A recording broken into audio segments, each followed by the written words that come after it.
This is our day one deck. So there's a chance that this has fallen off as other Elsa things have become more optimized.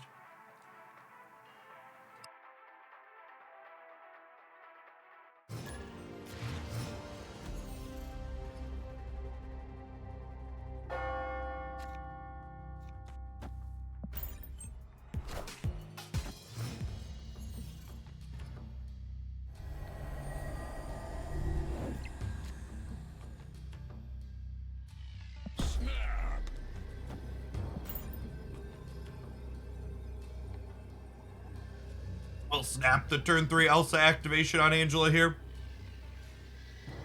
What's going on, Dak? Thanks for hanging out. Heartless, thank you for the 2/3 of a year. Welcome back. I mean, it was good. We did some early Halloween stuff with the kids.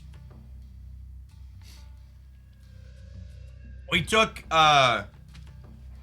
we went to this small haunted trail thing. And I was expecting it to be kind of scary, so I just took the boys, and Christy stayed back with Haley. And the boys were just, like, completely unfazed by it. Like, arrogantly unfazed by it. So I think I need to, like, go find, like, a real haunted house and, like, go scare the crap out of them. Smooth Bag, thanks for hanging out. Avacos, thank you for ripping that prime for the 2nd month. So I think we're gonna find some stuff that's a little more creepy for them. They both said they wanted to be scared, and then were very arrogantly not scared.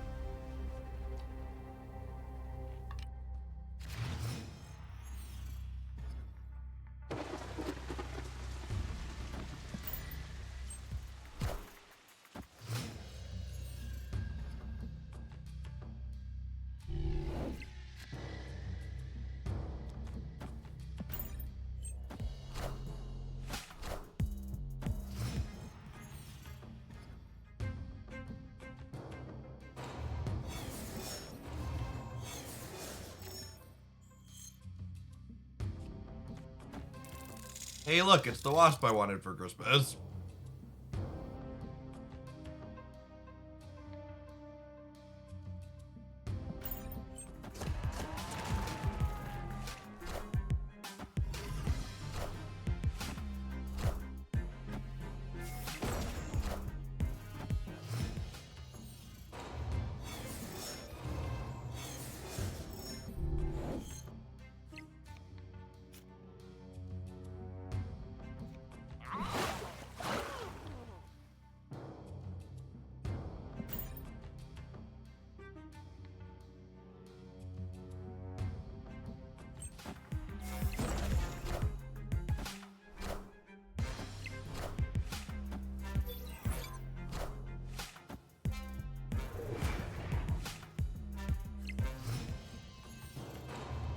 Looking for Mr. Cage here as a draw, obviously.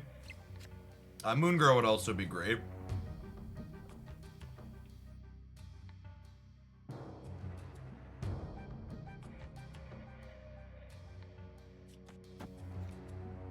I believe this works the way I want it to.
You really want to scare them, take them to a doctor's office and teach them about healthcare in the U.S. or college and teach them about student loans. No joke. One of my first steps towards, let's call it liberal radicalization, was I was a TA during grad school, meaning I worked at the school and helped teach. And the number of college and sophomore freshmen who were there on student loans who didn't understand the concept of even basic interest, much less the compound interest that was going on their student loans, was just like one of those things that was like, oh, this was not a remotely reasonable good faith system that was pitched to people that understood what was going on at any point.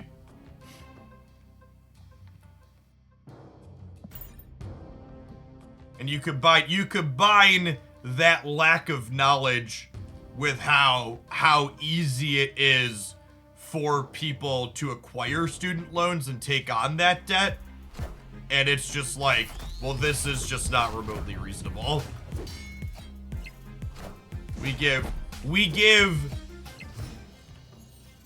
you know, tens or even hundreds of thousands of dollars in loans to people that we say aren't responsible enough to purchase alcohol in the United States, and then somehow tell them it's their fault and they're on the hook for it and they can't discharge that debt even through bankruptcy. Just like, hashtag cancel student loan debt. We want to talk about deeply predatory systems. The student loan system is deeply predatory. We tell a bunch of 17 and 8-year-old kids that if you don't go to college, you're a failure, and you don't have the means to pay for that college yourself, so you have to take on crippling amounts of debt, more than my house in some cases. And it's just like, well, that certainly isn't the fault of the lender. It's a societal failure.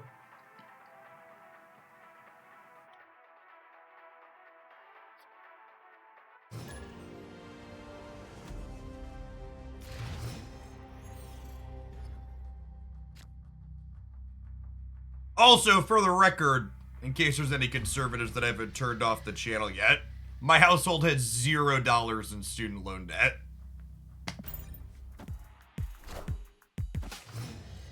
Or anybody wants to pipe up and tell me that I only care because I'm selfish.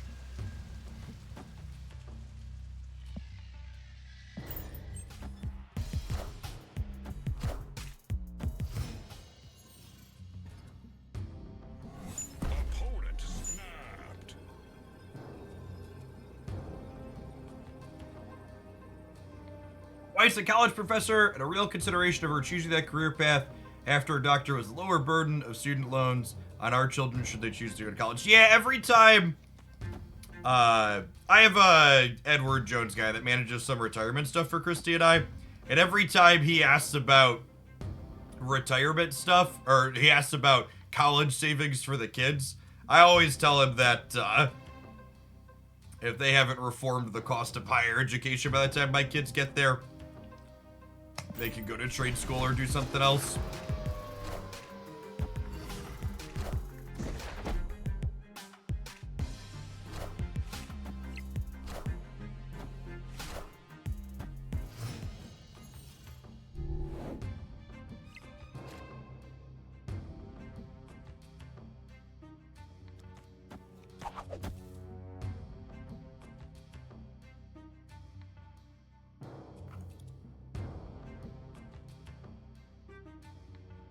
Alright, I think it's just this, huh? They even get to bump the silk out of here for us. Thanks, bud.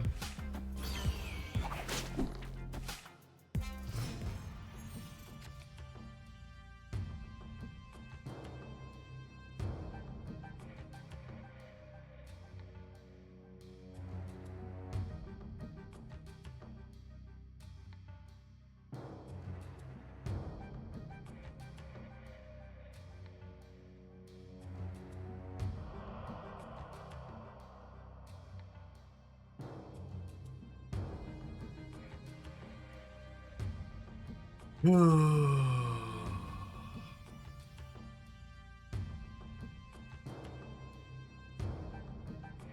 I Moon Girl and Ant-Man? I actually think I might Moon Girl and hold the Ant-Man in my hand for next turn.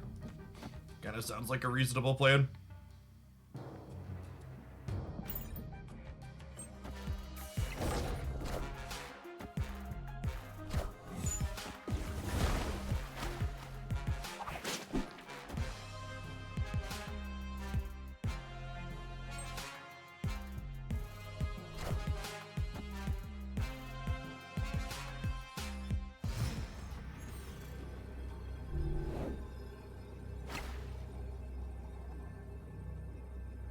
Okay, so they could still move Jeff in the center. It's funny that her animation pops up when Nightcrawler goes here.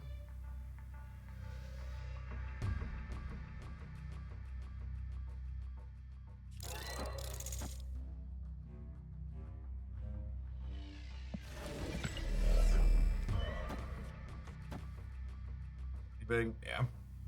Victory.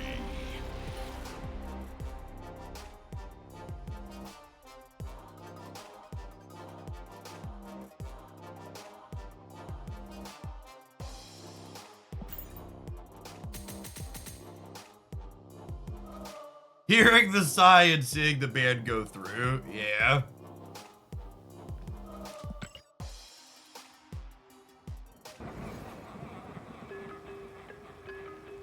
I don't know. The person who said, I'm a conservative but not a snowflake, everyone's entitled to their opinions, and we can learn from people by listening and understanding and trying to shut someone down. I mean, there's no listening and understanding to come from a number of policies is the problem for modern conservatives in the United States.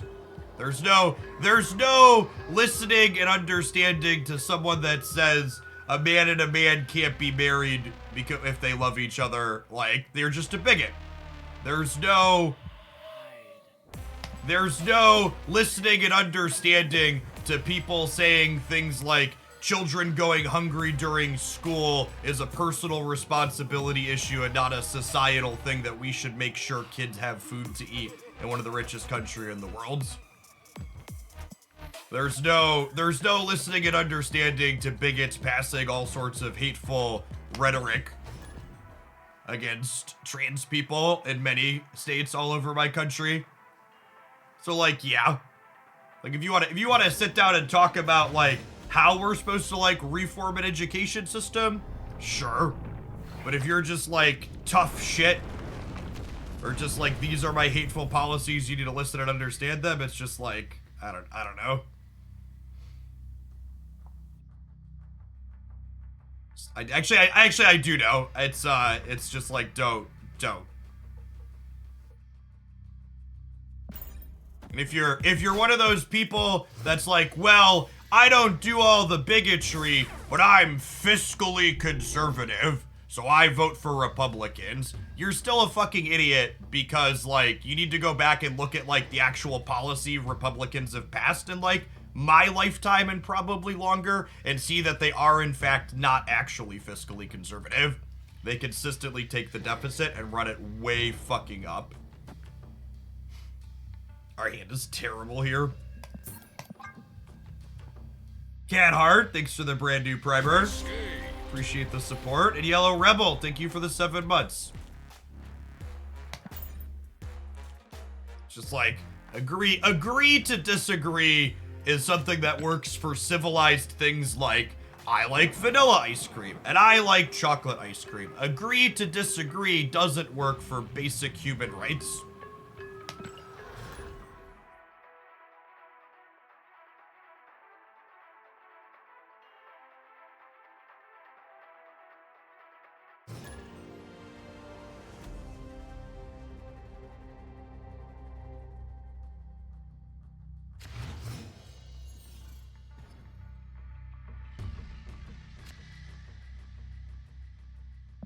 My number one thing for people that are like, I'm a Republican but not for the awful stuff, is show me one singular piece of legislation at the state or national level that was generically good for average people that Republicans supported and Democrats uniformly opposed? Like, don't give me Fox News talking points. Show me, like, the actual voting records of something good for real, living, human, breathing people that Republicans passed and Democrats opposed. And when you look at it on an actual per policy level, it's just the easiest way to see the major difference between the two parties. Like, I'll never be someone to tell you that Democrats are perfect and don't need to improve. They do. They can always do better. But when push comes to shove and you look at the actual legislation and things that they are passing, it is crystal clear who is helping people and who is not.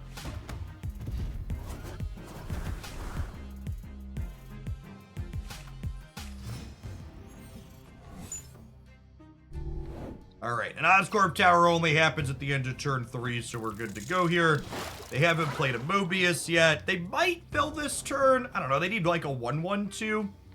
I guess they have the D-Man, but if they fill, I have Mobius and they don't. Yeah, sorry, I'm gonna get a little rambly off the topic of politics this morning.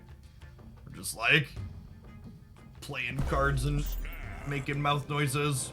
Good morning.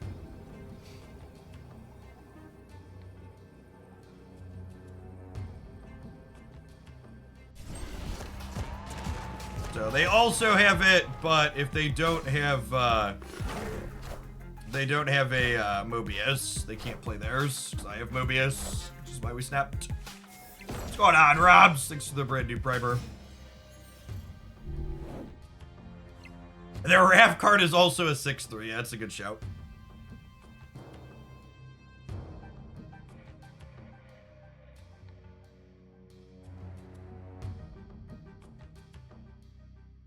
The real question is, do I play around them Mobiusing me?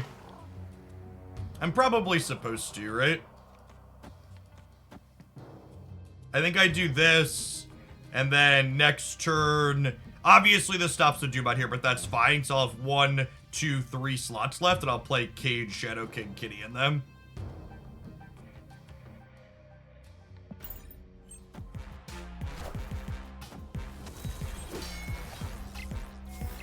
Level! Thanks for the half a year. Welcome back. All right, so we gotta play for all 3 here, which is not easy.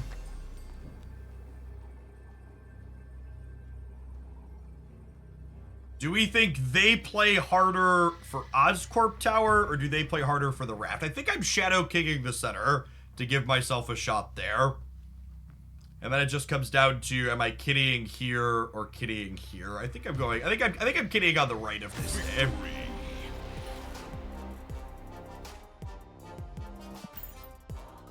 I still play poker. I don't. Actually, it's funny. I'd actually been talking to a couple of my buddies about trying to get some kind of low stakes house game together. Because playing poker proper, like competitively, is like kind of miserable. I've talked about it in the past, but part of the way I supported myself through undergrad to get through undergrad without student loans was playing poker.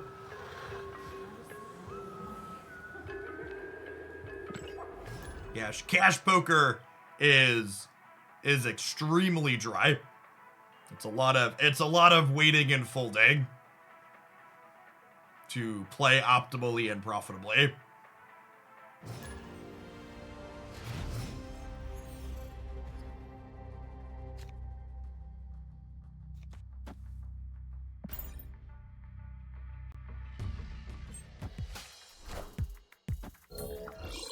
Dude, resources on how to optimally play poker. I mean, it's literally just knowing the odds of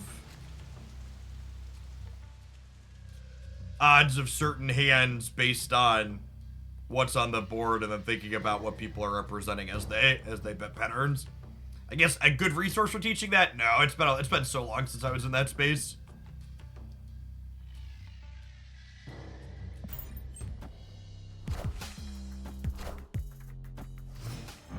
Send Agent 13 Misty Knight. Is Echo worth opening spotlights for? I've got 5 saved up. If Echo's the only card you're missing this week, I would not recommend opening your spotlights, no.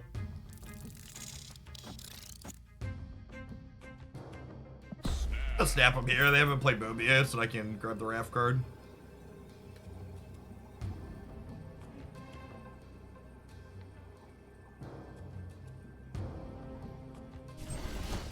Kark, thank you for the entire year of support, by the way. I give 1 year subs mod swords here. Don't feel obligated to use it, but, you know, you have the option there to like click on deleted messages and stuff now.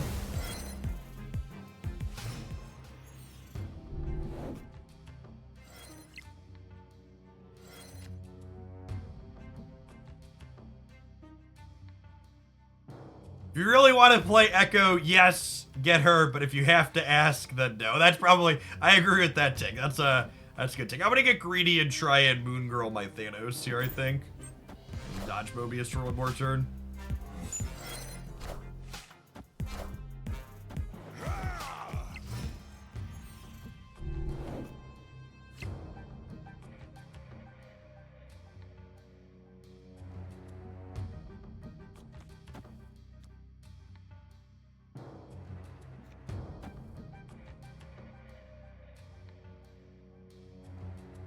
Looks like a low collection level player. Which I think means I don't have to play around Mobius. Famous last words.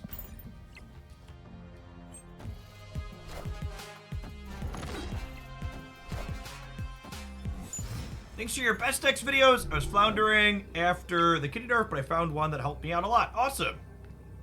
Glad it was useful for you. So being a little greedy and waiting here means that I get to play for all 3 cleanly. Does Shadow King into Mysterio let me play for the center? They're still at 6,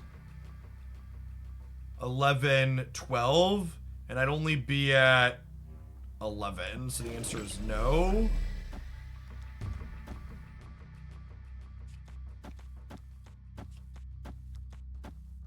Play this for breakers. Let's do this. Let's do this in the order to play around the bug. Shadow King hitting the real Mysterio currently resets his power, which is a bug. It's one of the longer outstanding bugs on Marvel Snap.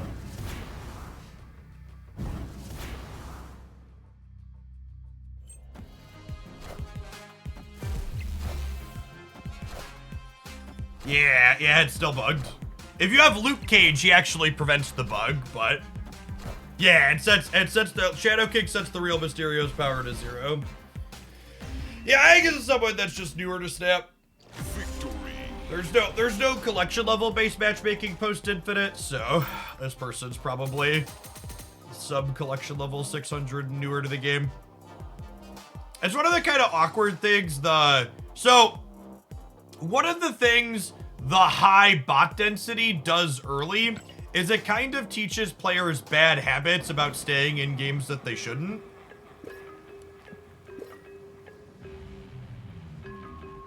Is definitely something that's the case. Play 5 cost cards. We're gonna play that as 5 cost cards in it. Let's play a couple of Phoenix Force.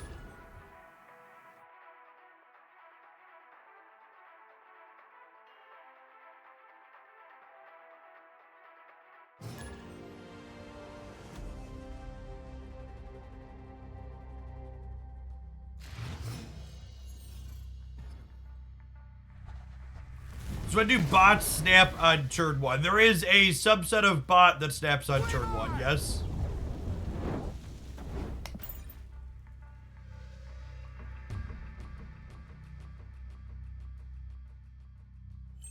Yeah, double Shadow King's the good stuff.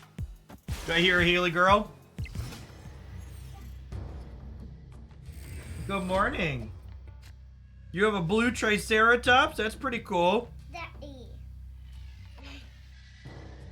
And green long neck? Yeah.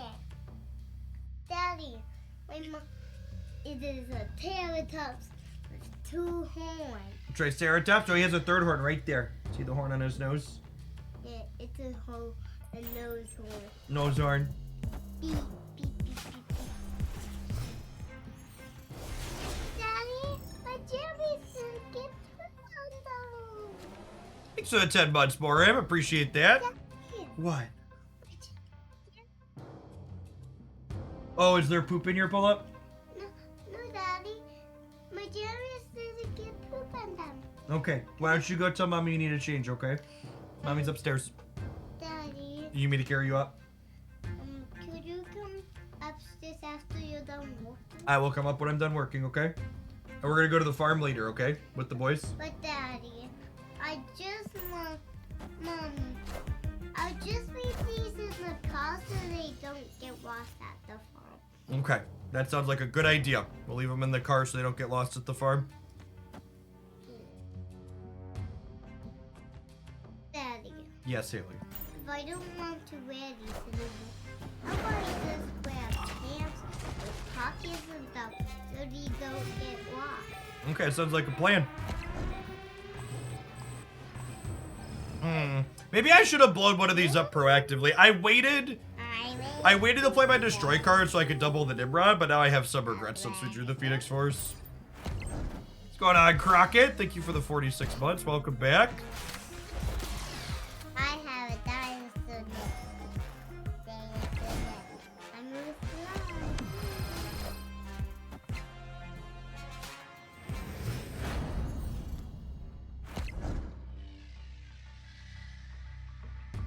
We're in a little bit of trouble if they have, because the vault locked up on us. If they have a Cosmo here, we're gonna be in trouble.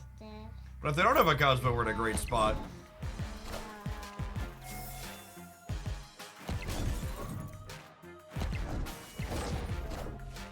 Just a Mobius. Alright, got him. Is it better to play the other way around? No, because there's a turn 7.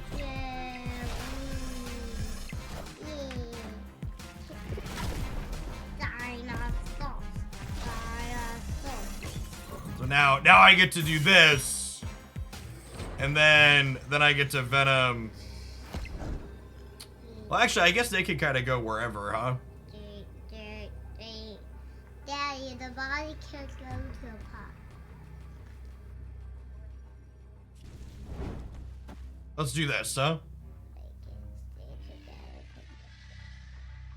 Do I do this? Or is it just this, actually? It's probably just this, huh? So that way my Nimrods win Luke's bar. And his place could go to there too. And we have priority now, so I don't think they can win. I was a little afraid of Cosmo. Probably should have snapped them. Daddy! Yes, look, Haley. I can fix this thing. You did fix the dino. Yeah, but I tried to fix this dinosaur this time. I'm trying to think how they win this. I guess they could have, like, Shadow King plus Shang. Is like what they need here. Going on, Bird and Piggy. Thank you for the 33 months. Welcome back. Mommy,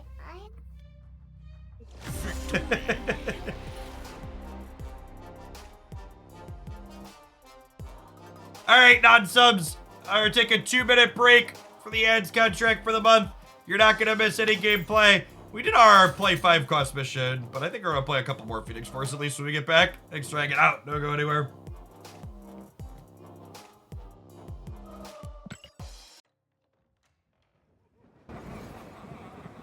Oh yeah, you need to play one more 5 quests anyway. It's perfect.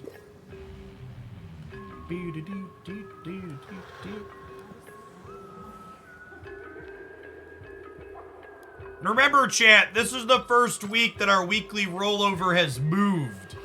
So, in no man thing tonight. We'll have man thing tomorrow at 2 p.m. Central. So in approximately 30 hours, our next card release is.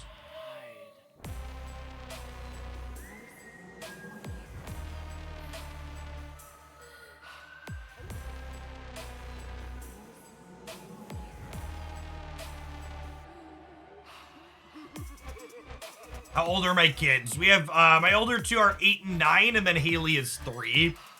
You have 4, 1.5, and a newborn. Godspeed. Good luck. My older two are 18 months apart, so I feel you on the 1.5 plus newborn. Two of them in diapers / pull-ups at the same time can be kind of shitty sometimes in the literal sense. Bless your heart. Thank you for the 7 months. Appreciate that.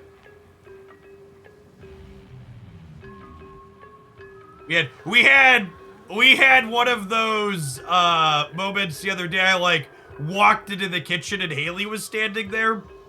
And I'm like, Haley, what is that on the ground?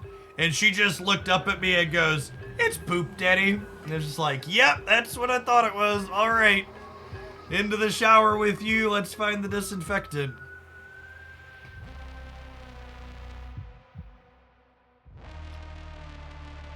The joys of parenting. Looking forward to the last one finally being potty trained. I despise this stupid notification dot that keeps coming back. So annoying.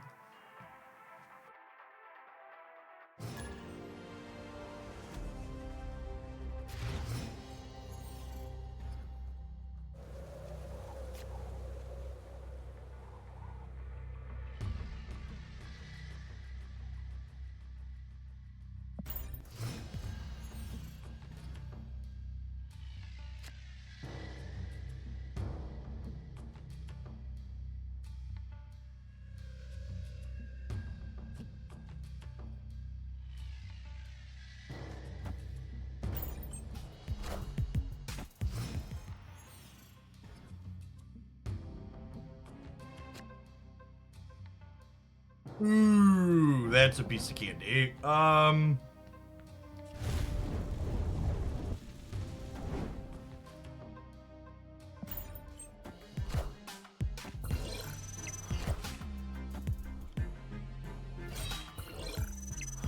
right, looks like we're playing against Stella.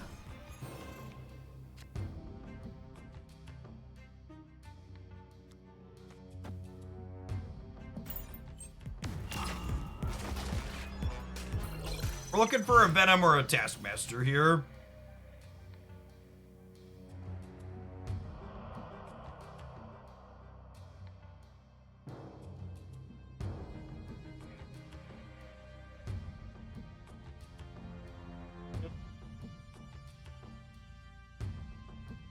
Going on, Abe Sapien. Thank you for the 2 months. Welcome back. Appreciate it. I think I'm doing this. I don't know. Could go either way.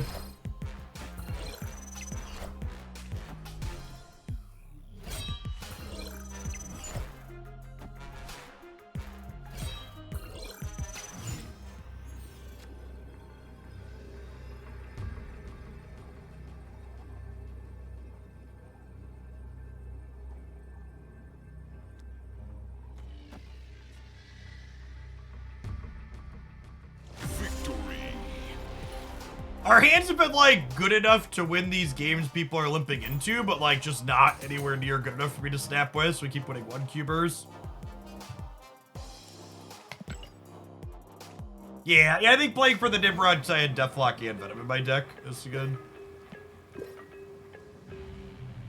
I'm looking forward to cards releasing at a regular time in the afternoon now. Someone asked, why did they move the time changeover? They wanted new content to start releasing when Second Dinner is in the office. So, like, Second Dinner is largely located on the left coast, Pacific time. So, like, when a release goes sideways at, like, 8 p.m. at night, they have to call people in, like, off work hours.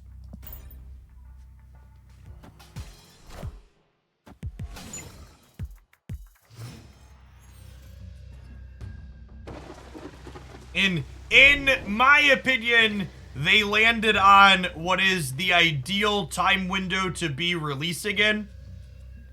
I think ideally you should be releasing content during workday US/EU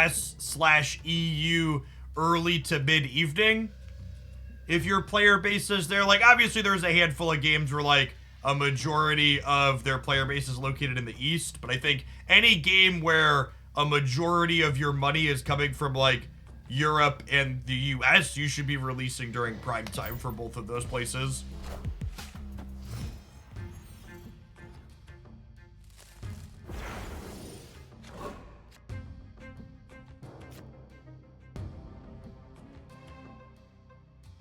And what's going on, Lightbringer? Thank you for the 5 months. Welcome back. Appreciate it. You got a baby shark costume.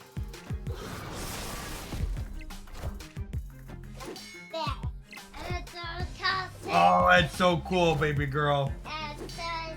We're a big baby shark household, chat. You love baby shark.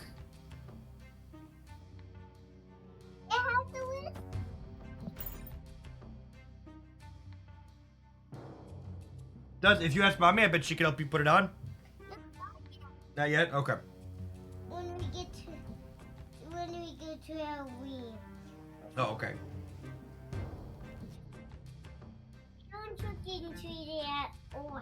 Shadow King impacts cards hit by Hulkbuster and Phoenix Force. It does, yeah.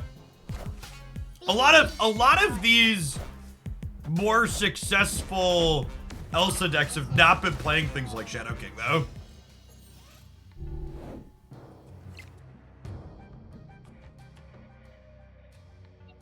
Okay, well that's insane for us, right? We snap now.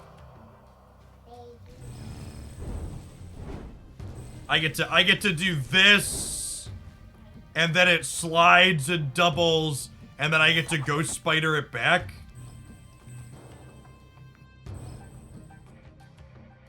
I guess it's kind of a wash, and if I'm doing it here or here, right? No, this is actually better, right? Because it gets +3 and then moves and doubles. And then we'll end up here. And then I can move it here and then Zola it back across.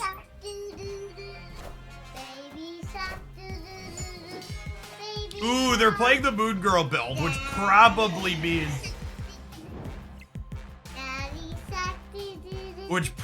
means they're on the Shadow King build, because the most common Moon Girl build is the one I've been favoring.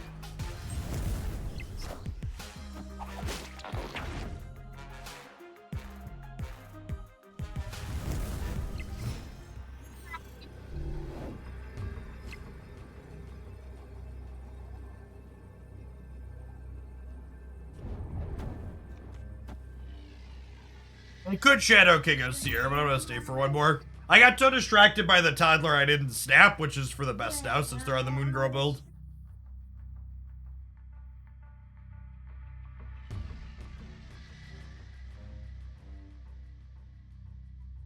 Dad should probably use his exercise bike this morning, huh, baby girl?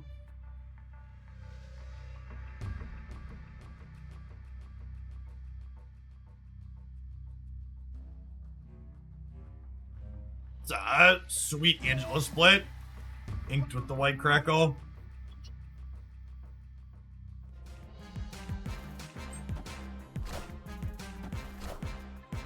Ooh, is that the only Shadow King?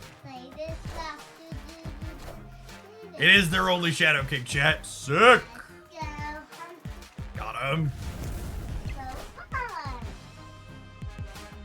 Casual 160. Bulk! Thank you for the 3rd of a year. I appreciate the support. Theo Logan, thank you for the 1/4 of a year. Good morning, good morning. Victory. The, obviously Shadow King can get you sometimes, but the lack of, Killmonger in the current format definitely did some favors for this deck.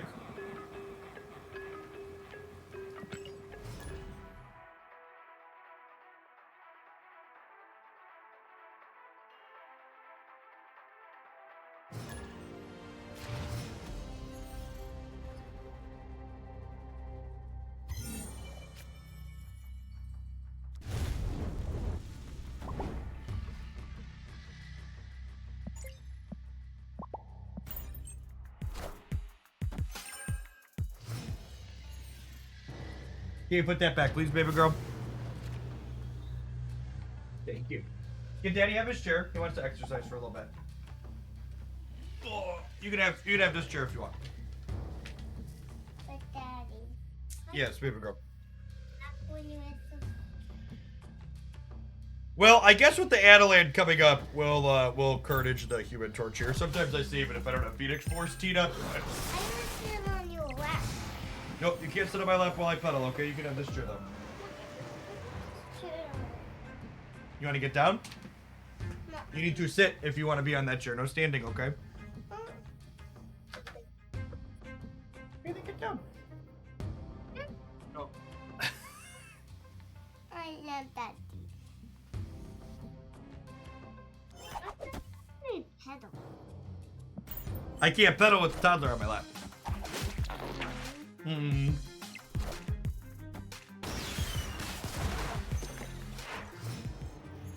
Okay. Okay. Snap him on that drawer, I think. Victory. You want your mommy? She's upstairs. Go get her.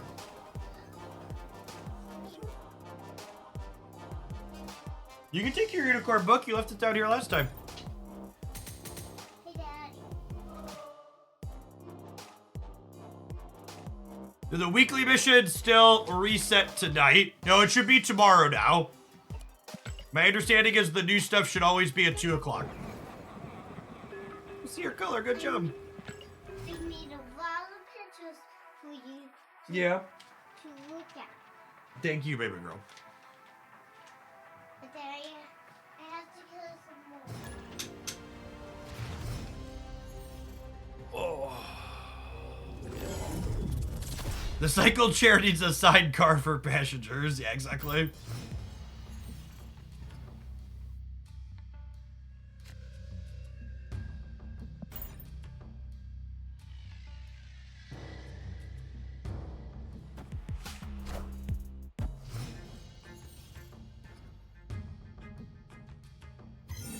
Emerald?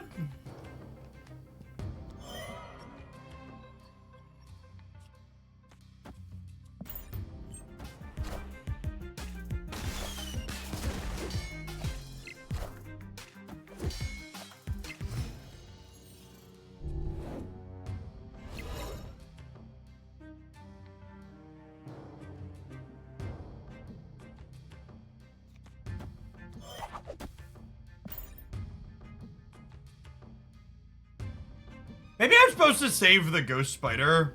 I don't know, it's close. I could also be right to just Shuri this turn. And like hope to peel the Nimrod / Red Skull. Probably the better line.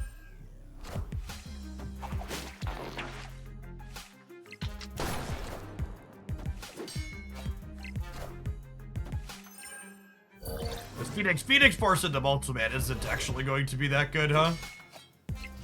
Yeah, I should have Shuri'd here and hope to peel the Red Skull or the Nimrod. Yeah. Probably dead at this point. Yeah, I'll just gonna leave. Escape. How's this deck doing? This deck's fine. It's good at beating up people that aren't playing tech cards. So it depends on whether or not your Elsa opponents are also playing Shadow King or not. A lot of them aren't.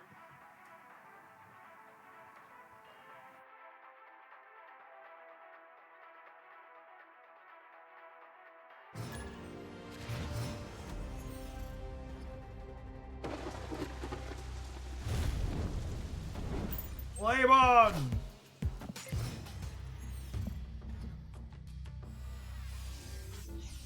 He's on green decks. Yeah, that's a great way to put it. This deck is like king of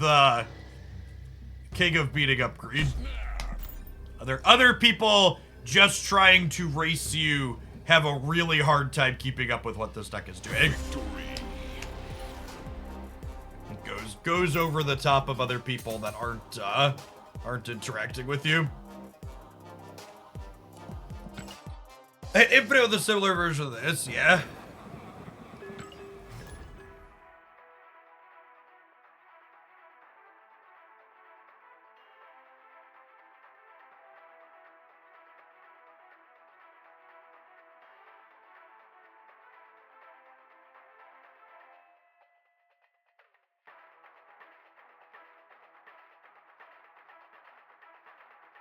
Yeah, having 2 ways to double up Phoenix Board with Zola and Taskmaster is good. Something you'll do with some frequency in this deck is you like Phoenix Force back Human Torch on 4, and you just skip your 5 moving it, so you can move it again on 6 and then Taskmaster it.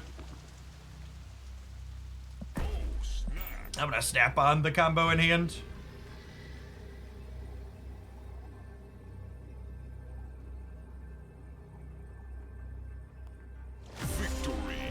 The weekend challenge timers have them still ending tonight. Really? That's interesting. Yes, Man Thing releases tomorrow, approximately 30 hours from now.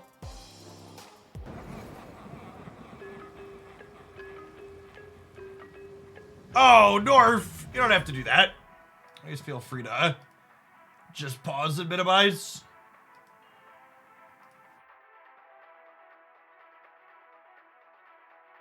Yeah, I wonder if they're giving the weekend missions extra time the first time through to not surprise people.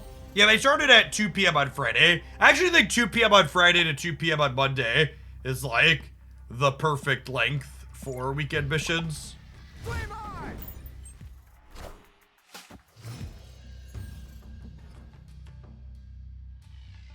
Wow, super rewarded.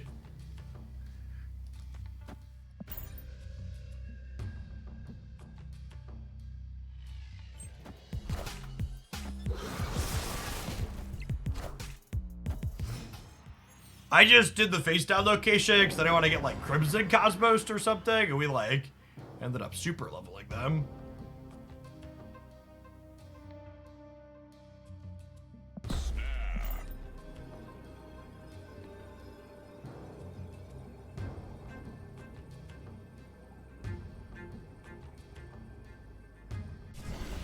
Tap on the combo piece draw here.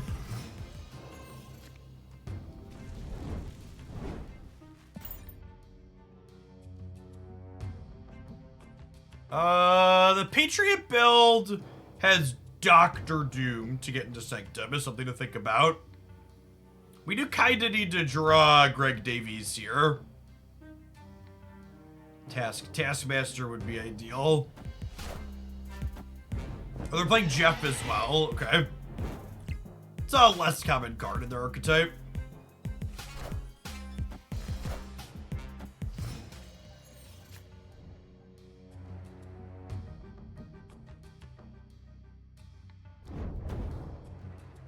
Think I want to leave myself Taskmaster as an out here?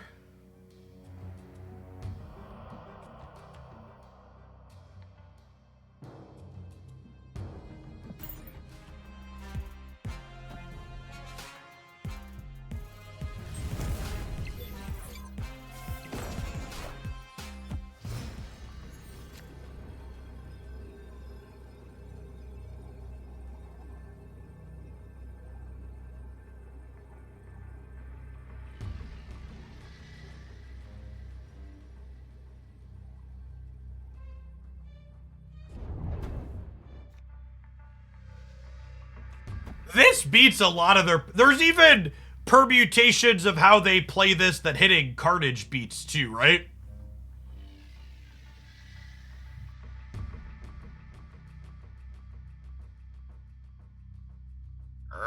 Gamba.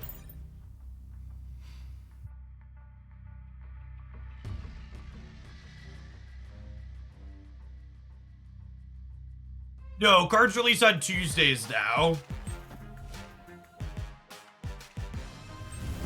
Alright, 50-50, need the Human Torch. Rip.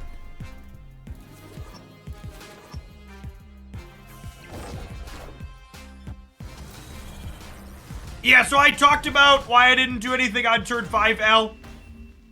If I had Ghost Spidered on turn 5, I wouldn't have been able to draw Taskmaster. So I think it's like 28 power on the Human Torch is like more than enough. I don't need 56. So it's correct to skip 5 so I can have Taskmaster as an out. And sometimes you miss the Taskmaster and then you miss the 50-50 and you die. That's just how it goes. Unfortunate set of locations for us there that we couldn't position anywhere else with the Wakanda and the what's it called?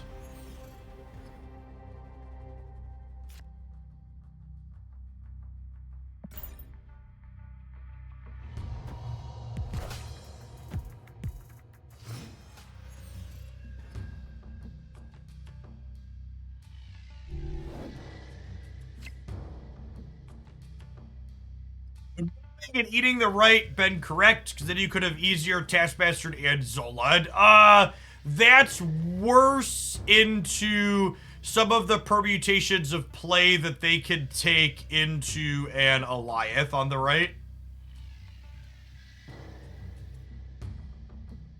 If they took priority on 5, my Zola then loses to Alioth on the right on the last turn. What's going on, Val? Thank you for the absurdly generous tier 3. And for the 10 months at that, welcome back. I think we're dead, fam.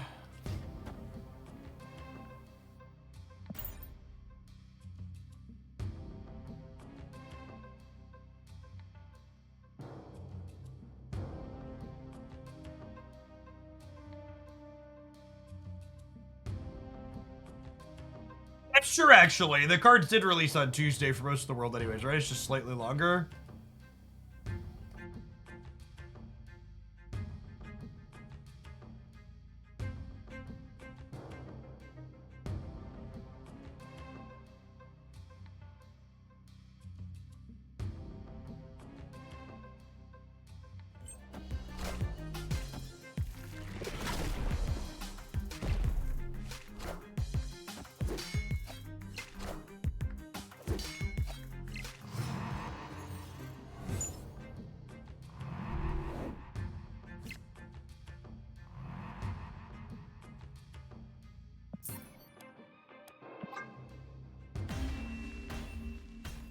Escaped. He definitely has Scotia location variants these last 2 games, huh?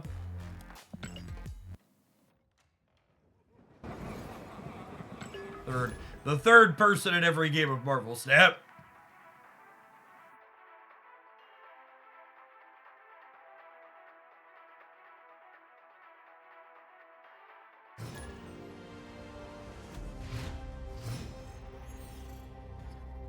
Oh, 3 Eastern, Thirsty. Well, that's a first turn location.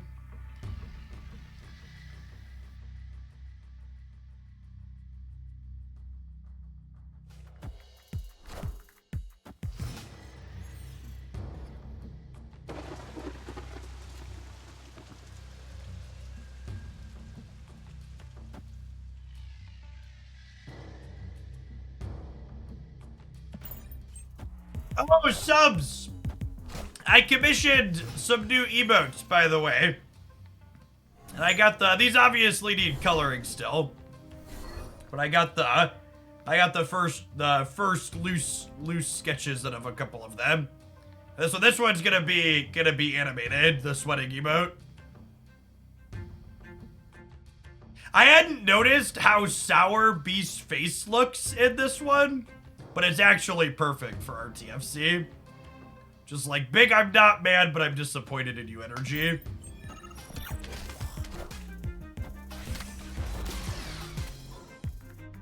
Wakanda forever. Alright, some District X games you're just not meant to win, chat. That was a District X Iron Lad into Black Panther. Get styled on. Escape. Welcome back, Berserker.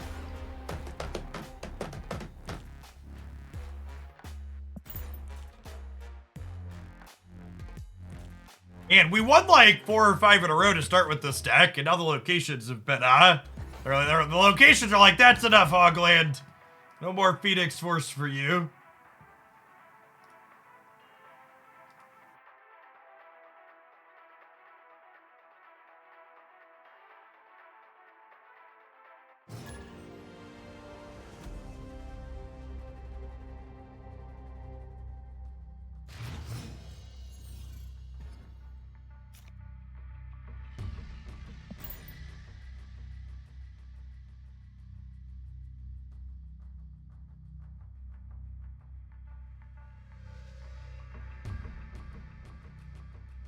I am curious to see how much power Alioth has on Thursday.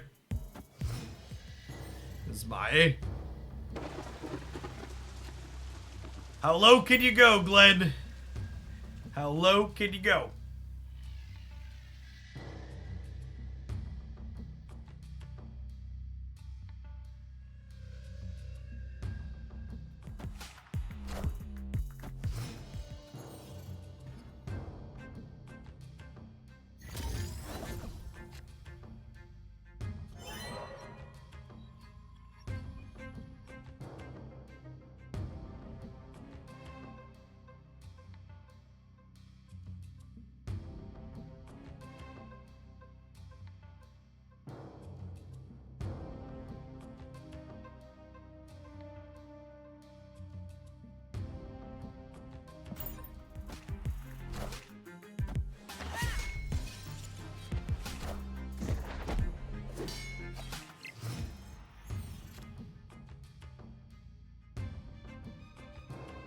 Could be a low collection level opponent. Our draw's not very good, though. Maybe I'm supposed to Shuri the Wakanda to play around tech card.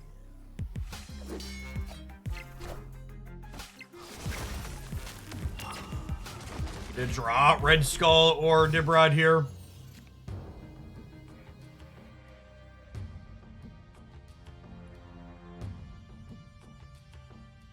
Done. I think we're about done with this deck too. Doing location variants in that draw. I think I'm ready for the next one.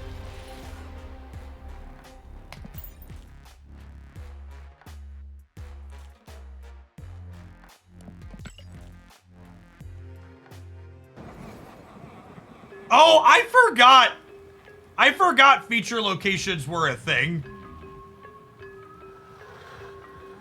That's definitely not very good for the raft, huh? It's been so long since I played ladder.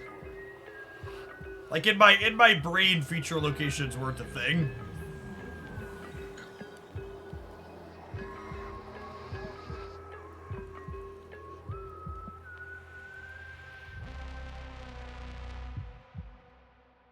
Oh, I have a gold conquest started. All right, I guess we'll play this. I'm gonna hit our ad roll slightly early, so that way it doesn't need to happen during the conquest run. So non-subs, I'll see you in 2 minutes when we get back. We're gonna finish out this gold conquest. I do not feel like playing a feature location.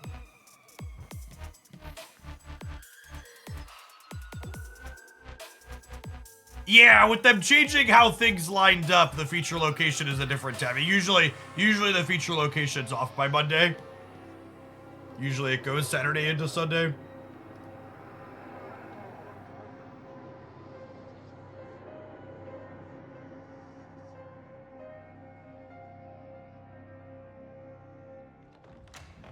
That's another reason why I wasn't thinking about it. Normally I only have to deal with feature locations in the middle of the week.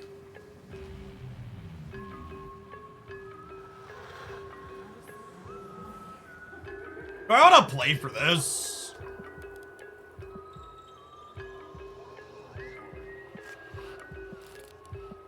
This.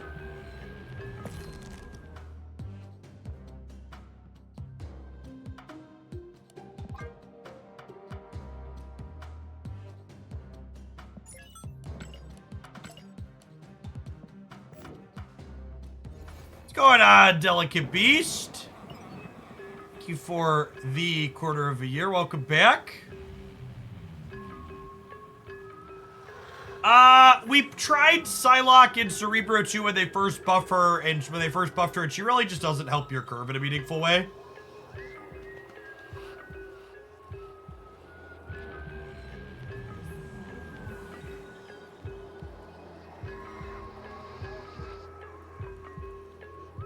I'm playing Cheerios or this, yeah. Yeah, I don't know, the stats of the Cheerios deck show that it's one of the weaker Elsa decks. I don't know that I'm a fan of that one. Not that Cerebro 2 is a spring chicken.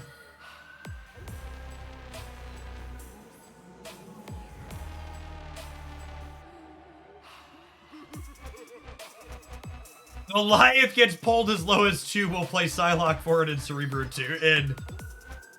Sold.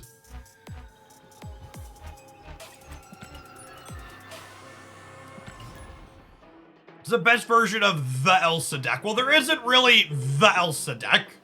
Elsa's just kind of like a generically good 2-drop, kind of like Angela or others, that slots into a bunch of different decks. If you want a rundown of a bunch of different Elsa decks, I've got 7 of them in the best decks video from Friday, as well as covering a handful of non-Elsa decks too that are still performing well. What's going on, Gout? Thank you for the almost 3.5 years. Welcome back. Appreciate the support.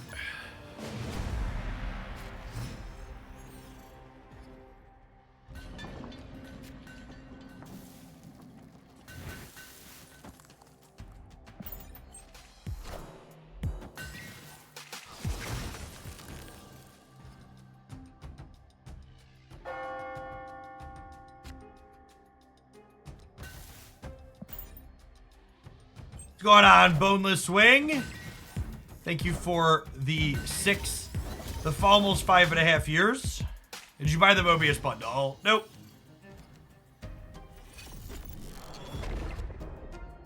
Ugh. I have a ton of resources saved up at this point, so I'm not really spending nearly what I used to in Snap. We are no longer a Cerebro gamer. Did you watch Loki season 2 episode 1? Listen, Chad, it's 2023. I don't watch TV shows that are waiting for episodes to release still. I don't know what you think this is, but it's not that. Honestly, Goose Mid probably steals this. They get like visioned, I guess. But they're probably Shuriing middle, right? And then the Goose Mid just like puts them in a box.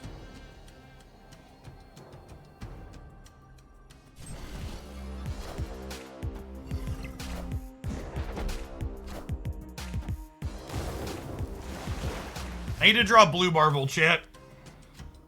This Twitch stream is pre-recorded, etc., etc.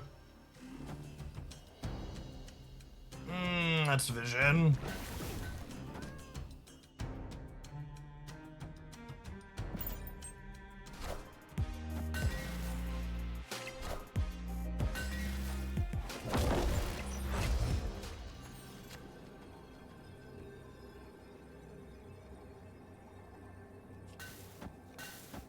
I feel like this has got to be reasonable for us, right? The Cerebro is plus 11 on the left and then minus 3 for them. And then we're at 8 in the middle and 12 on the right. And we're plus 2 here for Mr. Fantastic as well. Velius, thank you for the 7 months. I appreciate that. Welcome back.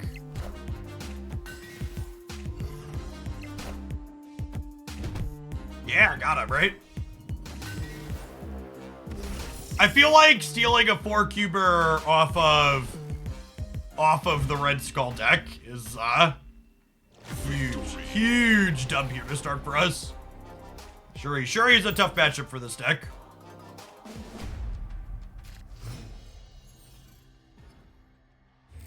I believe the updated data mine shows that the She-Hulk variant is not coming out during the current shopping event. I think they moved it back a day, if I recall correctly.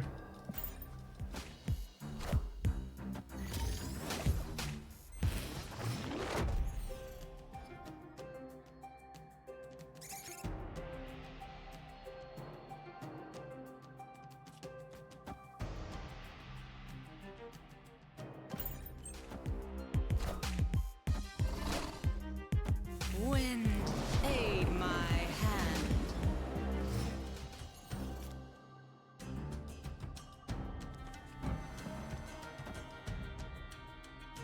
I'll do this, so that way Daredevil can give us info on what they're doing in the vault.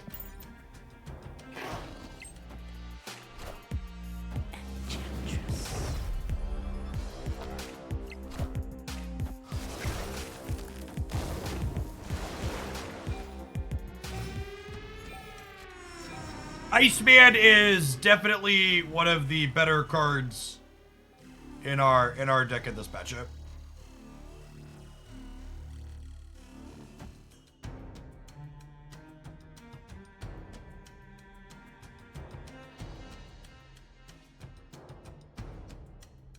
Is there a swap out for Mobius and the Elsa deck you posted Friday? You can always replace Mobius with losing to Wave. Any Mobius deck you look at, you can swap out Mobius in exchange for losing to Wave on turn 5.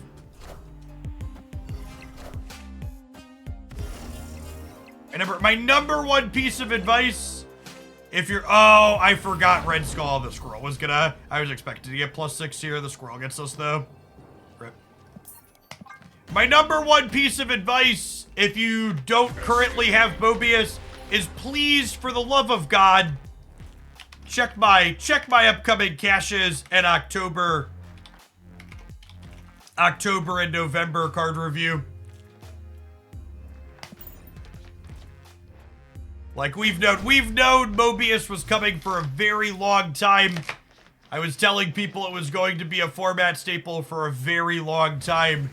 And still, for some reason, people didn't have resources saved for this pivotal Series 4 card. Don't be caught by surprise again.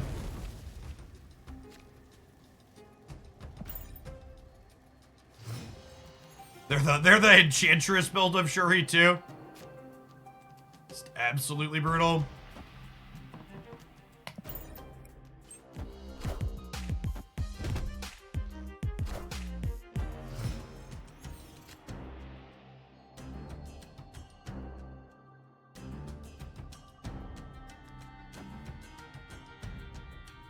Do I snap on the rug pull?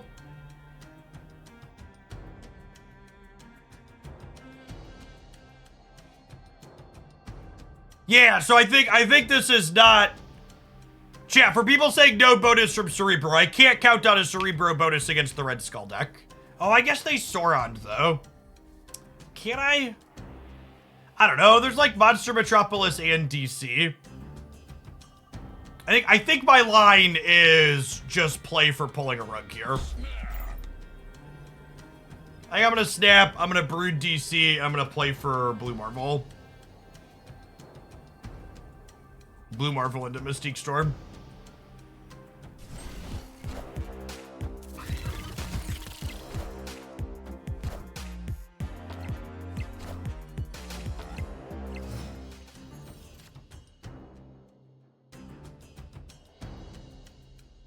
Well, I guess we're dead then.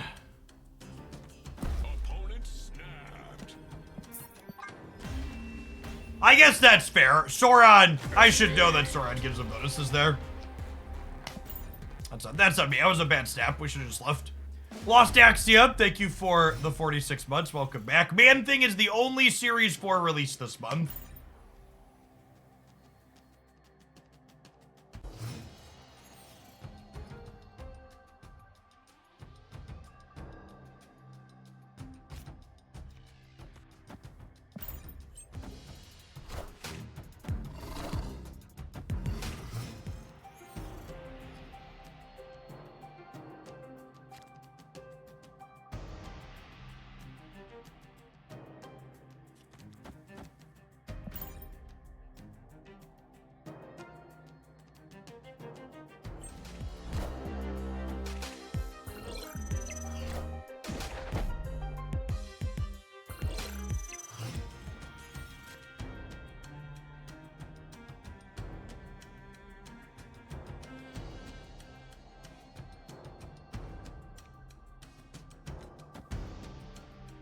Guess we'll do those.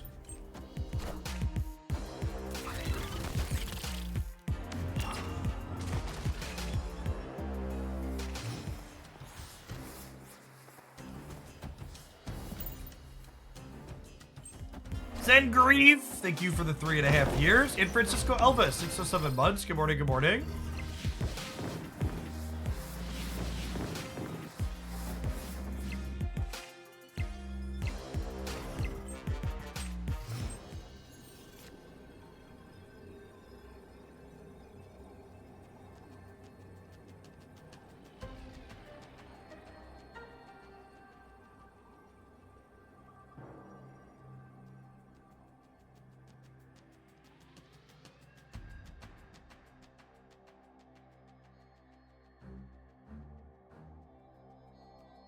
This just isn't enough.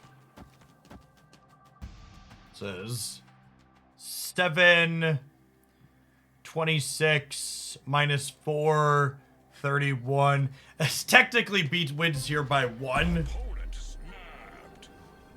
But they could Enchantress our blue Marvel to make that not work for us. Plus, they could play a Nebula or an Armor Right to still be ahead there.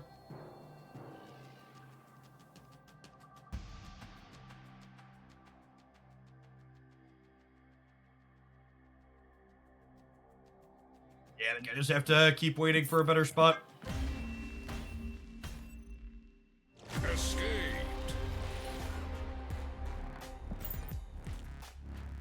This is a tough matchup. We really got to be patient and wait.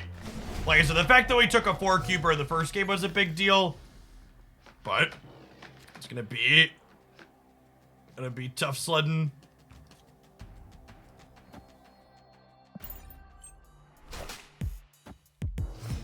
Goose Mystique is good here. Kinda.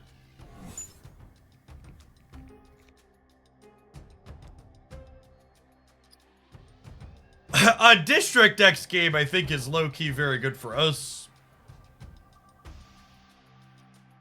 The question is, do I want Elysium or not? I think the answer is no with Master Mold. Wind, aid my hand.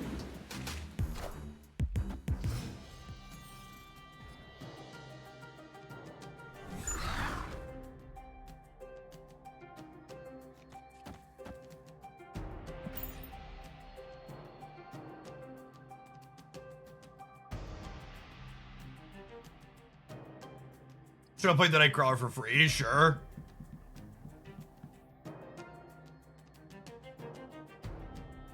Wow, they're leaving. All right.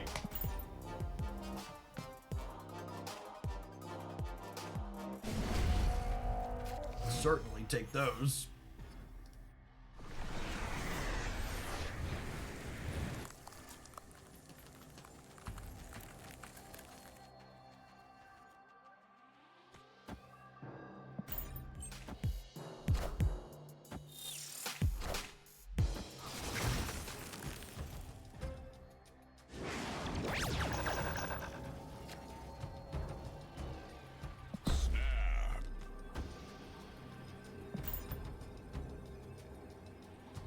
Hey, Kurthel, thank you for the gifted sub. It's very generous of you. Appreciate the support.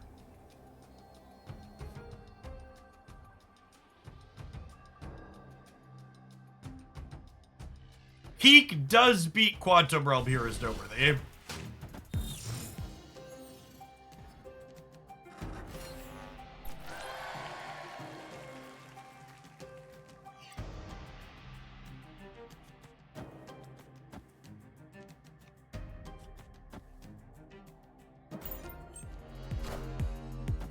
Wind, aid my hand.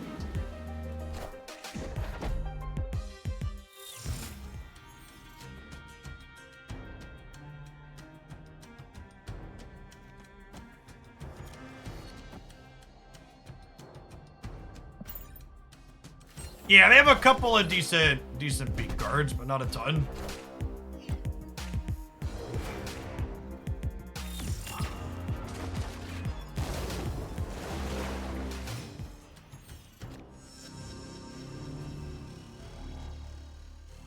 And then Daredevil lets us know exactly how to set this goose up here, right? Whether or not we want a goose left or right.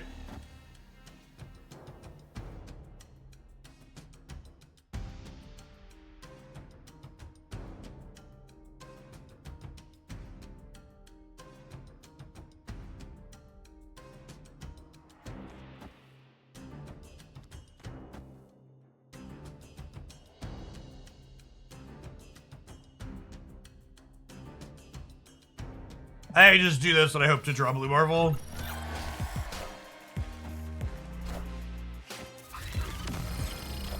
Hope they can't put 2 cards into the right with Goose.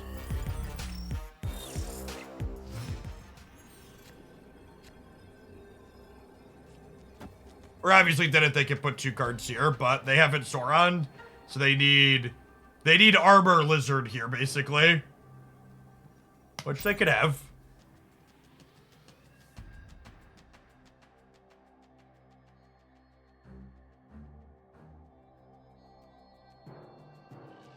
Sauron 0, sure. Yeah, their last card's probably 0 is a good read. Oh my god, did we sneak it out? We snuck it out. Wow. Victory. Hitman! Thanks for sticking around. Appreciate the support. Tough but good set. Really a good lesson in picking when you're choosing to push, right? Leverage. Feel like we leverage the positions that were good for us well in that set.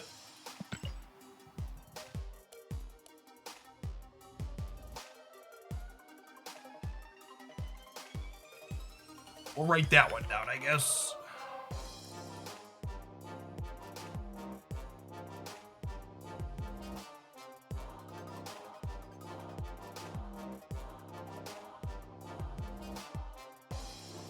It's a shame, it's a shame Conquest content does so poorly on YouTube.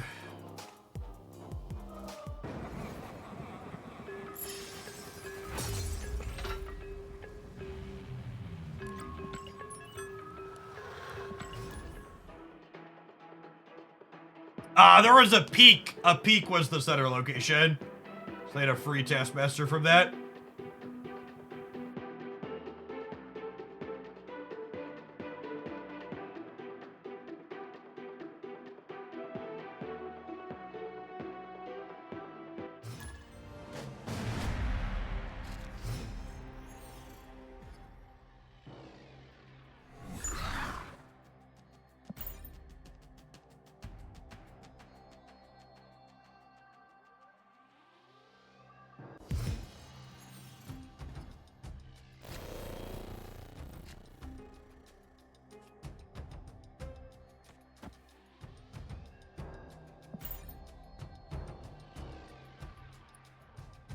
Goose the right and to like brood the middle.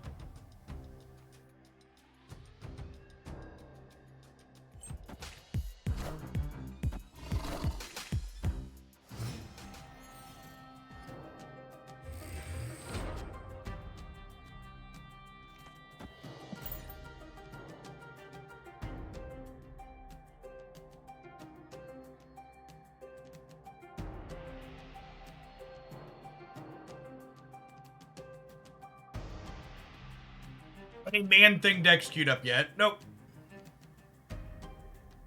Opponent snapped. It's gonna be another Shuri matchup. Lizard could be a few things, but I think Shuri is the most common.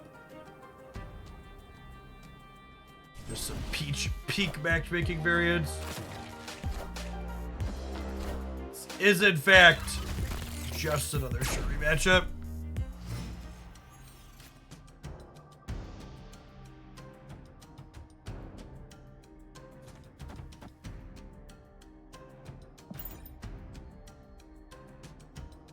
Couldn't sleep. I mean, I'm always up early. And I have 3 children under the age of 10. Also, as of right now, is my normal start time.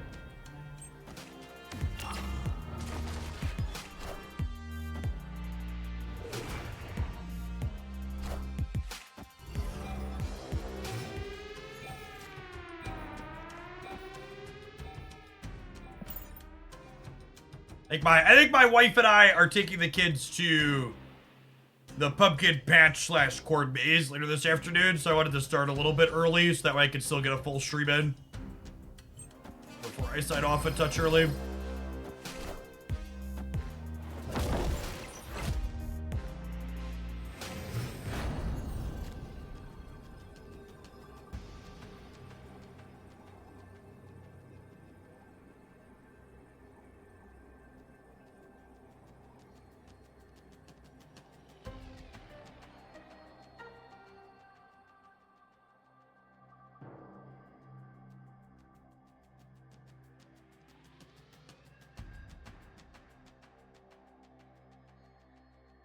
Yeah, I don't know that we beat plus 16 anywhere. We needed to pick up Cerebro on the last turn to go Cerebro Mystique to have a shot.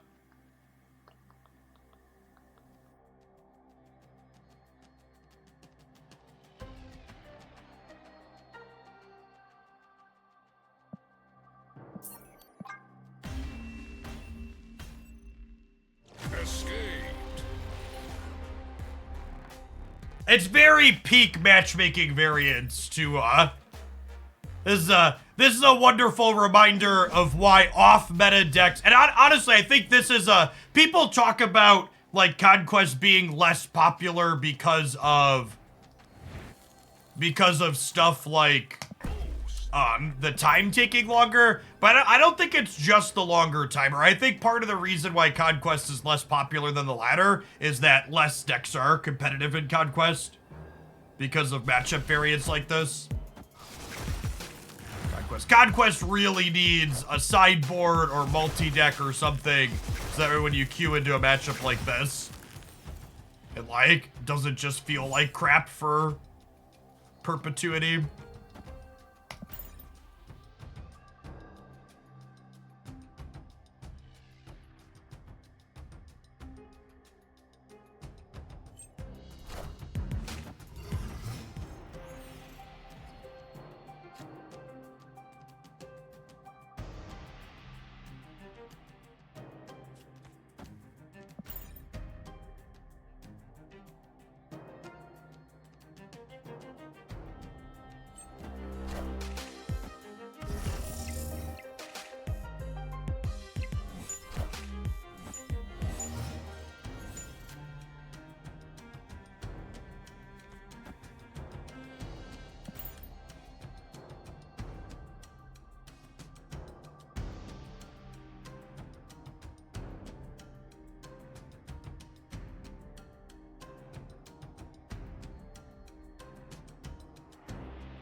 And then on top of the bad matchup, the fact that, like, when you hit one slow opponent, Conquest doesn't encourage people to play quickly.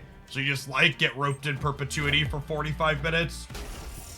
It's also not a great experience. I feel like they need to rethink how their ladder timer works a bit in Conquest. Feels like it just doesn't work in a lot of ways.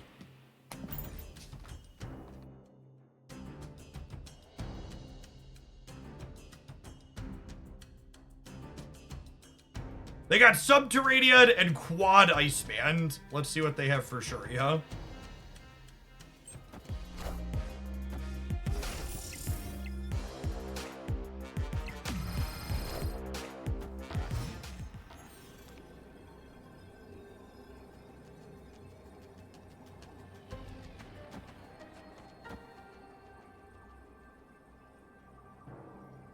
I guess this is about as good as it gets for us.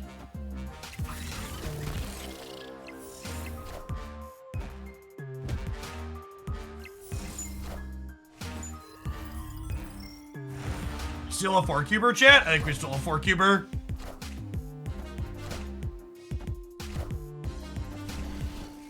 Alright. Slow and steady. Victory. Not unwinnable, but as we showed from the second match, but definitely an uphill climb.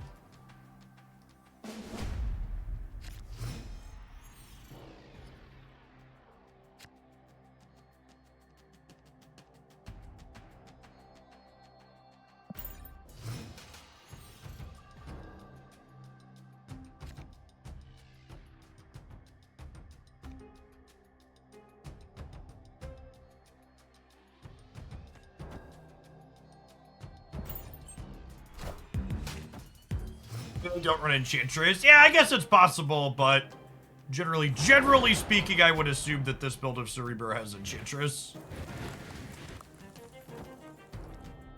Opponent snapped.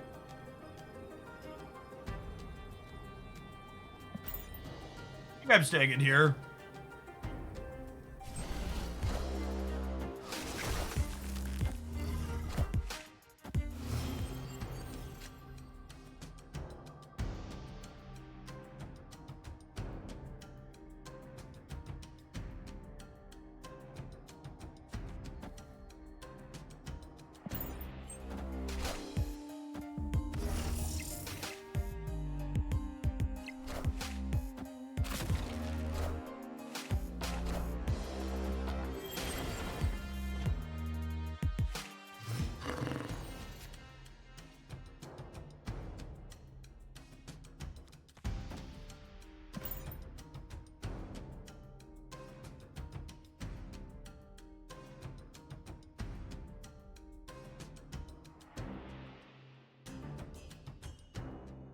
Yeah, you should make sure you're checking out my YouTube channel, Twitch. The Glandia Snap one has a ton of deck lists up there. You can also find stuff up on my Untap page. Decks for that one. But yeah, the youtube.com/Glandia Snap. A lot of great stuff up there.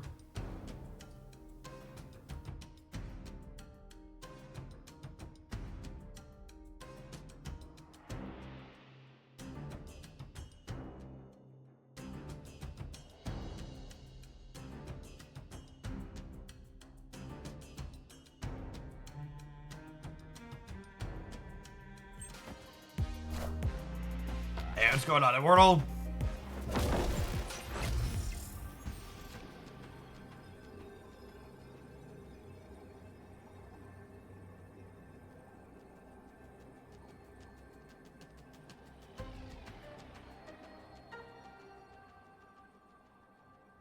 We're obviously hoping to draw Mystique. Mr. Fantastic would have been our second best draw, so naturally we missed.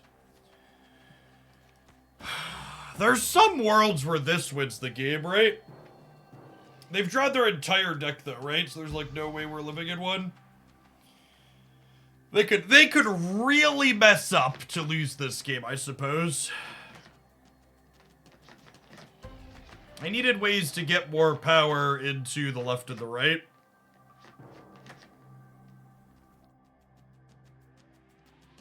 I feel like most permutations, they just play left and right and then we lose. Because their whole deck is in their hand, thanks to Asgard. Let's tie it up 6-6.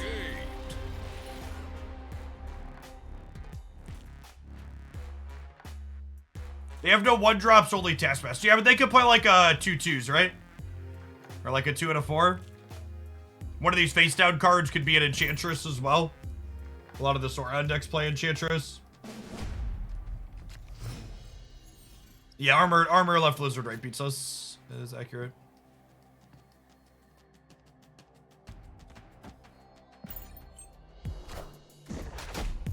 Yeah, Typhoid Berry is probably one of the face. If I had to guess, the face down cards are Typhoid Berry and Enchantress. Until proven otherwise.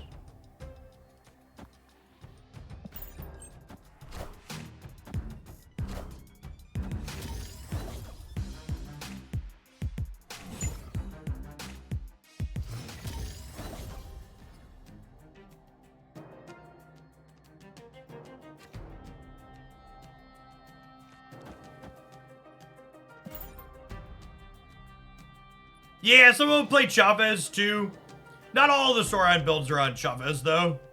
Yeah, so play Eliath as well. Jazzy Jeff, thank you for the 7 months. Welcome back. I think Typhoid and Enchantress are the most likely, but those other cards could definitely be in their output range. It's gonna be I think it's gonna be a retreat for one angle, chip. It's a current speculation on Man Thing. I'm hoping it'll be a reasonable B-rate card. Alright, Typhoid Berry confirmed one of the unknown. Hey, that's the storm I wanted for Christmas.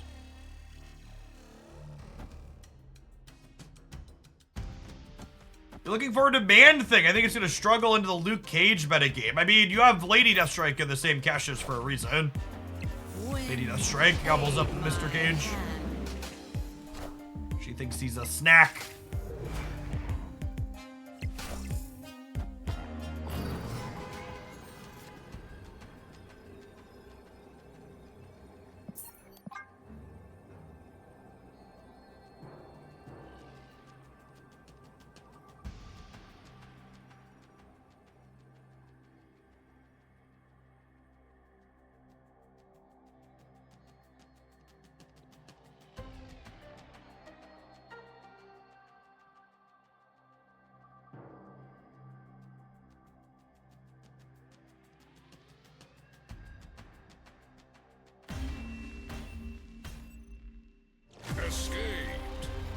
Still waiting for our moment, champ.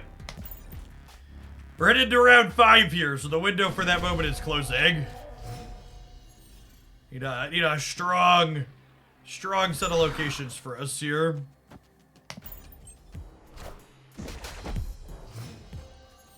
I think any week, I think especially if you have a bunch of spotlight caches saved, any week that you are missing all of the cards is a great week to open.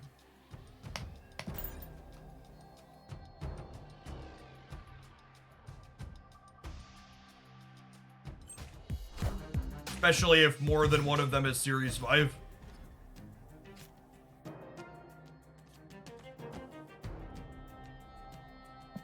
Okay, these are not terrible locations for us.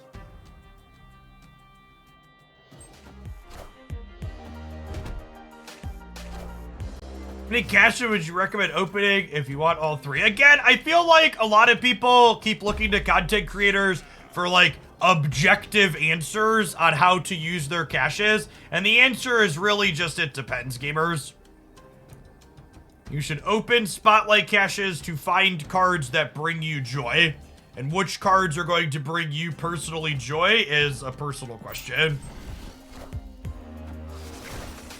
I can't min-max your fun for you.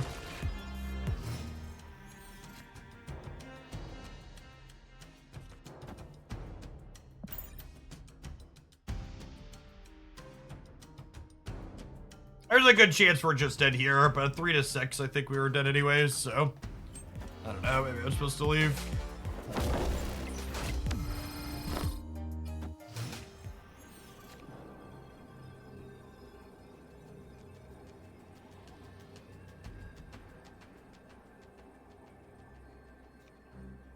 Definitely dead on 1 cube, so.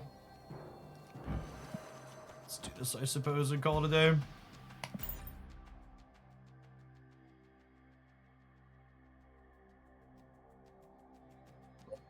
I'll be less than 19, we'll die. If I'm being honest, I'm kind of just bored playing against the same matchup for the last hour, and I'm sure many of you are bored watching it, so I would like to kind of just get out of here.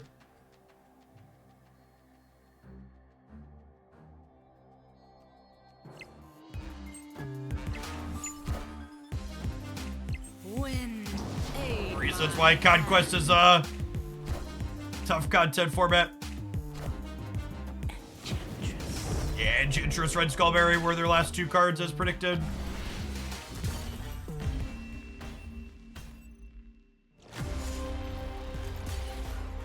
And it's tough, right? Because, like, I think one of the good things, one of the reasons why Snap resonated so hard with card gamers was, like, the cube system lets you feel smart and feel rewarded for making, like, positive decisions where you left a matchup that wasn't fun for you and you're like, all right, I mitigated my loss, and then Conquest kind of undoes that, right? Like, there's no feeling smart. It's just, oh, I'm trapped in this Shuri matchup with my Cerebro 2 deck for the next hour.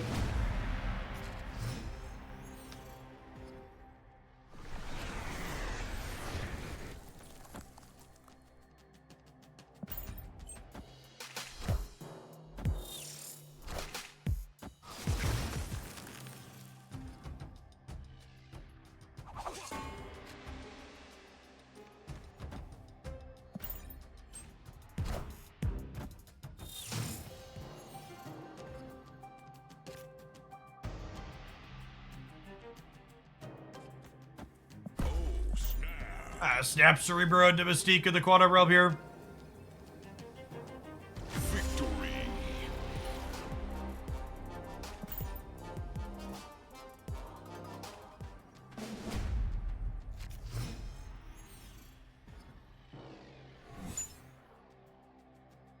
I think that's the Conquest issue in a nutshell for me. So much a Snap as you can pick a reasonable deck and just concede your bad matchups for a cube, but in Conquest you can't do that, yeah.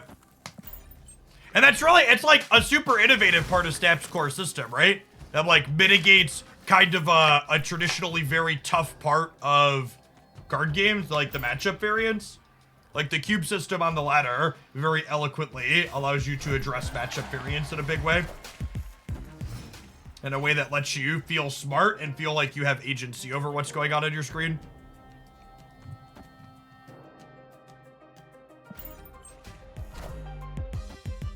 Wind, aid my hand.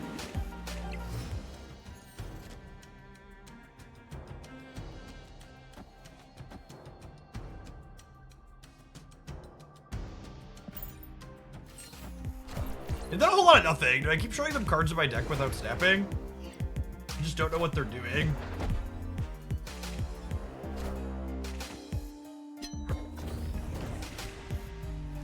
Okay, and they explicitly didn't magic my flooded.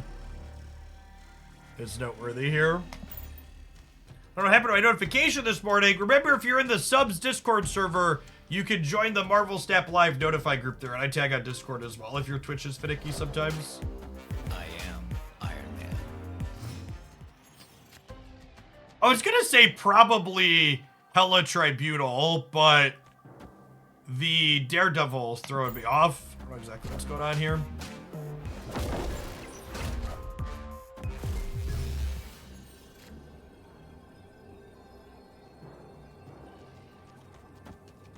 I'm gonna be a fish here and stay because they got Subterranean.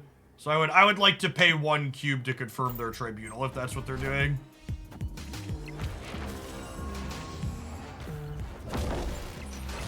I think if they're gonna let me spend 1 cube to confirm what their deck is, that's a win for me. Should we vault out? Yeah.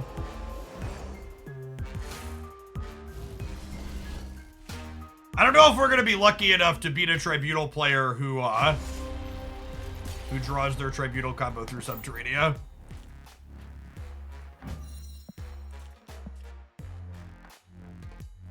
Yeah, the opponent did not leverage the cube system appropriately there. They should have made me pay 3 extra cubes to see their deck.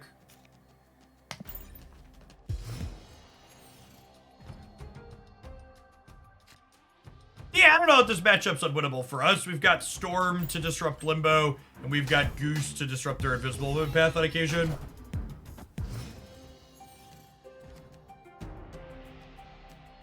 I couldn't imagine playing Tribunal inside of Conquest. I think the Tribunal deck's pretty solid. This is another bad matchup. Why is this matchup bad? Can you explain? What about it? What about it is bad for us exactly? Help me understand.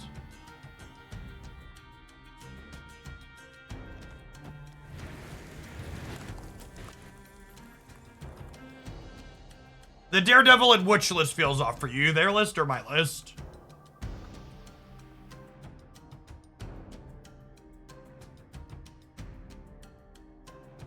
I kind of want to goose them on 5.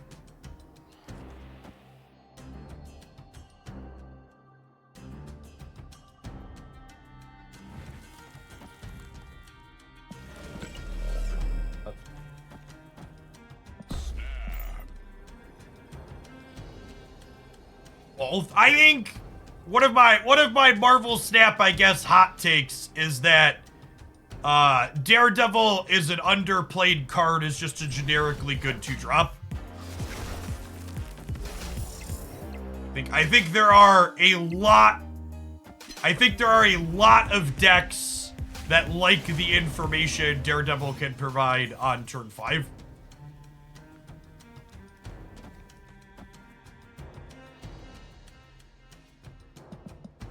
So Iceman right. If I would have Iceman right, the Clintar thing would have been 4 from the Cerebro bonus, and then I would lose my Cerebro bonus. Which seems not ideal.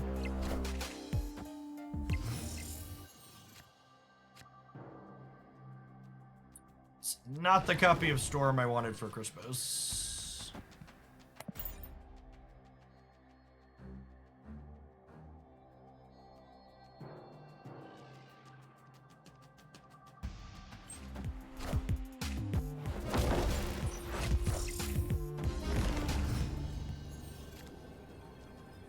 Wow, they're playing Professor X? A scam. I guess that makes sense with the Daredevil. I should have been thinking harder about what the Daredevil meant. Victory. I should have been thinking harder about what the Daredevil meant and played the Blue Marvel here.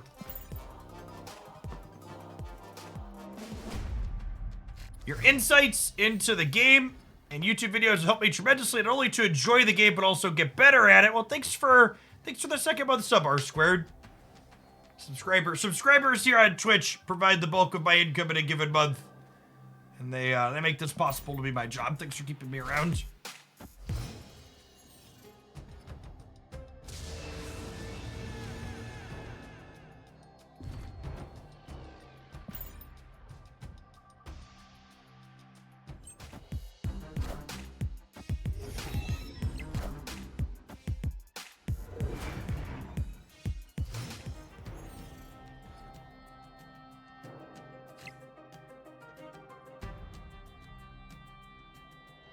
Well,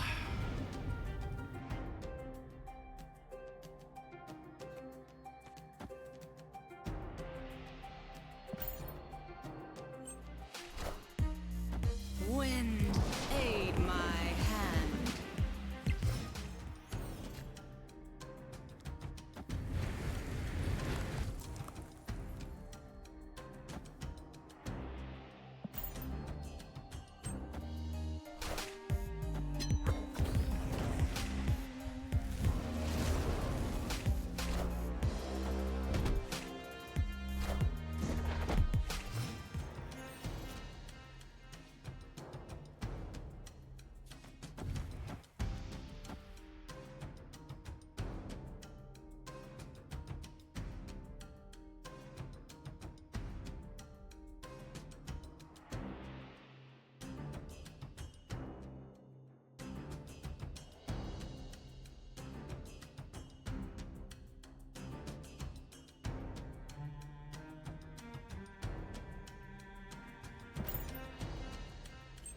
supposed to snap them here on the goose. Should leave the left open for brood. I think I want to Iceman them.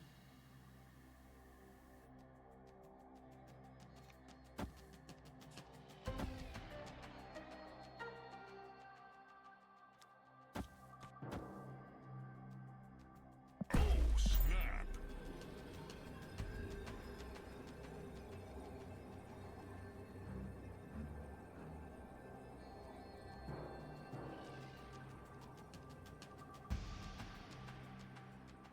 Victory.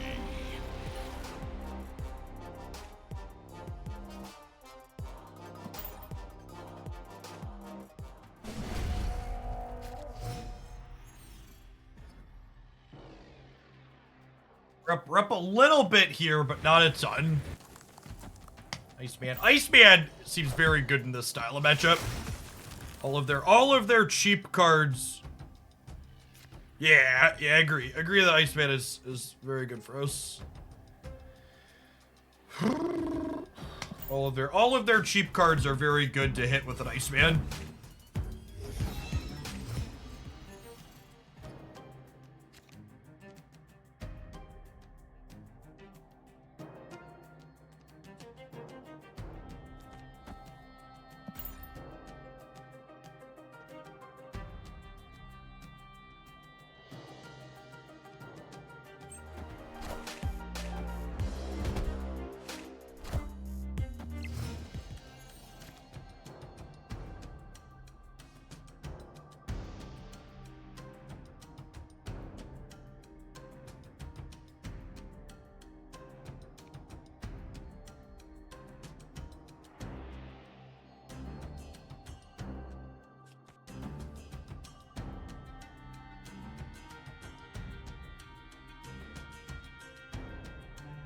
I just don't have either of my payoffs at the moment, is the problem. Oh, snap.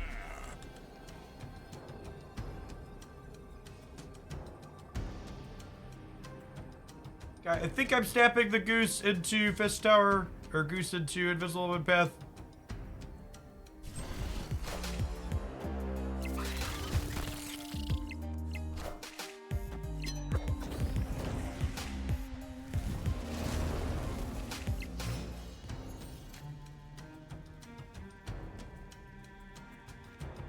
Is this crazy? Call me maybe.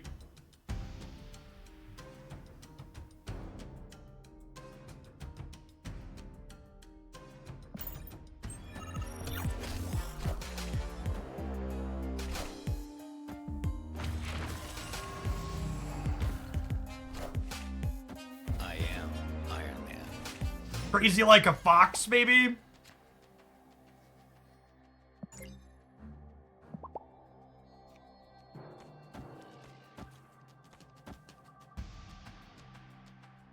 Victory.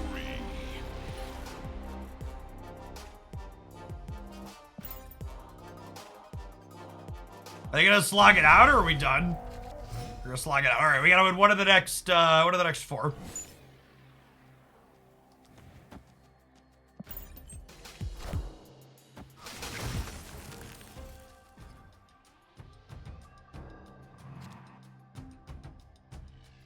This deck's kind of like Death and Taxes adjacent in a lot of ways. Just like a really motley crew of disruptive elements that just like doesn't look like it should be. It should do anything, but sometimes it does.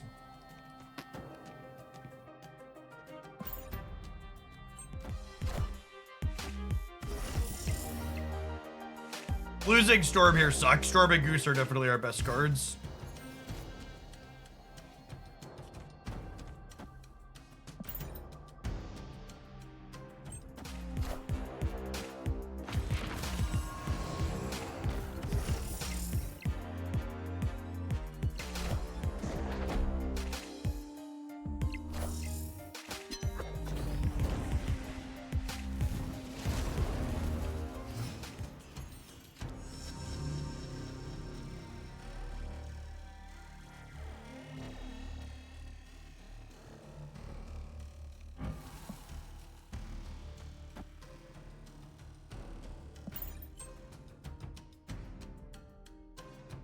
I don't want to goose into their Daredevil, so we'll wait a turn. Since there's gonna be another turn.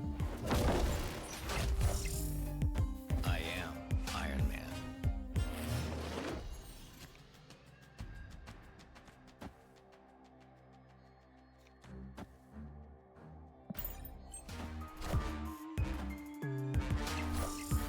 Assume this is Onslaught and then we're dead.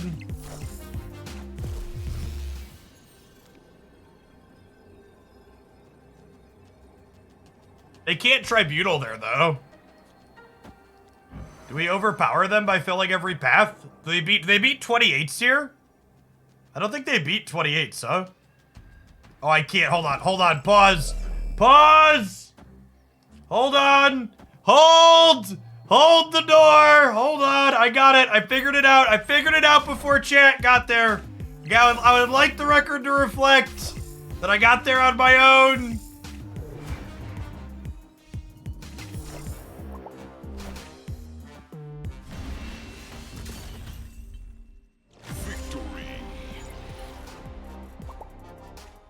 This build feels really clean, chat.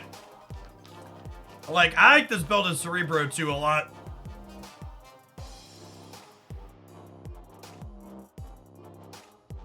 I think last I checked, something close to this actually had okay stats on Untapped. Not a big sample, but okay stats. Yeah, what am I? My one card off of this, I subbed Scorpion for Daredevil. Is that where I'm at?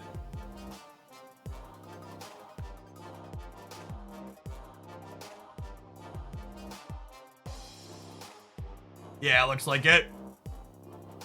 Yeah, I didn't want Scorpion into all the loot cages that people are playing. All right, non-subs, it's about that time. I think we're gonna see how far we can get in Gold Conquest with Cerebro 2 to start this morning. I'll see you in 2 minutes, though, after an ad break. You're not going to miss any gameplay. As always, ads are between games here. Thanks for hanging out. Don't go anywhere. Did we get any Mr. Fantastic boosters in any of those games, chat? I need 4 more boosters to split him again. 6 more boosters. God, they just refuse to happen. I have 1, 2, 3, 4, 5, 6. Fine. You know what, bro? No! They disabled upgrading cards for gold! I was gonna cave, bro! I was gonna give you your blood money! No! Oh, no. My hopes have been dashed. It's not the fast upgrades either. Big rip. Big rip. It's the only card.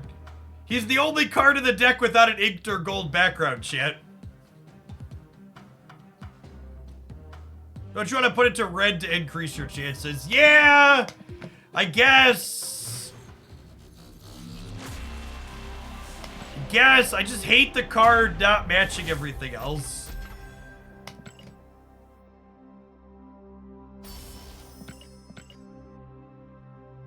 Wallaby, thank you for the 16 months. Welcome back. Appreciate it.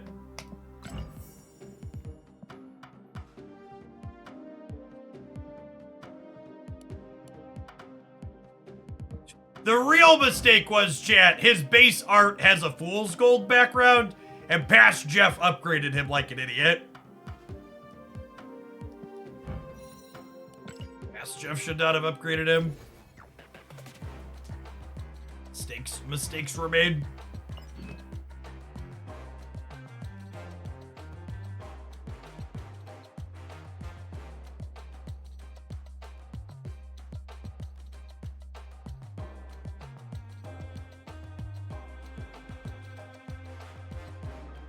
Why did they disable? There's something bugged with the upgrade for gold, so they disabled it. What's going on, Ikari? Thank you for the brand new primer. Appreciate the support. Good morning, good morning.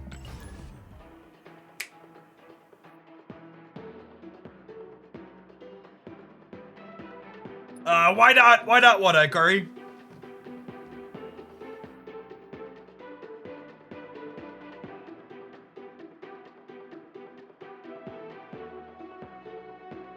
Oh, there was a bug that made it so you could spend gold without the warning that you were spending gold. Yeah, it's probably worth a disable. As sad as it is for whales. I'm upgrading the gold version. I just like all my cards to have the gold backgrounds, Ikari. So some of the pieces of art have like a gold background by default. So you kind of like skip the splitting process. Because even people like me that like spend money on Marvel Snap, I have a list of cards that like I have more boosters for that I need to spend credits on, so if you can kind of cheat the cosmetic without splitting it lets me put credits towards other things that don't have inked or golds on them.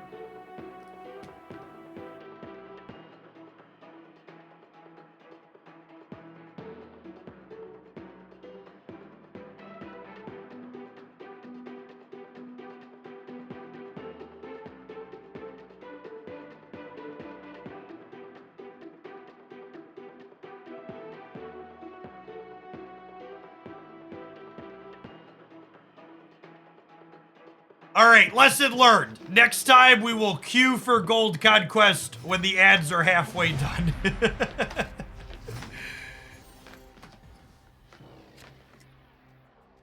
It's a wasteland out here, gamers. Easy snaps, Nightcrawler, Mr. Sinister, Cerebro, White Hot Room Curve.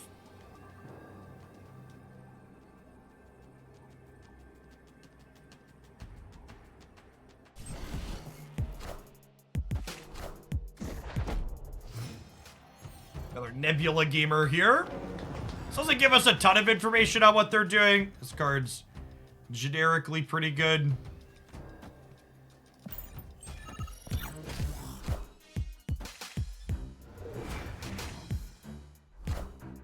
For all of your Alliath complaining needs, I would remind gamers that the complaining thread exists under the Marvel Snap channel of the Discord server.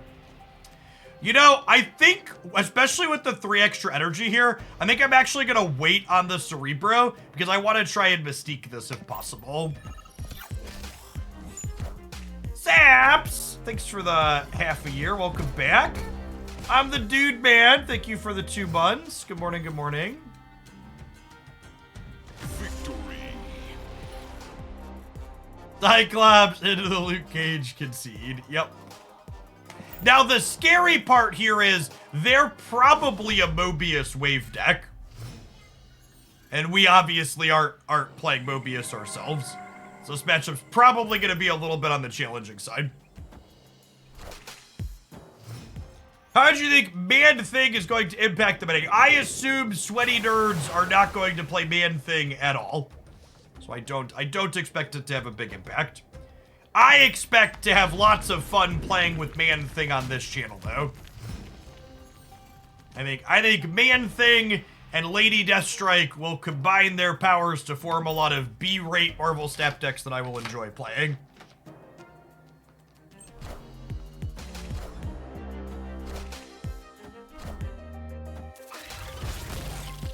I think Man-Thing is a sweet design.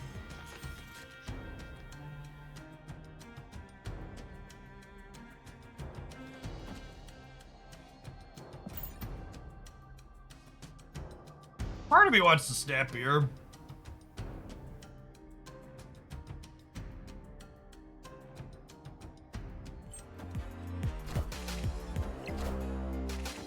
I don't have Luke Cage though, so I think I can't. A new card tomorrow. Card releases are on Thursdays now moving forward.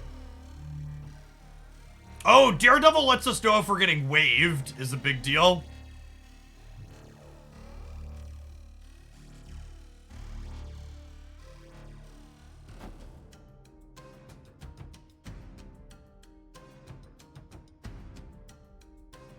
Are getting waived. Can we do anything about it?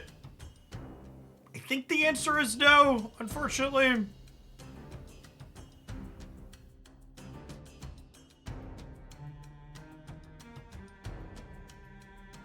I think gamers are largely overstating in their heads how common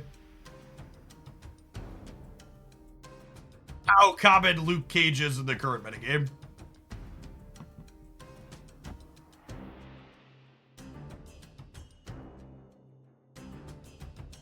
You want the old Mr. Fister?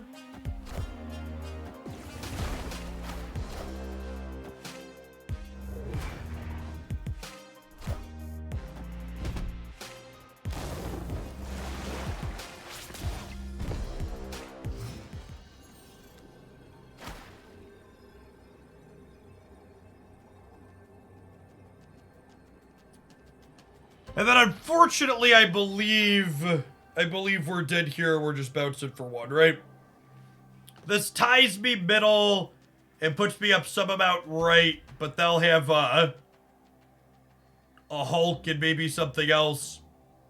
Yeah, we're dead to an Goliath. The Jeff can move around. There's like 3 or 4 different permutations here that are all bad for us.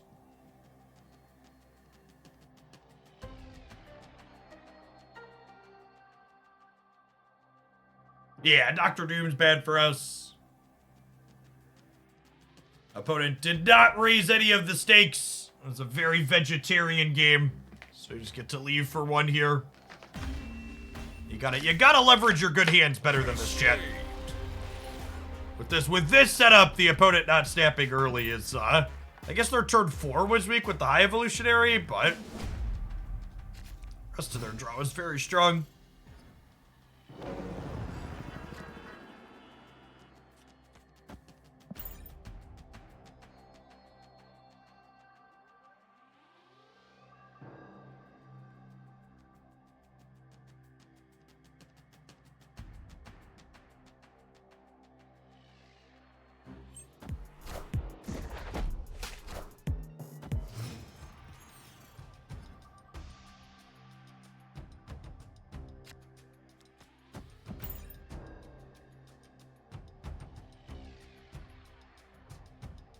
I wonder if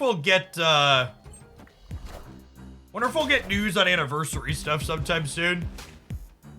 Feels like that's coming up here in like less than a week and a half. We should see something by now.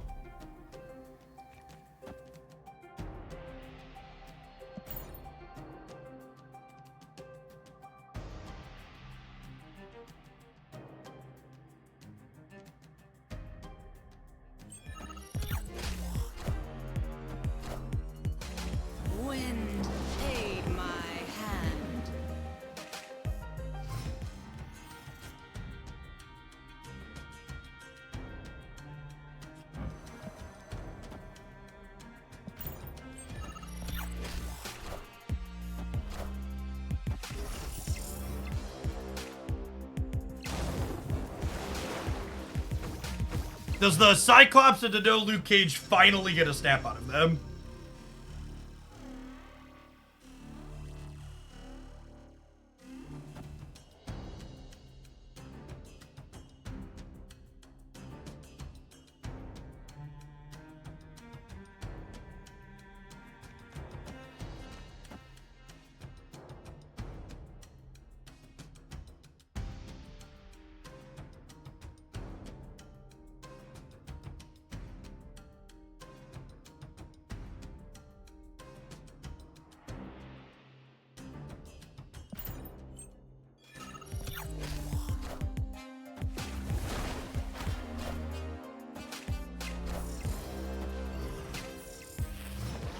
Where exactly did chat want me to mystique my goose stew? Can someone explain it to me? Help me understand.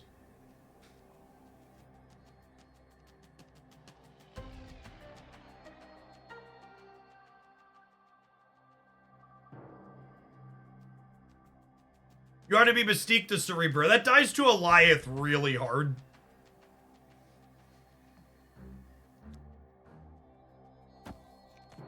We could still die to Eliath really hard here. There's enough permutations of this that we win that we stay, though.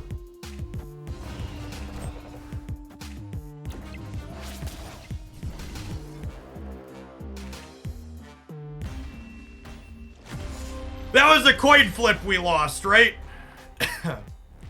If the Misty Knight goes on to any of these cards, we win the game.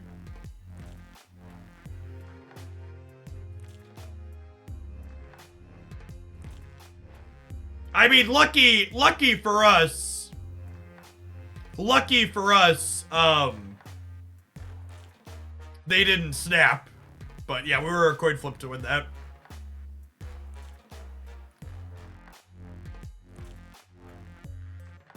If sideboards were allowed, which deck do you think is the least easily countered? So that, hold on, Mapamonte, thank you for the 81-month resubscription. Welcome back, bud. We really got to get together in person, dude. I'm glad you're still alive. It's been too long, though. Stevie Shamashi, thank you for the 15 months. Stevie Bats, thank you for the quarter of a year. Sorry, so thought. A lot of people talk about how... A lot of people, whenever I bring up the idea of sideboards in Marvel Snap, people always talk about how they think... What's the best way to put it? People always talk about how they think decks that are least impacted by tech cards would be the best decks in a format with sideboards. But that really couldn't be further from the truth. Because if you look at the decks that are already good in Marvel Snap, the decks that are already good in Marvel Snap are the ones that aren't impacted by tech cards. Griffin Bruce, thank you for the 86-month resubscription. Welcome, welcome, welcome back. So, I really don't think I can overstate how much having decks that are bad into tech cards would be better in a world where sideboards existed. Because sideboards don't just let decks that are awkward into tech cards do better, or don't just let you play tech cards in your sideboard. Sideboards also let decks that are weak into tech cards shift into other things. Shift into other things that when they're playing into tech cards that are bad for them. Someone said 81 months question mark. Yeah, my channel and me, I'm essentially a geriatric Twitch streamer, gamers. My channel's been partnered for, are we 97 months now? 98? 97 months? Been here a long time. We've seen some stuff.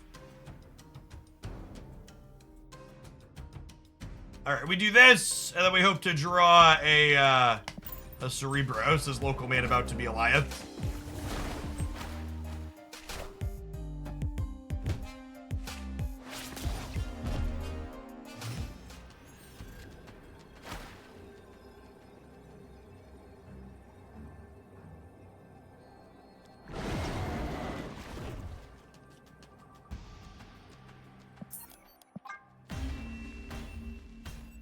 I think Goliath is an incredibly boring card, and Marvel Snap is a worse game because it exists. And that discussion has nothing to do with power level and everything to do with the play patterns that it generates. I think you could also make reasonable arguments that its power level is a little bit over the top as well. But I think just from a pure design perspective, cards like Goliath that regularly make it so your turn 6 basically might as well not exist are some of the worst designs in Marvel Snap.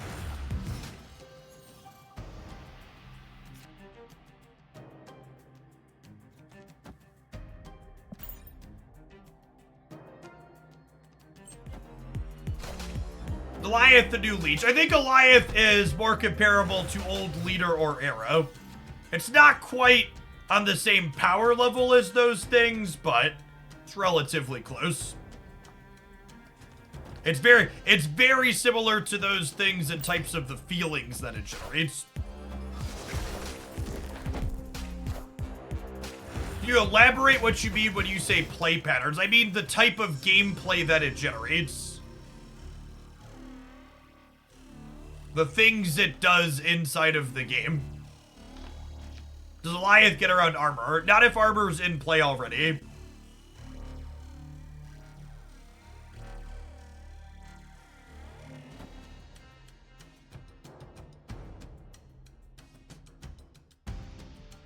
I think we can win this game, chat.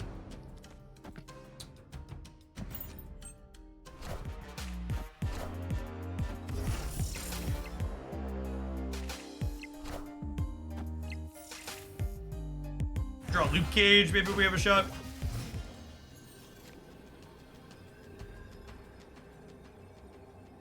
I think Goliath will get reworked. I hope Goliath gets reworked. I think Marvel Snap's a better game with Goliath that has a different text box. Escaped.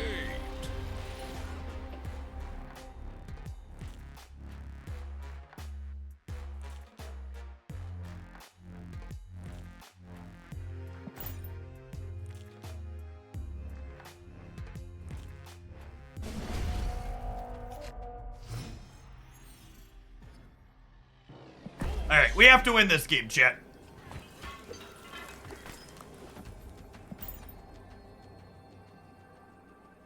Welcome back, Born Kid. Thanks for hanging out.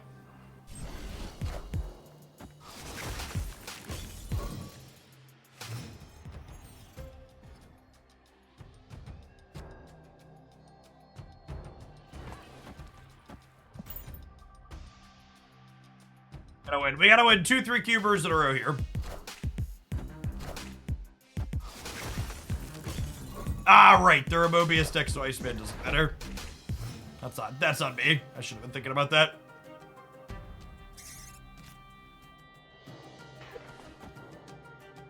All right. Well, Storm one and Goose the other, and hope for the best.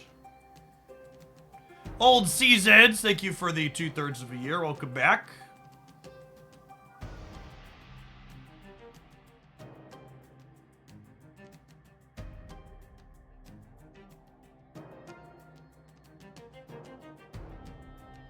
I'm expecting Goliath to have a different amount of power on Thursday.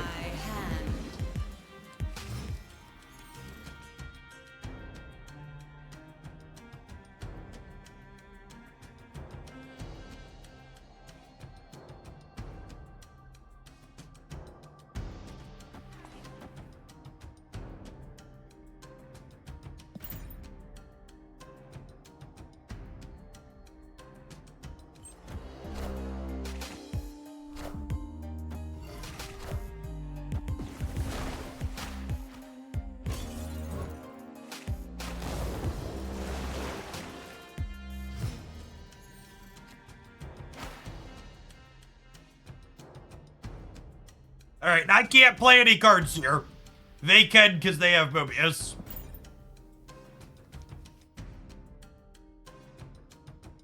We might actually win this game despite being locked out.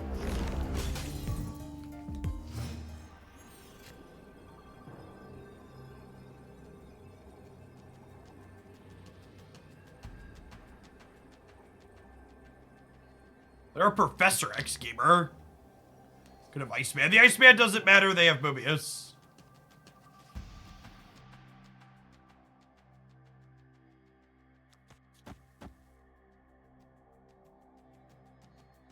Yeah? Yeah, they can't ally in Central Park.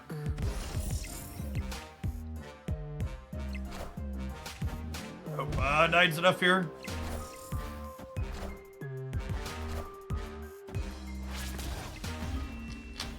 Alright. We won our Misty Knight flip that game.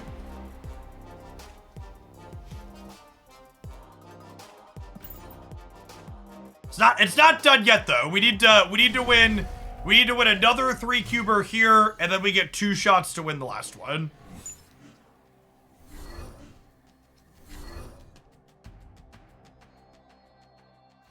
Misty didn't matter, we had the breaker. Okay, I didn't count.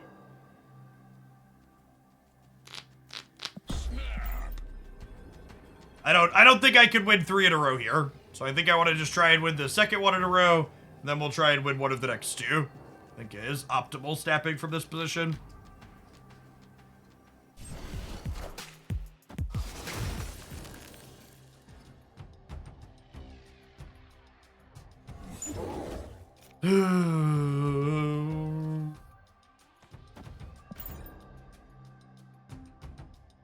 Tonight, that's how it goes.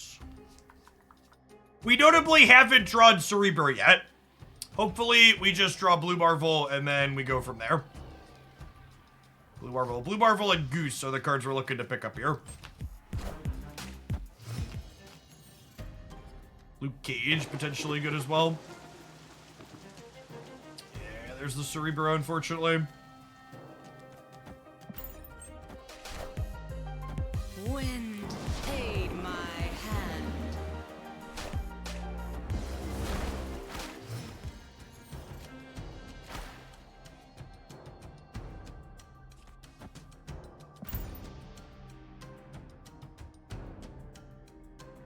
On the flooding, and we'll be done. Maybe I'm supposed to play Blue Marvel off the flooding because of Goliath. Yeah, it's a good line of thought, because I have the Nightcrawler to slide into there anyways.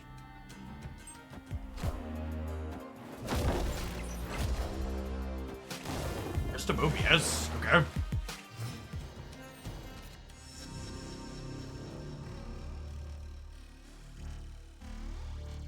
Don't call it a comeback, gamers. Don't call it a comeback, gamers. This is...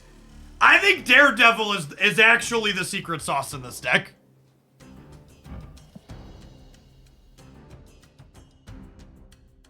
Oh, I need to draw Luke Cage because of the Cyclops.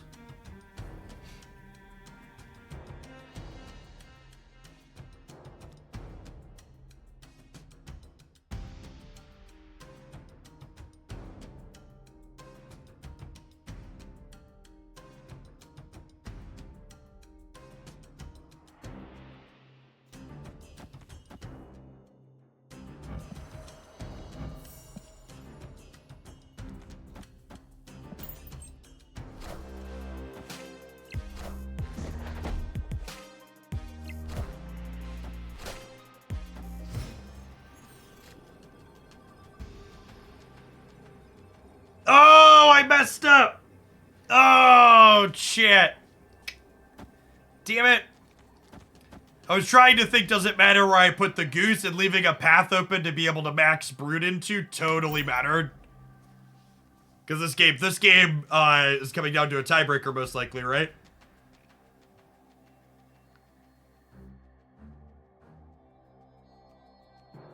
That was a mistake. I was like going back and forth, and I said I don't think it matters where the Goose goes.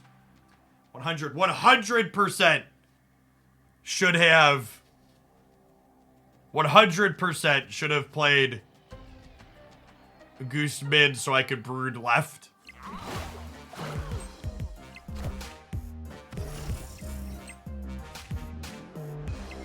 Does our 3-point breaker matter?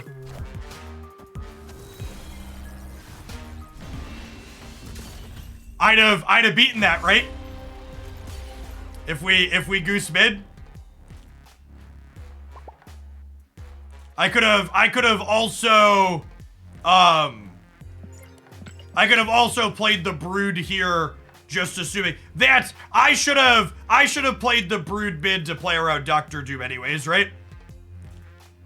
Would I have also beaten Eliath if I had played the brood middle? If I had played the brood middle and they Eliathed, I would have had 16. No, but we would have won the breaker anyways, right? Yeah, okay. So there were 2 big reasons that I played the goose in the wrong spot there.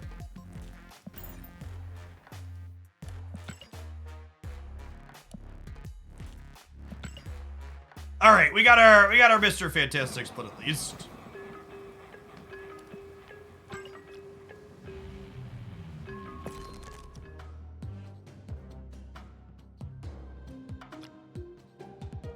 All right, can we finish our all inked or gold Cerebro deck? Infinity. Send me your energy, gamers. I don't actually know that matchup's that bad for us, Payback. Like, the Shuri matchup is bad, sure. I think that matchup was actually pretty reasonably close. I felt like we were in most of those games. If I play slightly better in that last one, we win it. We'd have won that last game, and I would have had 2 shots to win the final one. Yeah, it's a Kirby Crackle at least. Yeah, but I don't know if that's that big of a deal, Payback, because my deck's very good at playing to the board early. So we get down underneath that effect a lot of the time. So, like, you're right. On one hand, like, it's good for them, but on the other hand, I don't know that it's that bad for us, especially because we have Daredevil to let us know when that's coming. The Black Crackle's not bad. It's just the Crackle effect isn't super visible in general. Like, you look at my hand and you can barely see it, right?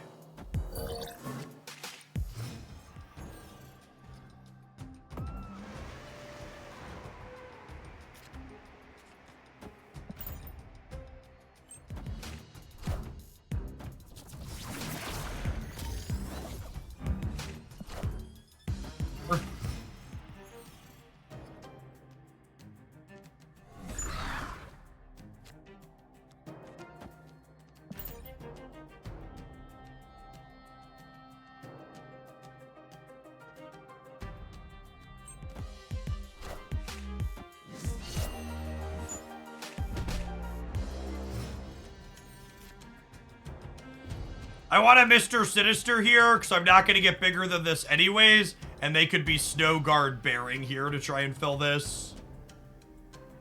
Opponent snapped. Honestly, I kind of want to snap them back.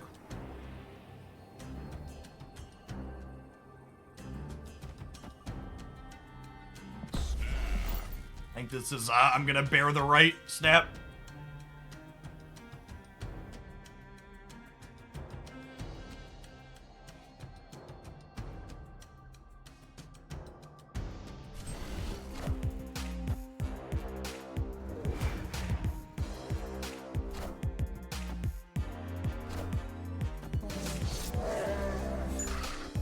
Are a book for me to read, gamers.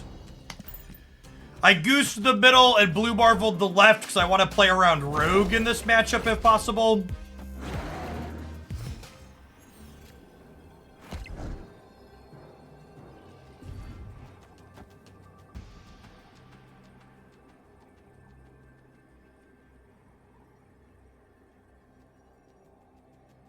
It's not the Cerebro I wanted for Christmas. Do I want to play for the left or the center? Mystique center will give me 13 here.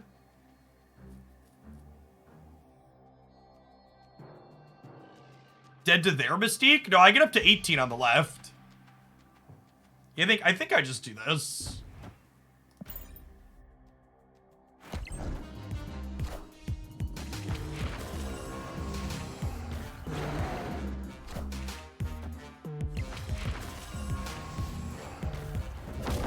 A Seer Berserker, thank you for the quarter of a year. Welcome back.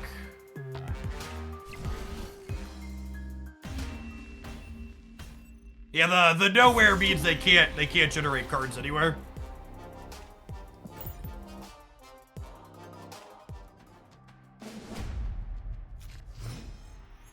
Oh, snap.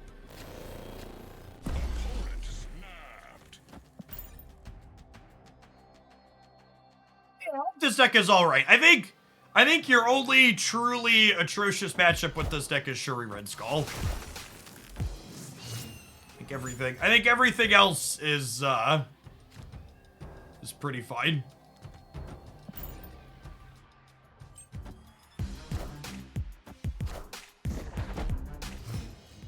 Every time someone tells me Cerebro 3 is good, I feel like I must be playing a different card game than they are.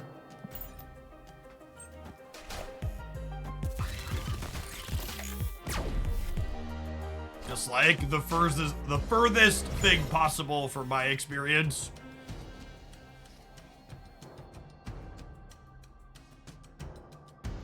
Am I bar sinistering Blue Marvel or Cerebro?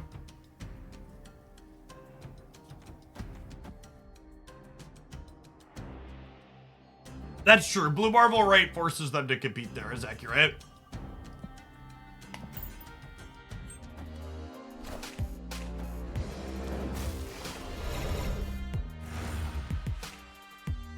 Okay, and now our Blue Marvel right wins the game, right?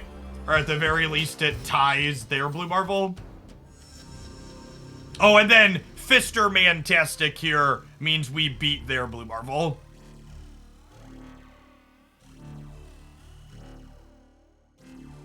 I guess it's fine for us, right?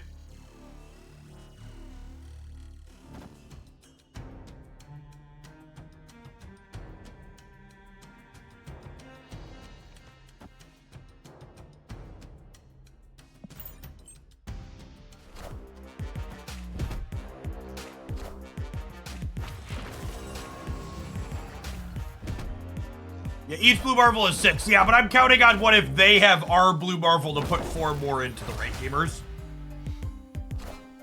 Oh, our Cerebro will also pump the Marvels. Is that true? Yeah, that works. That math works. Checks out.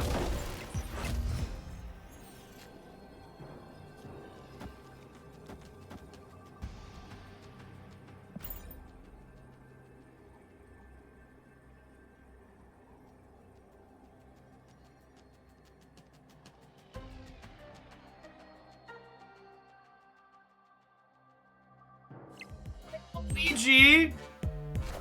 Sure being a part of Hoaglandia for the last 14 months. Welcome back.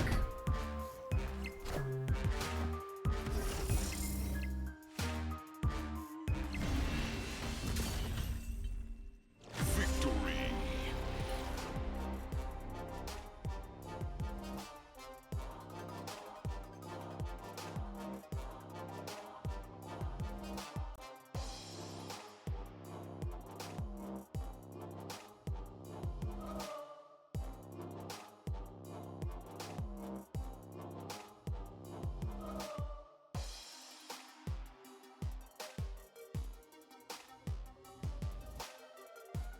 Sick, Bobert. Thank you for the Prime. I appreciate that. Welcome back.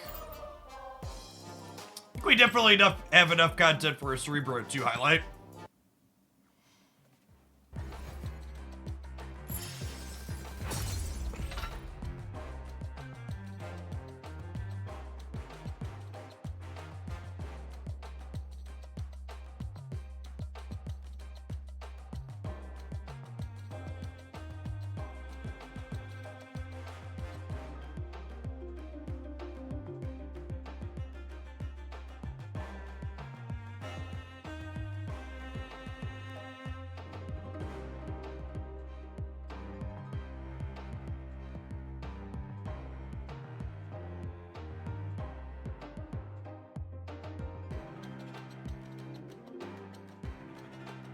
Apologies for the brief delay. Sorry, there we go. My very human background generator was having an issue there. Grizzle Fluff, thank you for the 41 months. Welcome back.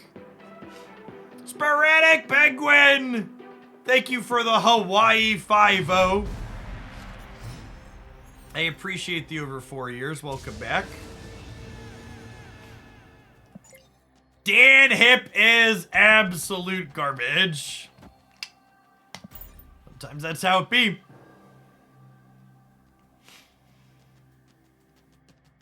Should you play Echo instead of Iceman? I don't think Echo's very good in this metagame.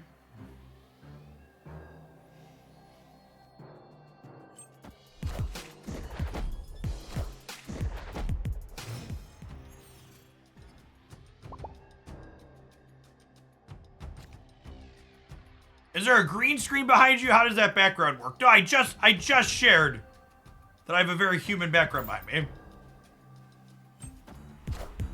I am just like you, fellow humans.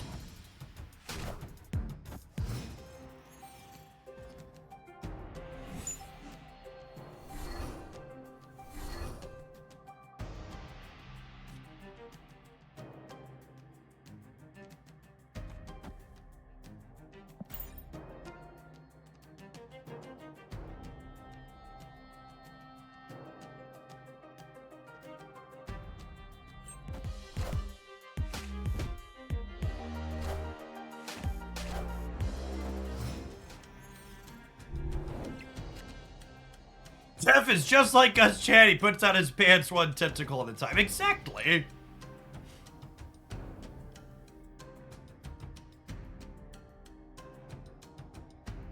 Yeah, Korg could be fine as just a disruptive one drop.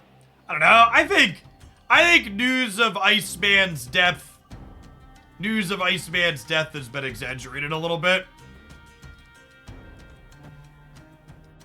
He's Opponent snapped. The question is, do they have vision? If they don't have vision, we could be in an okay spot.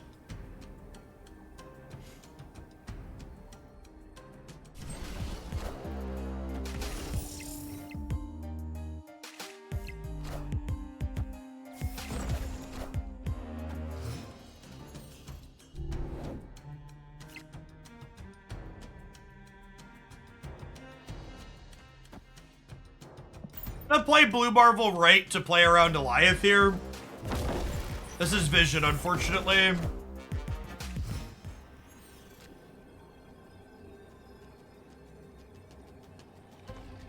We need a goose sooner. There's only 16 left. And if they Chavez, they're at 19, so we gotta go.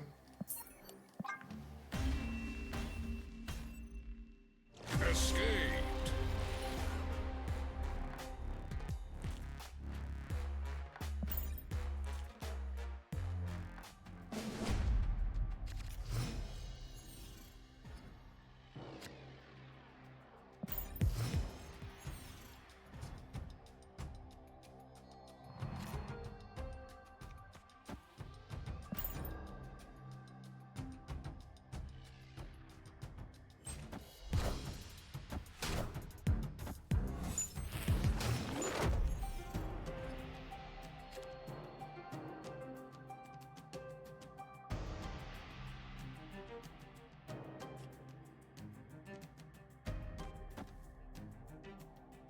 Oh, snap.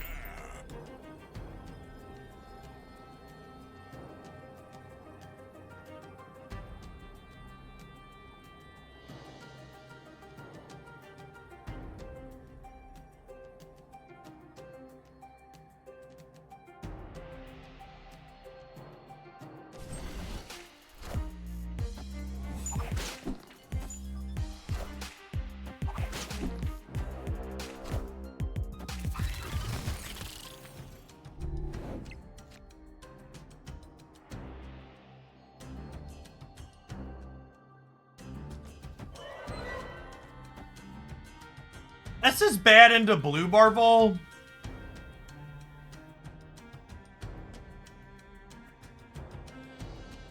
I draw like anything else, and I'm happy to have goosed the cloning vets.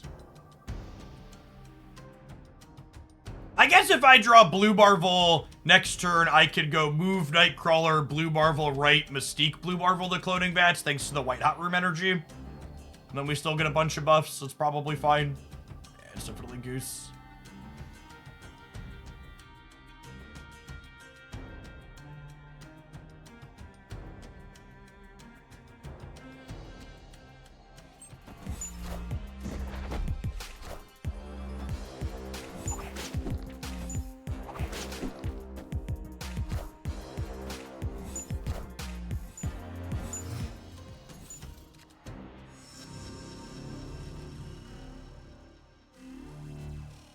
Cerebro and Blue Marvel both being in the bottom 4 cards of our deck is super unfortunate.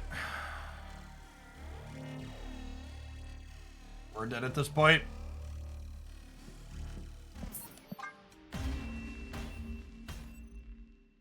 Escaped.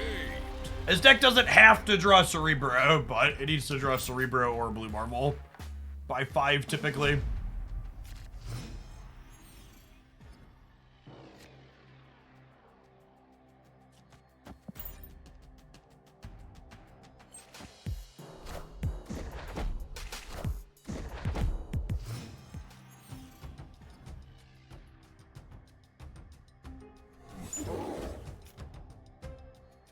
Opponent snapped. Escape. You could win some Monster Island games like we showed earlier today, but you need a specific hand to do it, so easy leave for 1 here. But, I'm gonna mute this person based on their name title combo on principle, just because their name title combo is pretty toxic, so I assume that if they're going to emote, it's only going to be in a toxic way.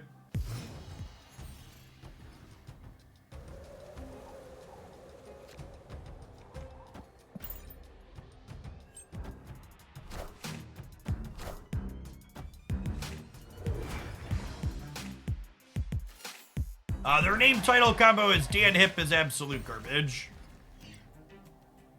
Which, regardless of your feelings in either direction on Dan Hip, it's a pretty fucking toxic title to have.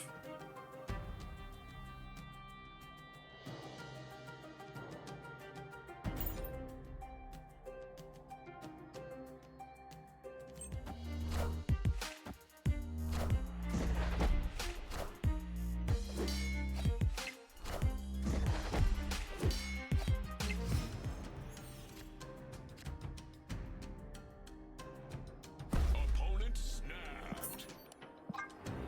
For a cube again.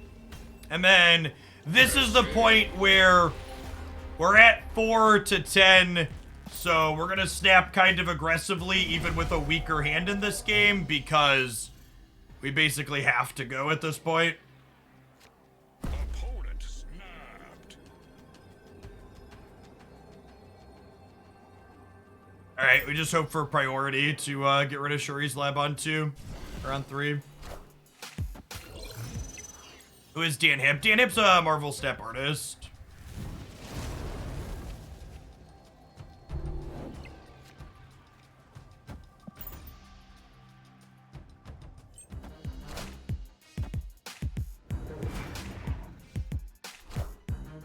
Alright, just Kitty Pride's great for us. It means the Shuri's Lab didn't get to do much for them.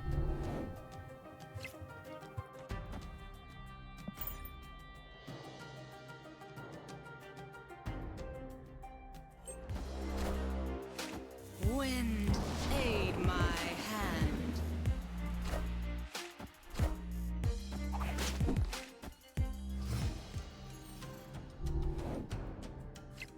Yeah, the kitty nerf was a really big deal here. It was the difference between losing this game outright and having a chance.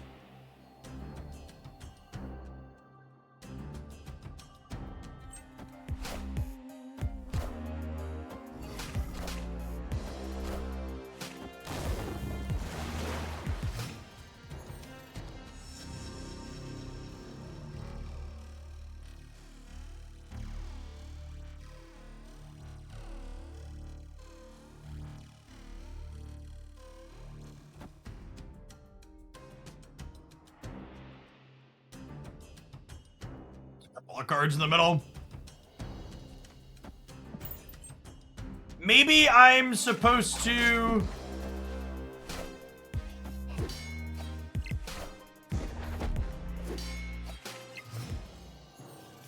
Yeah, package for me, baby girl. Open it. You can. I don't know what we're gonna open it here on stream because I don't know who that's from. That's from the mail. It's from the mail? Yeah. That's a very astute observation, Toddler. We might be able to win this game, chat. Cope.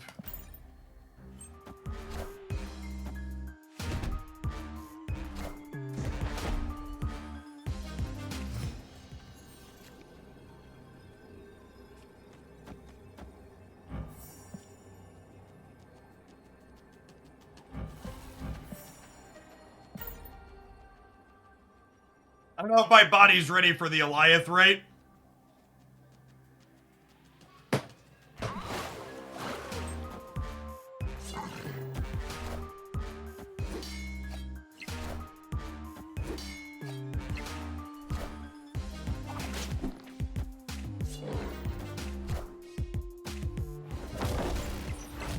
We win, right? We casserole them, in fact?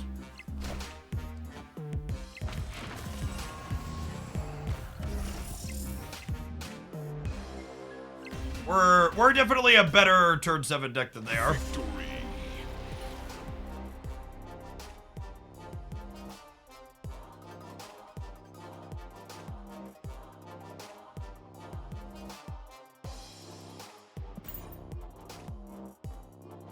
All right, and now we have a game.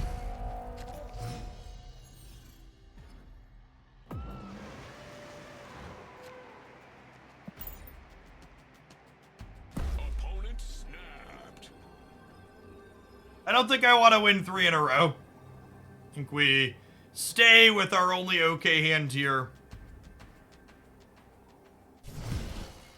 And we try and win this and then win one of the next 2. Artage. Not especially favorable for either player.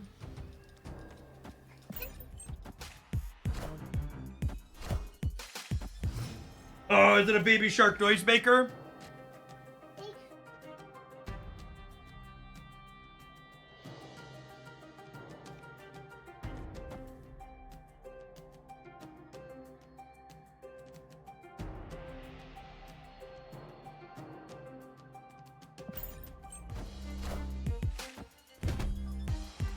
Sorry, apologies. The toddler walked in with a branded noisemaker that almost assuredly gets me copy struck if it goes off, so we had to emergency mute as we redirected her real quick.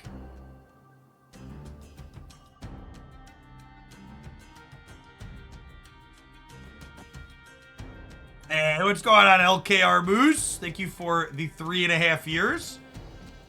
The Prime Playground is alive and well.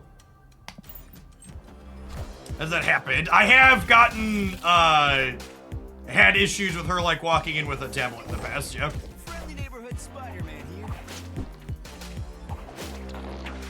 Alright, could have gone worse. Oh, it's moving twice. This is fine. Actually fine.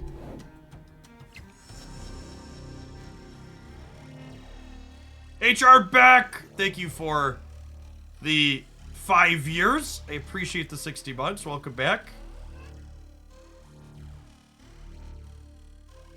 Yeah, Warrior Falls is not great for us.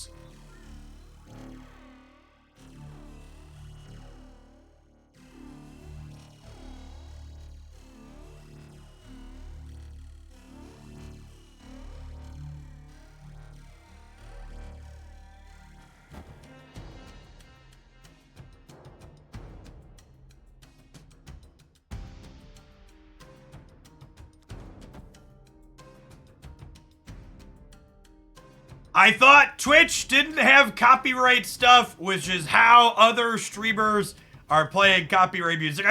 Every time I open another stream and there's copyrighted music, I have to really resist doing the stop breaking the law asshole meme. So, Twitch gives content creators tools to allow them to skirt the law and helps them hide the fact that they're breaking copyright. But no, Twitch and creating content while you're on Twitch does not excuse you from needing to own the rights to the things that you are streaming.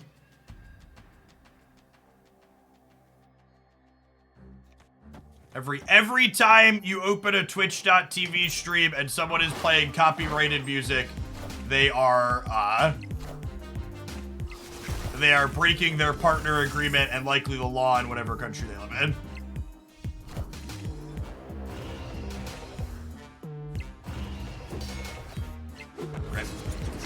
You know, it's funny, if I would have gone Storm... I should have thought about their alliance. If I would have gone Storm plus Cerebro left, we would have won here, huh? Mr. Monchi, thank you for the 10 months. Welcome back. And Murder Face, thank you for the 33 months. So Twitch gives streamers the ability to skirt copyright a little bit by not getting caught, by making it so your audio streams that play on the live broadcast aren't the same audio streams that get saved in the recorded broadcast. And that only currently still works because live copyright takedowns of currently live streaming content aren't a thing yet. That technology exists, but it's not largely implemented or utilized by copyright holders yet.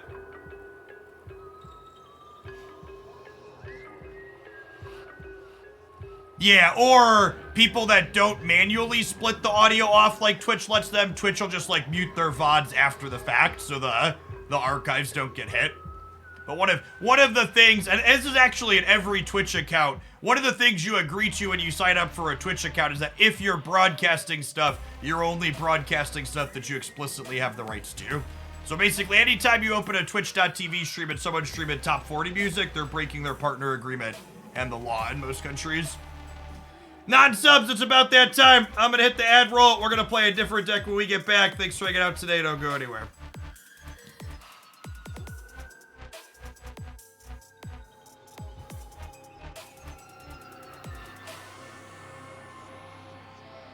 The shop rollover is in, 3 hours from now? 3.5 hours from now. Rolls over at 2 p.m. Central, noon Pacific.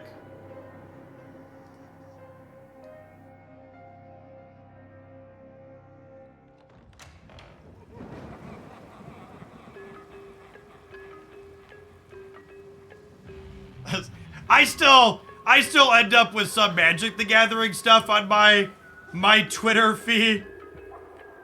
My Twitter feed on occasion, and this one just made me chuckle. The fact that Magic Arena has been around for 5 years and doesn't have spectator mode is mind-boggling. I mean, is it really that mind-boggling? Is it? Or is it like actually par for the course and completely expected? Is it sad? Is it frustrating? Sure. But like, come on, Wizards of the Coast. There isn't a service they can subscribe to that grants the rights to play music. So there are some limited cases where you could orchestrate that for, but generally speaking, that doesn't exist for far and wide top 40 style music. Hobbit. Not as of yet. Not at all. Yeah, exactly.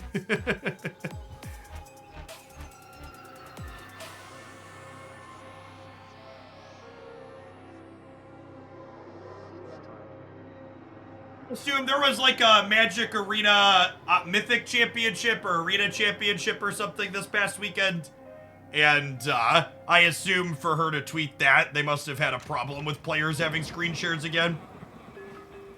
I wonder if there were some hot singles on stream. My local game store is turning down products. Release schedule has gone insane. Yeah, the one of the big sellers of previous Magic singles, Troll and Toad, they actually recently announced that they were done selling Magic the Gathering. which is kind of wild. I think I'd like to farm some more Mr. Fantastic boosters. I think I'm gonna load up the I think we're just gonna kind of play a meta deck, chat. I'm waiting. We'll play some more off meta stuff tomorrow with Man Thing, but we'll play a meta deck that has Drax in it, okay? It also has Eliath, but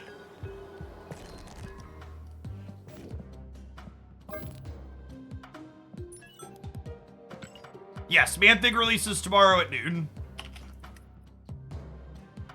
What's going on, Thazzle? Thank you for the half a year. Welcome back. Appreciate that support. Unlucky Magician, thanks for the brand new primer. There's a ton of great people you can send that to every month. Thanks for sending it this way this month and keeping me around.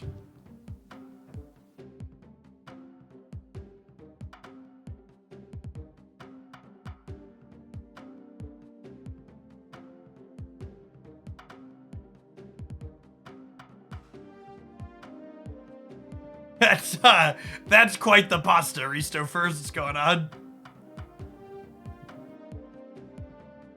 Yeah, a few people have been talking. One of the other content creators has been working on this pile. I refuse to call it anything other than a pile, but it's got some cards here. Let's play it. Let's play some games, huh? Nebula is in a lot of the meta deck strong card that goes under the radar. I feel like your statement is at odds with itself there, right? If the card's in a lot of meta decks, is it really under the radar?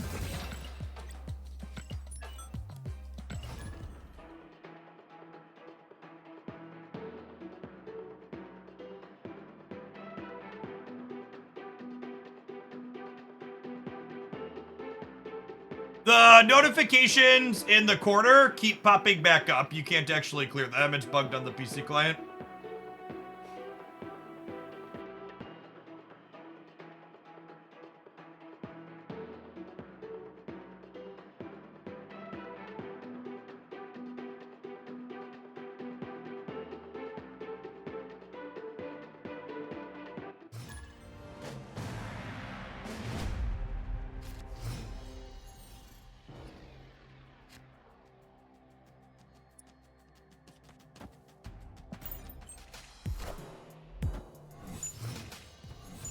We play Electro Tribunal today. Maybe. Opponent snapped.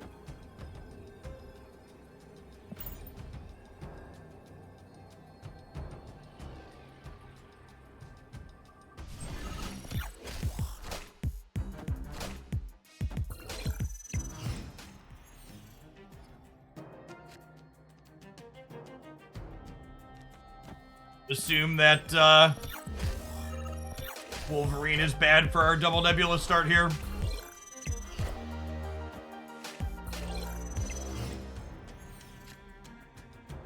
So, definitely a Killmonger deck.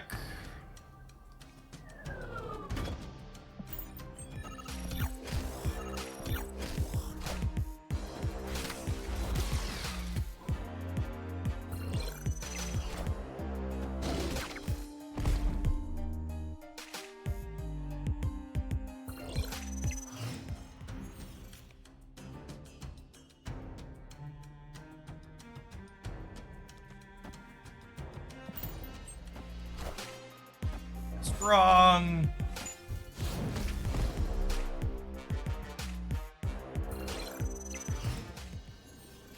I've talked about this before, but like genuinely, anytime I get to like see a Shang-Chi for less than 4 cubes in Conquest, it feels like just an incredible win. Just like, yes, you've won this battle, but you are definitely not winning the war. I mean, they snapped. This was their snap. I think Shang-Chi's fine in this metagame. I think Shang-Chi in your destroy deck is some mad bait, but in general, I think playing Shang-Chi is fine.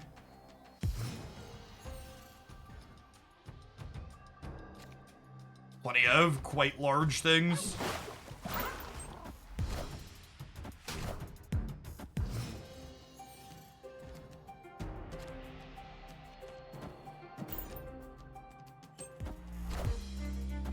Wind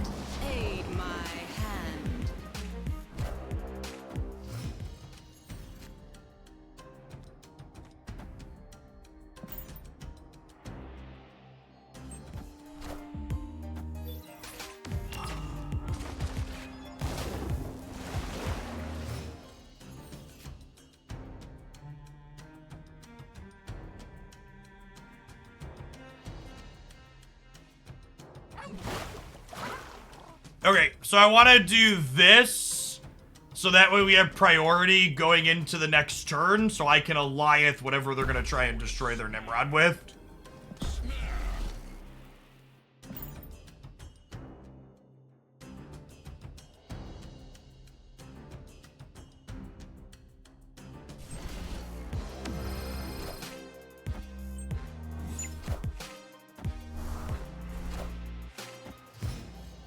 Alright. Dead to a destroyer will just go next, but they don't have a destroyer. They are destroyed. Hi, bud.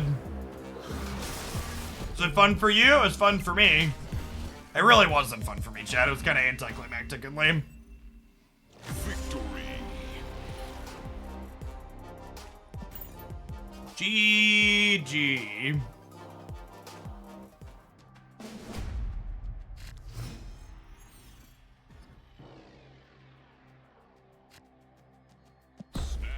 We're 8-2, and I have a Mobius into a Dream Dimension, so I'm gonna press the button here. I want to play these out. They're all high stakes rounds from here.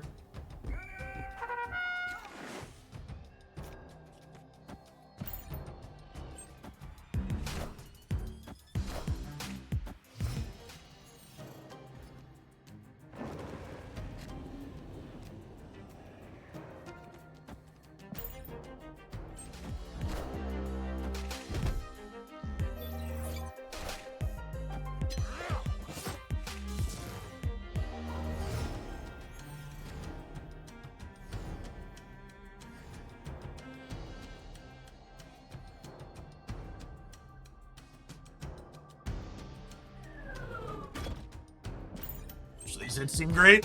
Alioth? Alioth? Never a lucky rubber ducky. How sick would that have been? It would just like blown them all away. That would have been fun. I would have enjoyed that one. Adding RNG to my Alioth is fun. That one's enjoyable for me.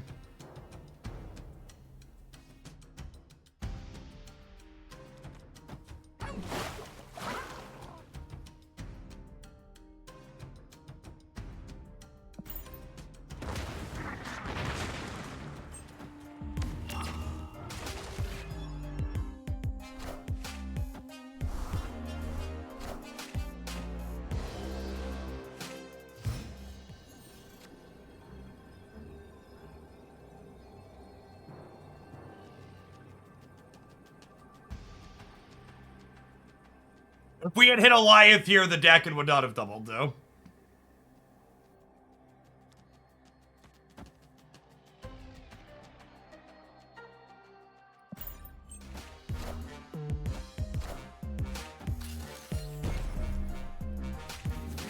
Ha! Sure. Got me.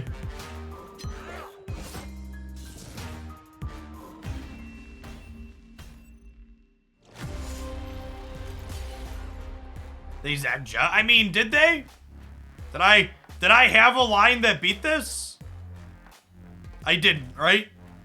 And it's not like I'm retreating because they're all in. So like, in order for them to have got me here, I have to have had a line that played around this. Which we didn't. So it's not really that we got so much as they're all in, so we're staying through the end.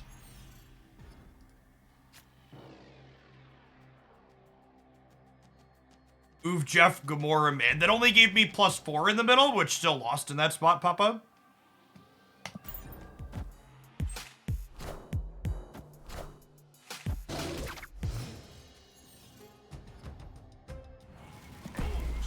Live from the Daily Bugle.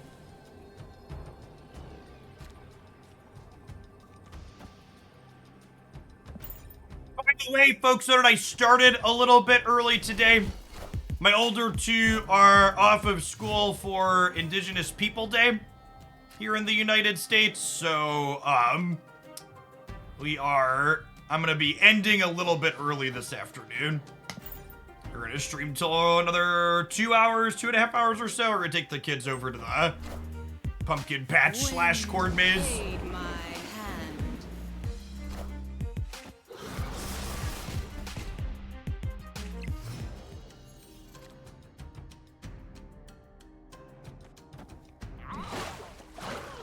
Is there merit to trying to store-bought for a player other? Sure. Yeah, maybe. Is the corn maze your backyard? It is not.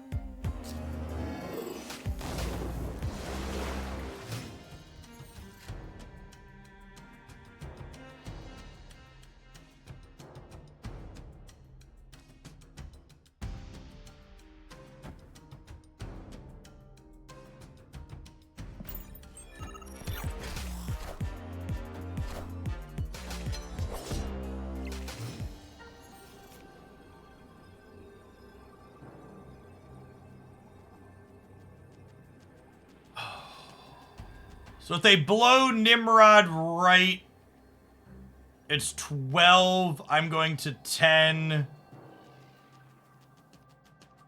This puts me to 15.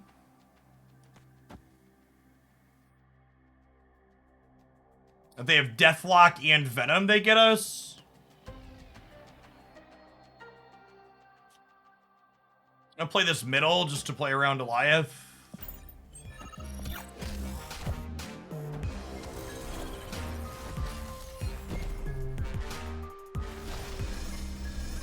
Oh, can I have played around that flip? I don't think so, right?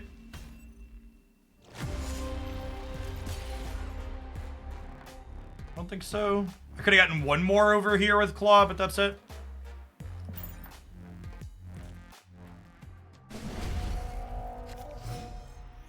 Thanks for the third of a year, Brilliance. Appreciate that. Welcome back.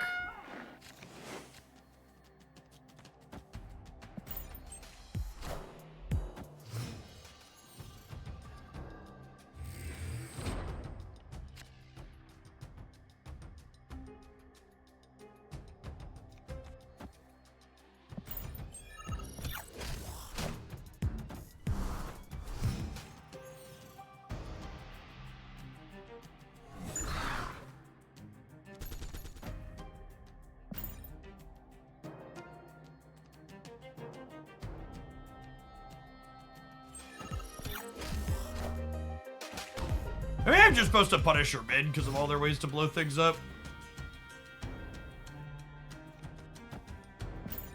The case. The odds of Punisher sticking out a lot of cards there was low.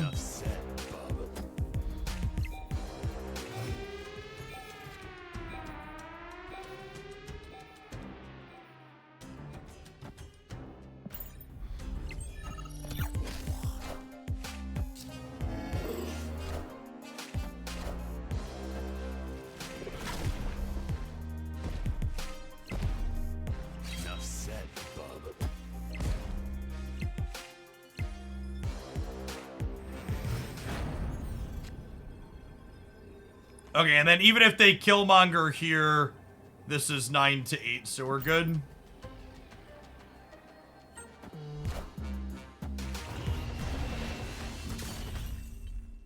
Victory.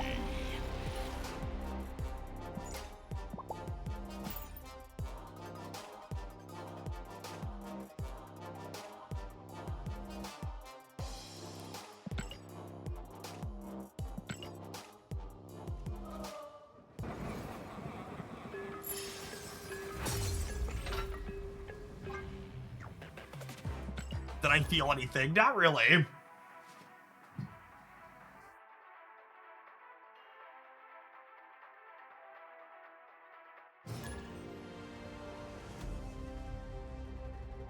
Well, I queued up for the ladder, sure. This deck's fine at least. Conquest UI is such a bucket of hot dog water.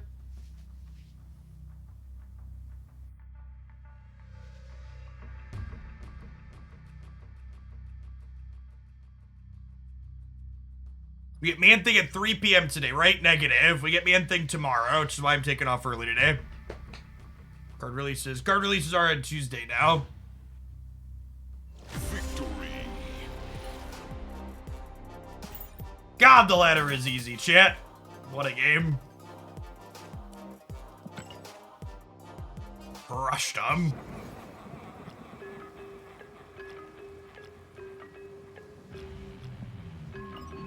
Free to play is an irrelevant measure in Marvel Snap, is my perhaps hot take. Unless you're in a metagame where literally every single competitive deck contains the current Season Pass card, which is uncommon. Like, often they're playable, but not every deck needs them. Like, free to play is largely the same as paid to play, just with a slightly more weighting. This isn't like, you know, Hearthstone or Magic the Gathering where free-to-play players can't access most cards.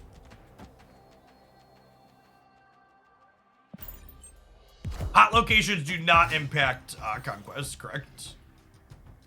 It's one of the reasons I play Conquest on hot location days.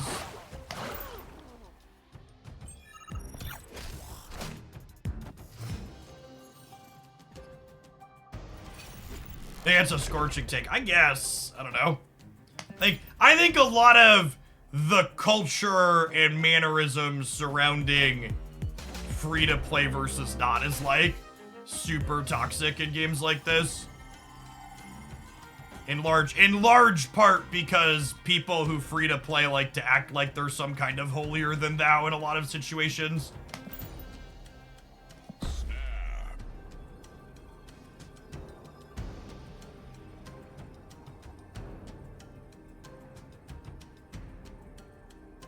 Would you recommend Pokemon TCG? For adults, I think Pokemon TCG is fine. Stab them before we blow away their Typhoid Berry here.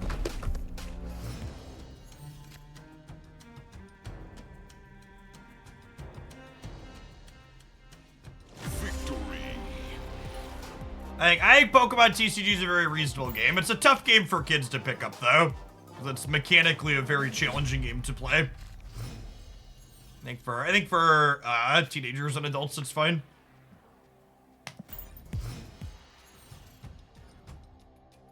Yeah, I mean, even free-to-play players that have been playing since release, like they're, what, you get 500 collection levels a month being completely free-to-play, so free-to-play players that started on release are like crossing collection level 6,000 around now.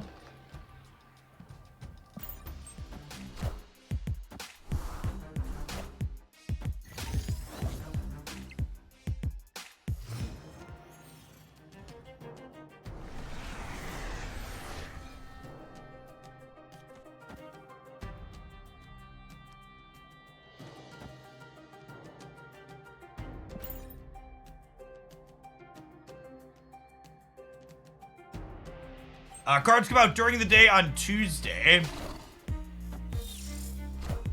Approximately 27 hours from now, Man-Thing releases.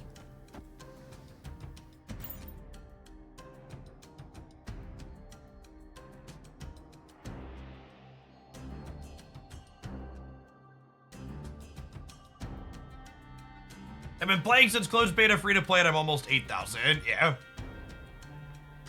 Yeah, contrary to what a lot of the whining on other platforms would lead you to believe, quite frequently, Marvel Snap's economy is actually very reasonable.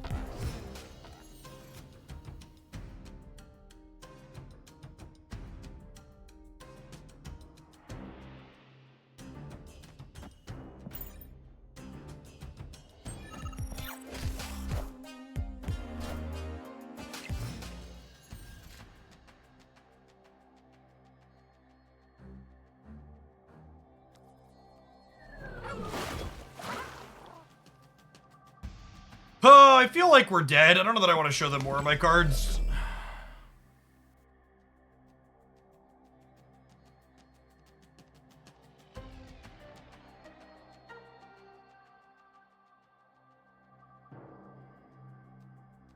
Yeah, Claw. I mean, I think I can win Quantum Realm with Claw. The question is, how do I win left or right? I don't know what rescue mid-range means when you say that, Ricky Bobby. Like, what are the other 11 cards? Yeah, Taskmaster is also good to Quantum Realms to take. I'm gonna end the turn just to see another card or two out of their deck. Like, we know a lot of what they're doing, but I might as well see them. I think that's something enough people don't do enough for the time in Conquest. Like, very easy for me to just, like, see another card if they're not raising the stakes, just to confirm what's there.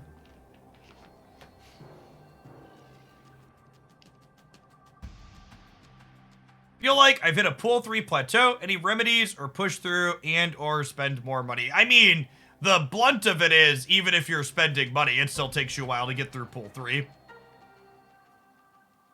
Even on the old max spend, getting 4,000 collection levels is, takes a while. Escaped.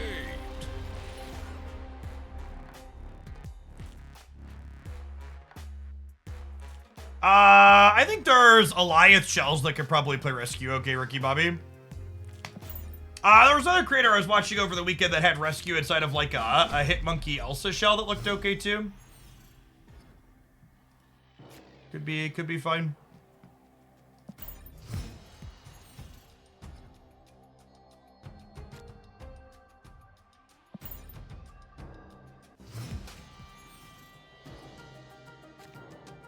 It's wild to me how many players will keep showing you cards and not stamping even though you stop playing cards. Yeah, I mean, the number one thing Marvel stamp players struggle with in terms of being able to get better is definitely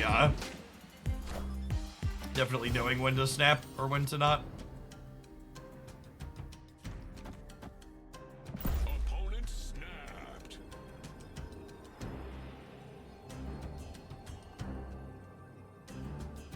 Our Storm plan feels kind of mid against these Vision decks. Whoa, they didn't play into Asgard? I didn't think I could win there with Drex. Guess I was wrong. Rip. Mother of God!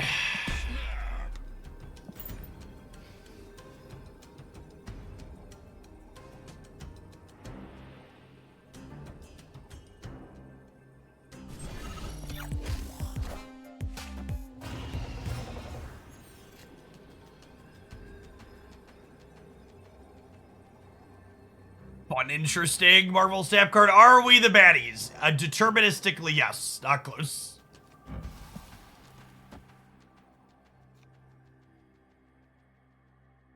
Not close. I'm the bad man.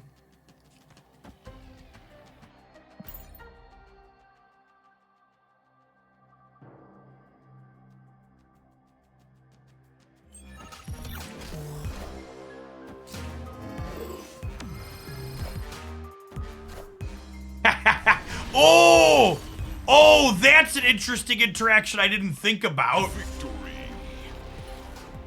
If I Alliance their Shuri card, it doesn't use up Shuri because it technically wasn't played. We won with Gamora or the Claw here, so like we were way more than fine, but definitely a today I learned moment. This feels good to learn that that's how it works, while also winning an 8-cuber instead of getting got. Get some Fister-mantastic boosters as we work towards a gold or ink split on this. Learning. Dude, what if they swap those around? Yeah, but I think expecting me to play the bigger thing into the center is not unreasonable there. How many Mr. Fantastic splits do I have? 6 or 7, I think, at this point.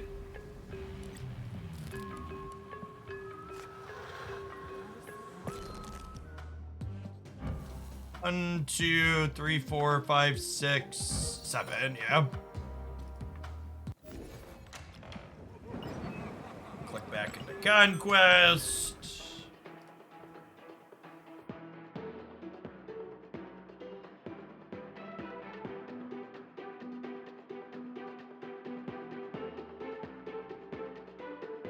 The person in DMs who asked me why I've decided to use sub-only chat, I would encourage you to read Twitch chat for 6 to 8 hours a day and decide if you want to do that for free. Speaking of things for free, it's time to run ads before those happen to the middle of this game. Let's hit that, and then we'll pop on in and see if we can finish this this infinity ticket up.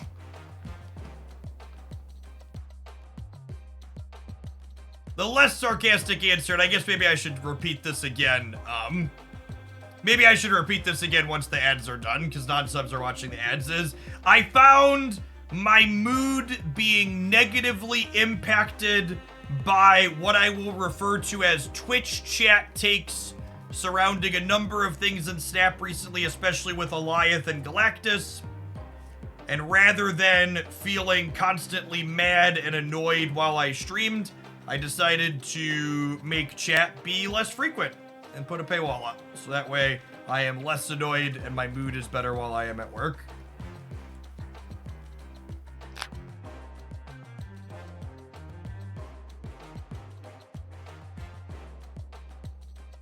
It's easier for me to feel less annoyed with what I consider to be a medium take if it's coming from someone that paid me. Just to be blunt.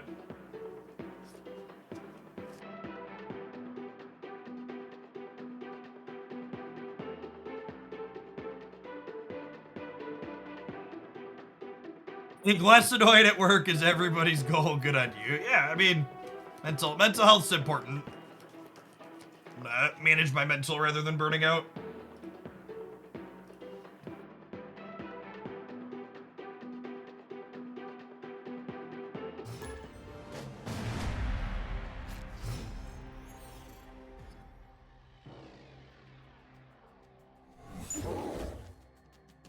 Ads haven't quite ended yet, so I'm going to use this copious turn 1 ticking down timer here to let the ad rolls finish so non-subs don't miss any of our stimulating gameplay here.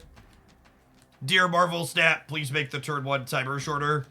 Signed, every reasonable person playing and not doing something else at the same time.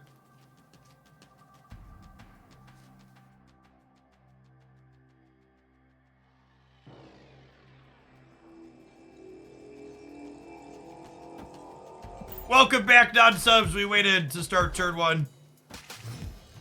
I do appreciate the non-subs hanging out, but just to repeat what I said a moment ago while the ads were ticking, I put chat in sub-only mode because I was finding myself more consistently frustrated with a lot of the Marvel Snap discourse surrounding cards like Alioth and Galactus recently, when that card was everywhere. So rather than putting myself in a position to constantly feel frustrated while I was streaming all day here, I decided to have more limited access to people that can post stuff in real time that could potentially annoy me while I'm working. Sorry to the reasonable people with reasonable takes that locks out, but if you want to interact with me, I'm very active and responsive on both Twitter and my YouTube comments. So if you're someone that can't afford to sub and you want to chat with me, there's still avenues to do that. I've also run 2 different mobile game sponsor promos in the last couple of months that allowed people to get free subs, and I will likely do more of those in the future. So if you're someone that's not in a monetary position to be able to subscribe, but you want to be able to get into chat occasionally, keep an eye out for those in the future.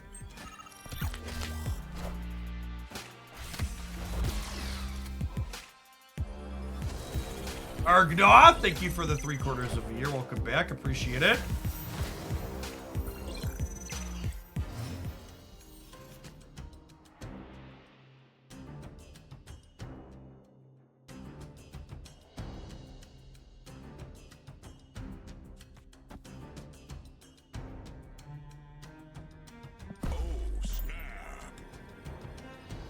Hey, Gamora into Alioth, your Wong path as a snap here. I don't know what they're doing, but farted away.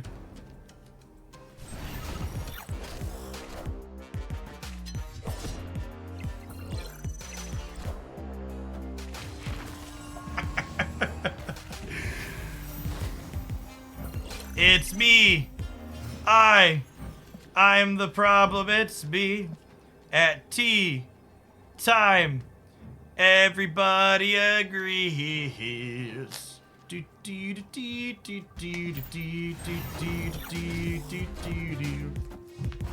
like a fart in the wind, it's gone, shit. I don't know what their sweet payoff is, but It's for someone else to figure out. Victory. How much energy did this soak up? They soaked up 1 on the end there, so probably just a white tiger. They played a 5-drop, I'd assume white tiger. Dystopian, thank you for the 10 months. Welcome back, appreciate it. They actually weren't winning even if white tiger put 2 here and 2 here, right? So the Goliath kind of didn't matter there.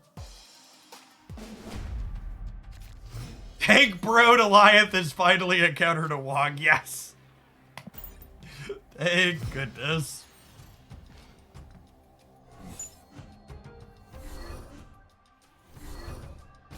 It could have been discounted because of Ravona. No, I had a Mobius in play. They weren't discounting shit.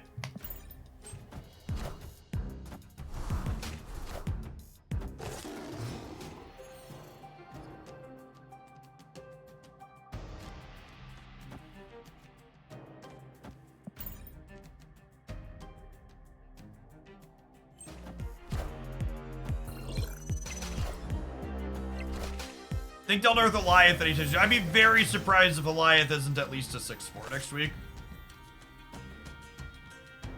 Or sorry, next week on Thursday as an OTA. Wind, aid my hand.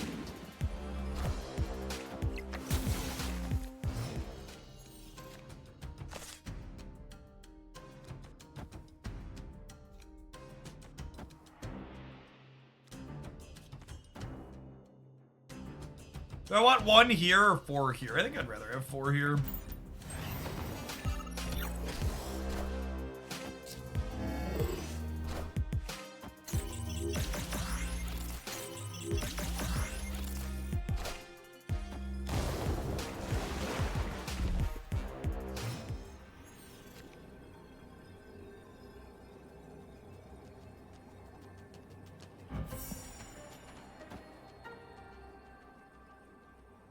So they have to soak 3 here while also adding at least 1 here. Possible.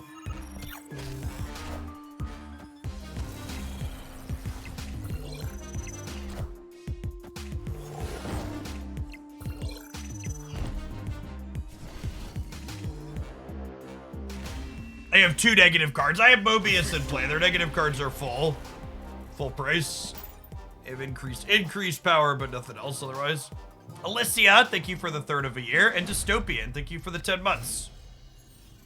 Bro, top decks on Untapped right now. Untapped is not any meaningfully different than my best decks video from Monday. Friday? For Friday. Whatever day of the week that was. You can expect anytime there is a reasonable metagame shift for me to relatively quickly put up a new best decks video. I think negative can be fine. I think negative with Zabu and Ravona is almost assuredly trash. So this morning's deck highlight over on the YouTube channel is actually a null Lady Deathstrike negative deck that I think is quite reasonable. Tokyo Whirlwind, thanks for the 46 months. Rogue, and Lady Deathstrike both give you some solid counterplay.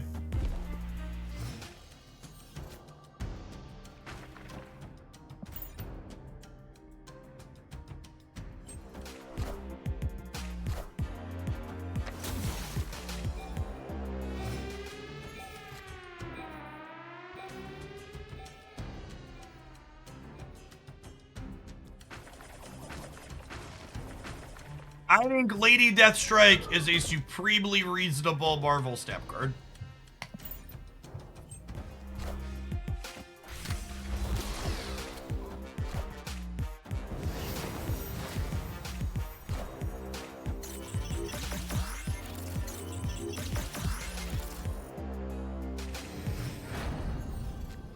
Opponent snapped.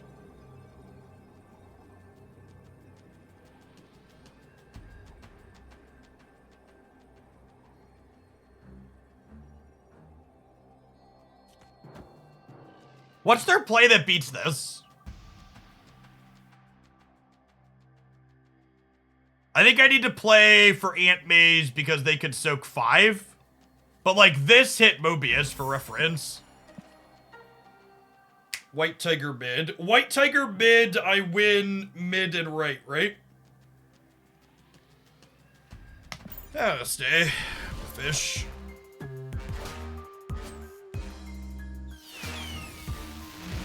I am Iron Man. There was a fish. It was not me. Victory.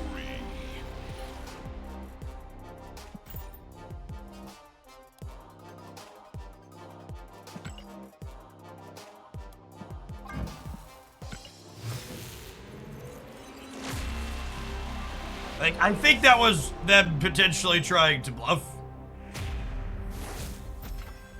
I have seen some people playing leader trying to counter Goliath. Is that I'm using full circle. No, Man-Thing releases in 27 hours. I'm doing a short stream today because the wife and I are taking the kids over to the pumpkin patch this afternoon since the older two are off school. And then tomorrow I'll be doing a longer stream since we have a new card releasing. We're gonna stream till 4 or 5 tomorrow, I think. Once the card releases at 2. Honestly, I might just sit here and jam this deck into Gold Conquest for the next couple hours, convert some Infinity tickets, and try and farm some Mr. Fantastic boosters. That snap was like halfway between a bluff and I'm tired of this matchup. Yeah, I think that's a good take. Seems reasonable.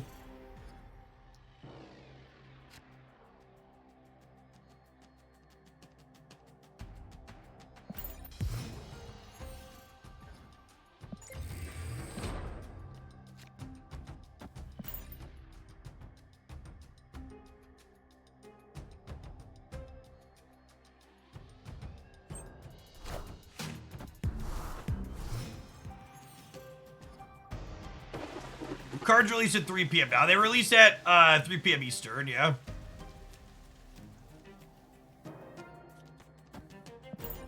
I'm punting Marie. On Tuesdays, yes. Aid my hand.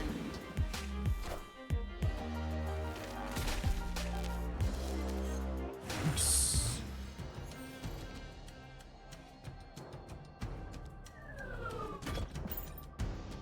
Your finest Goliath, please, Iron Lad.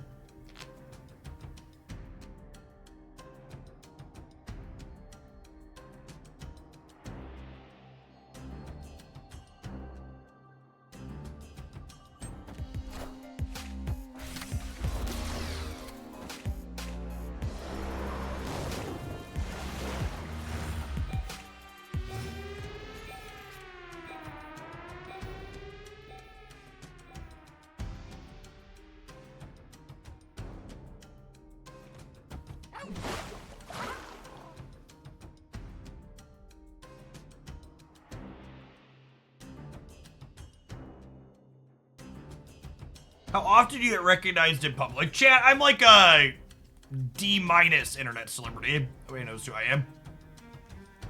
100,000 followers on Twitch is actual nothing.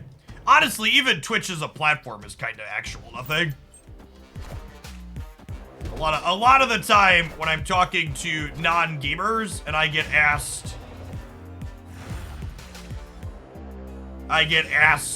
like, you know, what do I do for my job? A lot of the time it comes down to, what's the word I'm searching for? A lot of the time it comes down to describing my job in the context of, it's like YouTube. I think this is the win, right? They can only play one card. This beats Dr. Doom.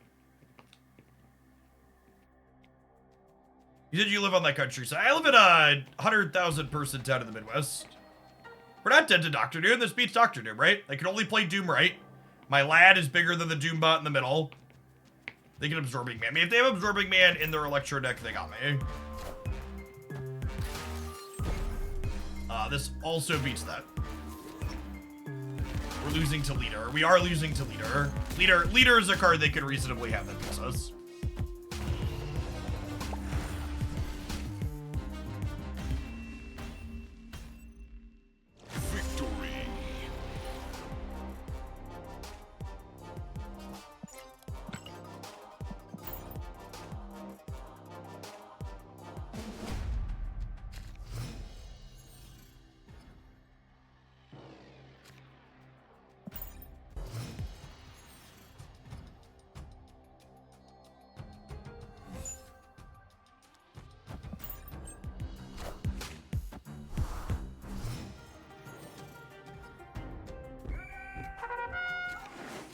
Tell people you make videos on the internet for money. Well, so usually when people are a little confused when I say I stream on Twitch, I don't need to like describe my job in more detail. I simply describe myself as a live streamer who works predominantly for tips, and my audience is largely men between the ages of 25 and 34. That usually is crystal clear, zero chance of confusion as to what exactly I do for a living.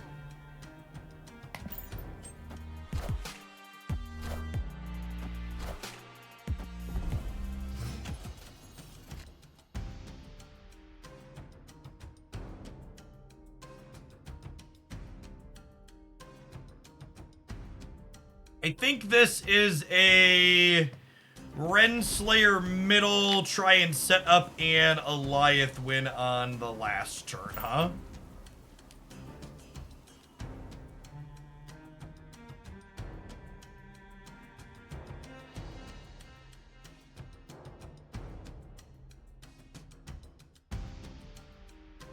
Adult entertainer who'll be giving chat a lot of credit. My audience here on Twitch is predominantly adults. I'm gonna let you in on a little secret, chat. Whenever you hear someone talk about something happening in a game because of children, generally speaking, it isn't because of children. All systems go. Children are actually quite good at video games on average and enjoy winning. Most of the terrible things that happen on the internet are 30-somethings that need to touch some fucking grass.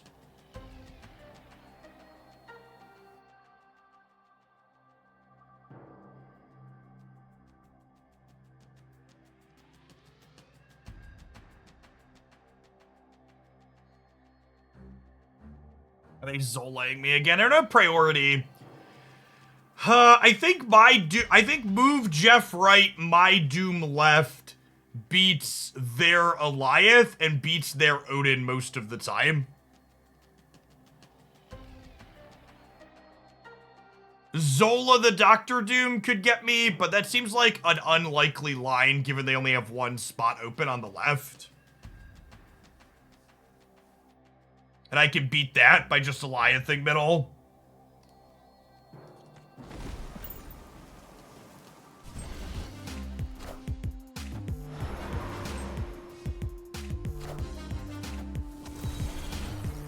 They emoted me earlier, and then they boomer snapped me, so I hid my screen for the final play.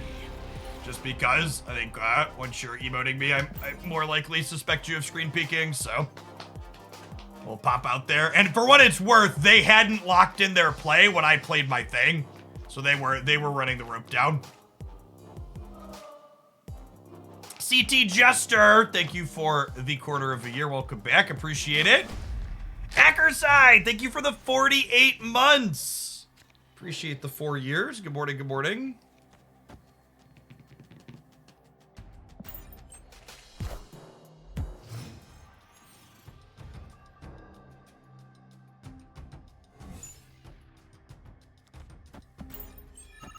Hey, Dark Dart, thanks for the brand new primer. Appreciate the support.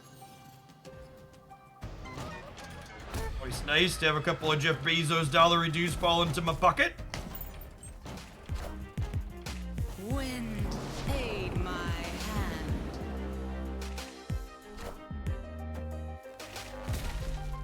Yes, Man-Thing releases in approximately 27 hours.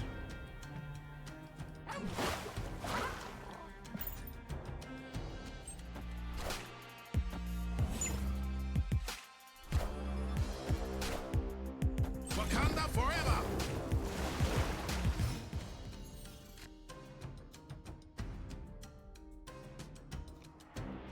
We could get Alioth here.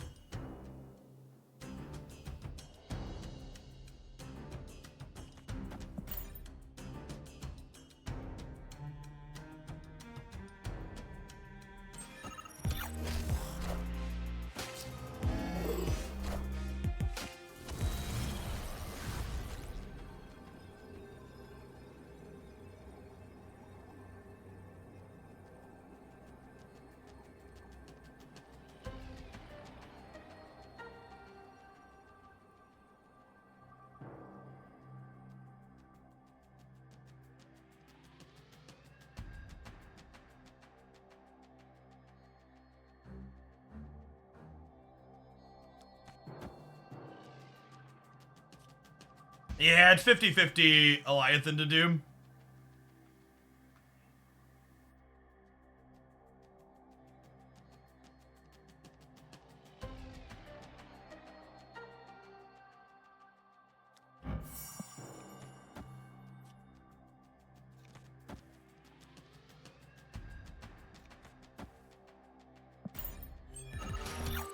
Oh, I do have priority, don't I?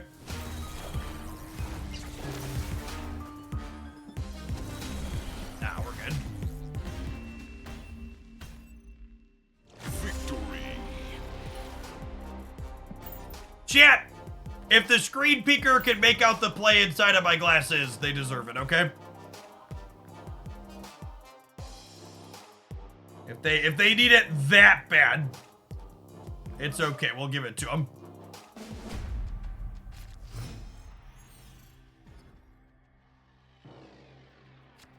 Snap. Opponent snapped. Start the high stakes around early here.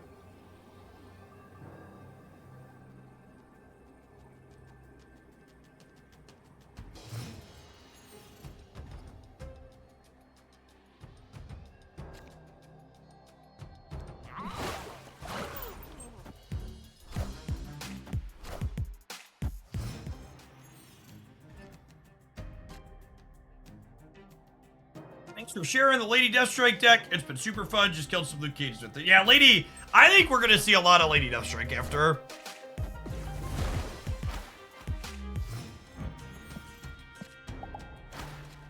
Imagine playing Wave in current year.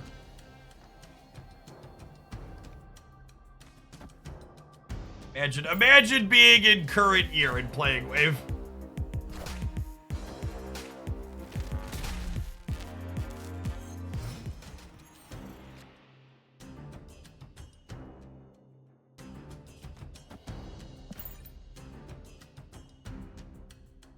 Yeah, Lady Deathstrike is in the Man-Thing caches tomorrow.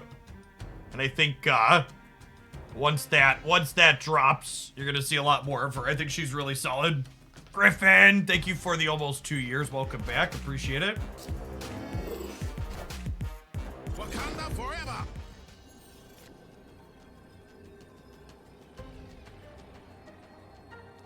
This loses to some combination of things, but we'll give him the 2-cuber if they're not Zolang.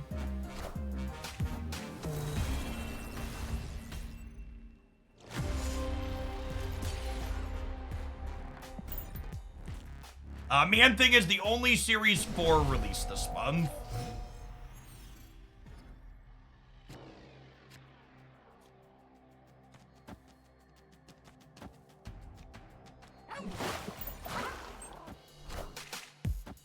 They have the Mobius. We do not. They do.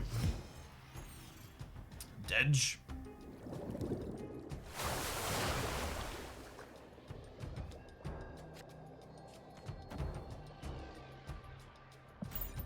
I don't, like, games like that last one, I really don't agree with people like, well, that was good setup on their part. Yes, they set up in the game in a way where I lost a 50-50.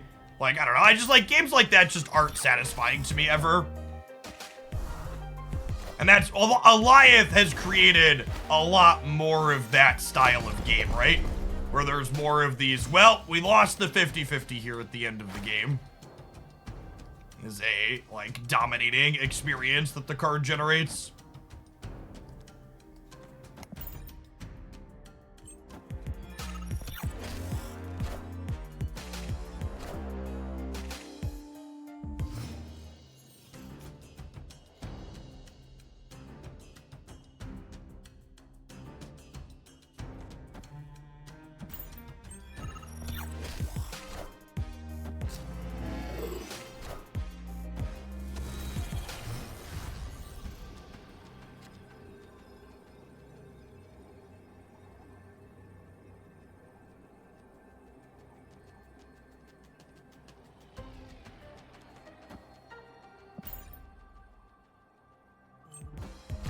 Oh, I guess this loses to Odin, huh? Because we lose mid. I needed to move Jeff. That one's on me. I should have moved. I was like, oh, we're just covered here because we're winning the others, but their Odin's bigger than my Doombot here, so I need to slide Jeff here so we beat that. I guess if they played their Jeff in the right spot, they beat us, so we both did the wrong thing with our card.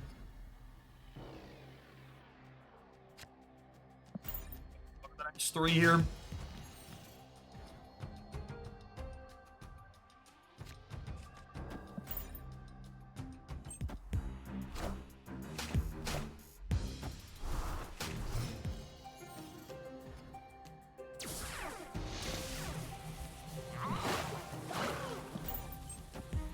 Crew gets to go on a journey.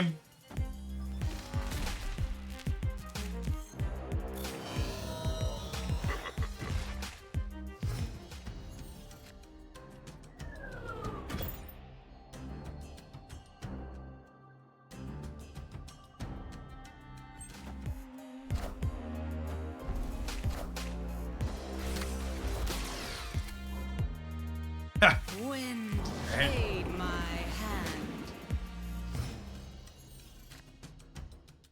Yeah, I think we're losing this one again.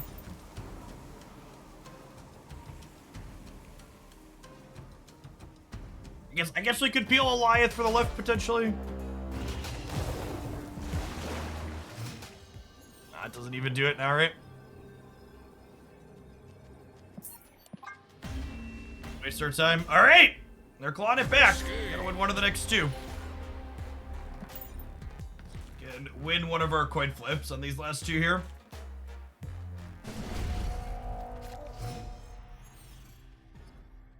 Are any new releases coming on Tuesday through 10? Yeah, we get a new card every week, Brick Super. Tomorrow is Man Thing releasing.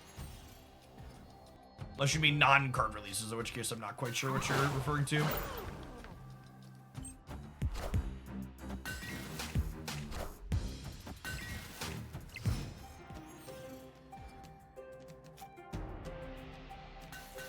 We had 5 out of 7 draws that were a card we could play this turn. We drew Dr. Doom. Sounds about right.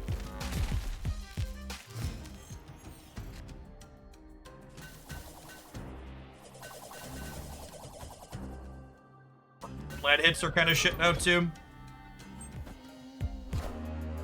Wakanda forever!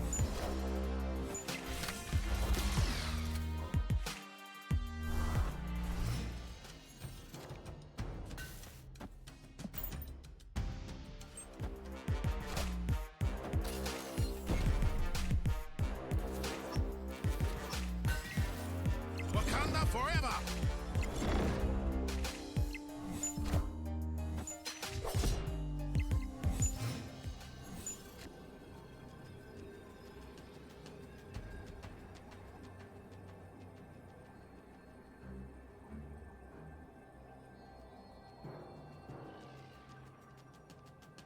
Yeah, the new timings are noon PT. Super dead to Odin. I mean, we're just dead to anything, right? I literally, I think we're dead to them passing. I don't think I can put cards into play here that allow us to win any of these paths. Our opponent's curves have been very good. Their draws have been very strong, and our draws have been very mediocre. Like that last game, right? Like we needed just any of the bottom half of our deck. This never happened.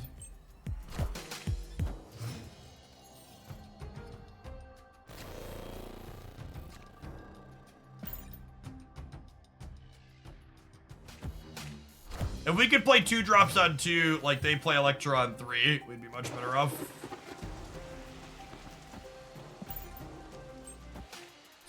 Actually, I think every single game we played in this set was Electra on 3 for them.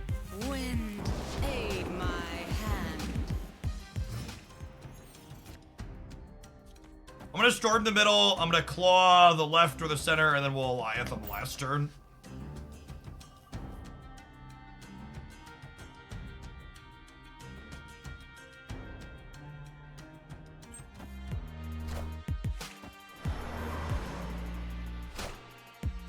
Wind aid my hand. And that the whole game is just the fact that we didn't have a 2-drop, right? Like if I have priority with a 2-drop here, we get to win this game, but we didn't, so we're dead. Wakanda forever. Yeah, the whole game is just decided by having priority or not.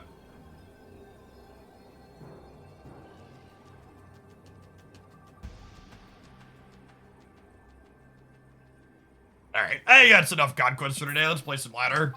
This game mode is just so medium. Escaped. I think hitting one matchup like this that just feels not fun is just, it's so exhausting. Really, I really think they need to revisit how this mode is structured. I just don't see how it's ever successful in the long term, as is just like a longer, grindier version of the ladder.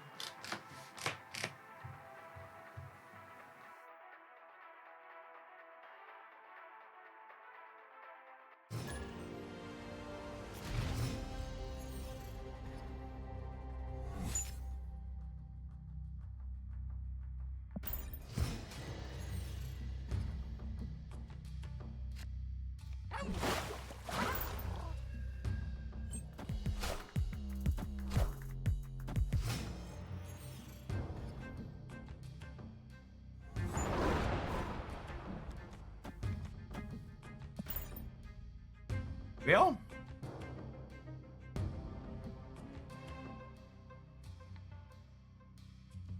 Elf Muffin Man, thanks for the primer, welcome back.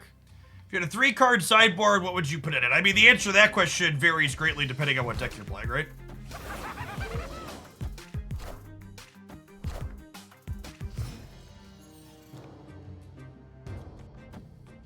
Oh, snap. I want to Storm here, actually. I think I want to Storm here, actually. This guarantees a Nebula trigger.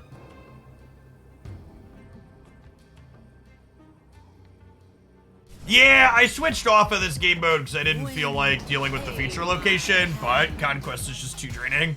I think Conquest needs to be multi-deck or needs to be... I think Conquest needs to be multi-deck or have sideboards. It needs to offer some better player agency.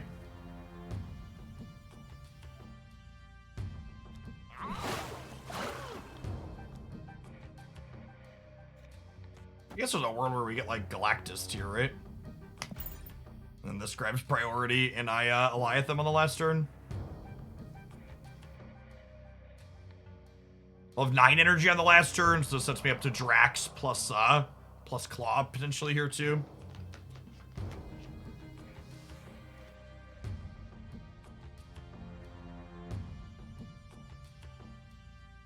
I think the Conquest both need something to make it so you don't feel trapped in a one-sided matchup, and also just shake things up. Like it lacks variety, right? Like just playing the same 12 cards, potentially 7 games in a row is just like a long time of very samey things, even with location variants.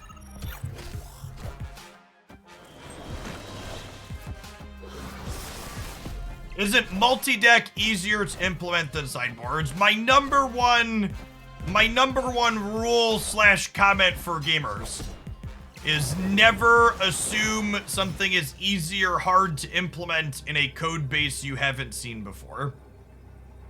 So, is one of those easier or harder than the other? I have no idea. I'll do this and just play for all 3.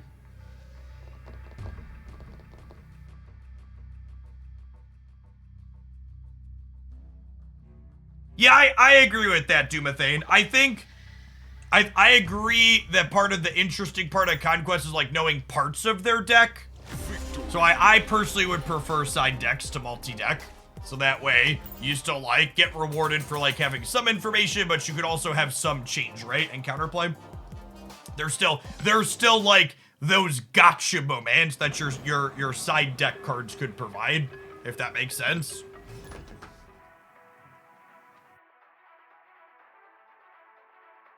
It would having some cards to swap would allow you to like feel smart with deck building while also still preserving the getting value from having some information.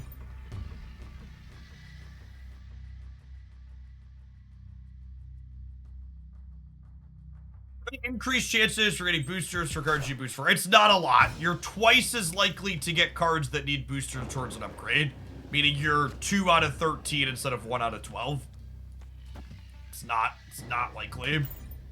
Panda Express, thank you for the 13 months. Welcome back. You played any Bounce Loki Thanos? That's not a deck. Panda Express, thanks for the 13 months. It always makes me chuckle when people are like, have you played XYZ deck? And it's just like, that's not an established archetype, so no.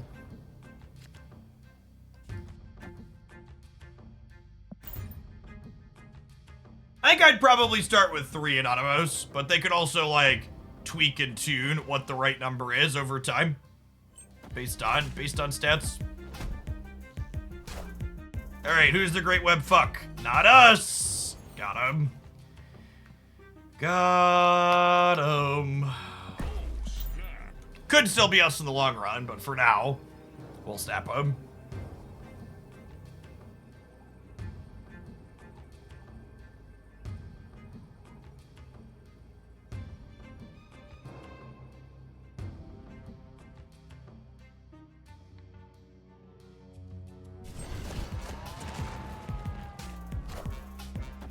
Wind, aid my The real question is, do they have a Mobius here to stop us from She-Hulking?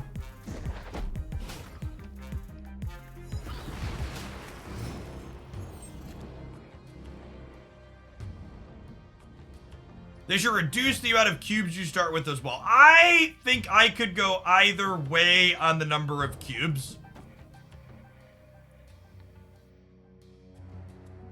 I think 8 is the wrong number of cubes. However, I think that 10's the wrong number of cubes. However, I don't know that going down is necessarily better or worse than going up, if that makes sense. I played my, what's it called, proactively here, so the Mobius doesn't get us.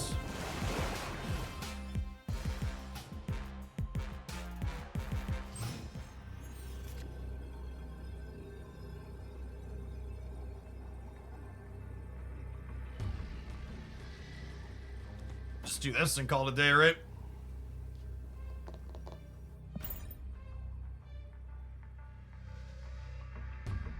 No, you should not get cubes back if you win with snaps in Conquest. You want it to be shorter, not longer. My Jeff, what would you do with the cube count in Conquest answer is I think I would like it to be 12 cubes, but I would like the high stakes rounds to start sooner. 12 cubes would make comebacks have potential after you lose an 8 cuber in game 1. And then increasing the high stakes rounds to start in like round 3 instead of 5 would offset the longer time from 2 more cubes. I think you could also just put it down so it's only 8 cubes to start. I think if like all other things equal, Jeff gets his way, could do whatever he wants. That's what I would like to see. I think they could also be a little crazy and flexible in which conquests have which cubes. Like, I think you could do Proving Grounds and Silver are 8 cubes to start, and then Gold and whatever else are... Gold and whatever else Infinite are 12 cubes. Can't retreat, chat.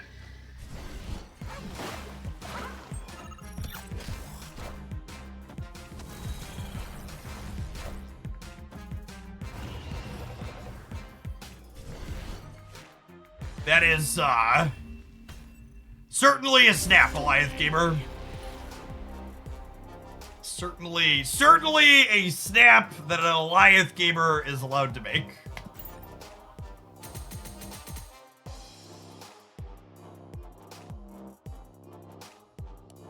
I thought we were getting ghosted. I mean, did they have lines that could beat us? Like, what was a card in Marvel Snap that beat our Doctor Doom middle there?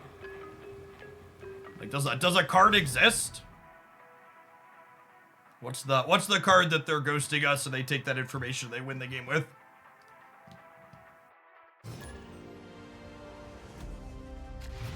Yeah, maybe they forgot about priority. No, I think we were beating leader there.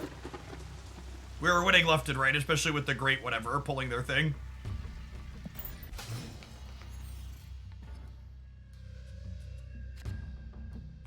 I like the idea of having the symmetry of Conquest being 8 cubes. I just think having it be a power of 2 would be ideal. We have to leave if they snap here, because if they have Mobius, like, it just, like, instantly wins the game.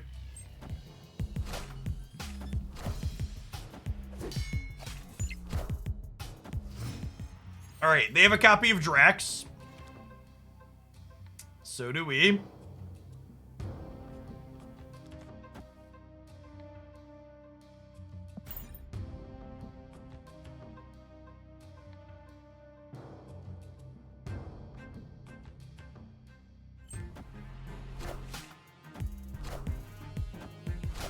Whoa, they didn't fill the raft. Aid my hand.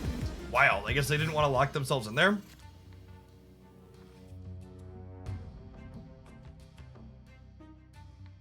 Feel like kind of dead, honestly. Bounce. Escaped.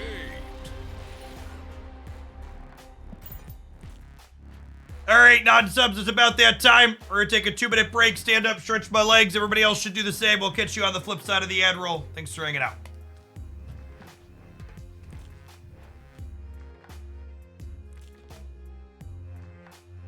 My Mr. Fantastic boosters at, chat.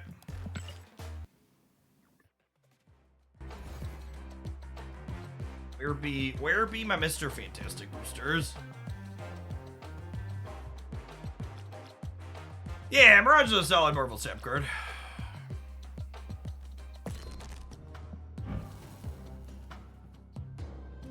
I don't love this deck into the raft feature location. I don't know that I really feel like playing something else. Can you play some Cerebro 2 on the ladder? This deck's okay into the raft. I guess that's not true either, right? Because you don't want to play the raft card out. Probably just supposed to play an Elsa deck. I really hate when they do feature locations that encourage you to just play the stock best decks. Seems like such a miss.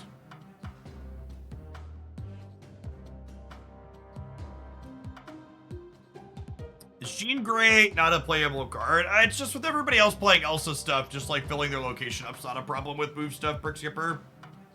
Jean's just like not great into a bunch of opposing Nightcrawlers and Jeffs.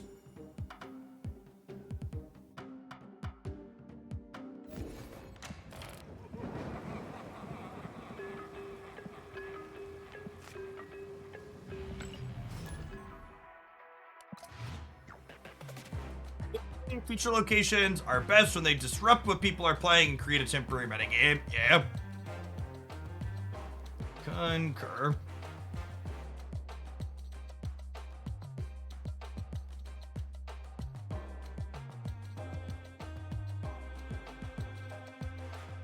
Actually, someone said what about the Thanos lock jump? I don't want to play Thanos Hella stuff because I don't think that's good. But there's been some Thanos Elsa decks that have been going around.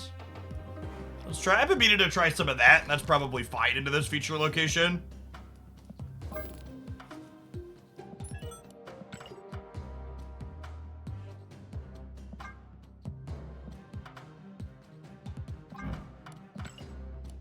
Hey, Notes None. Thank you for the 5 months. I appreciate that. Welcome back.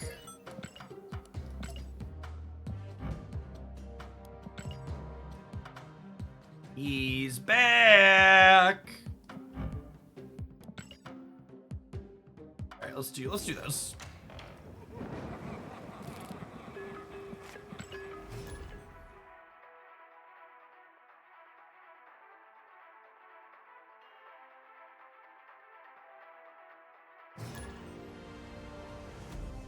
The universe shall be set right.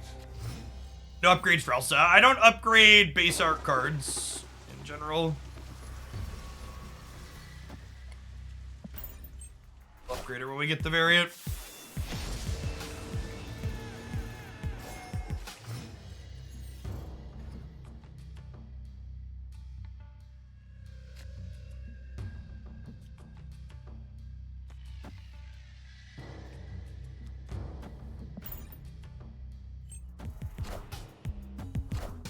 Going on, Brosnan. Thank you for the 11 months. Welcome back. Appreciate it.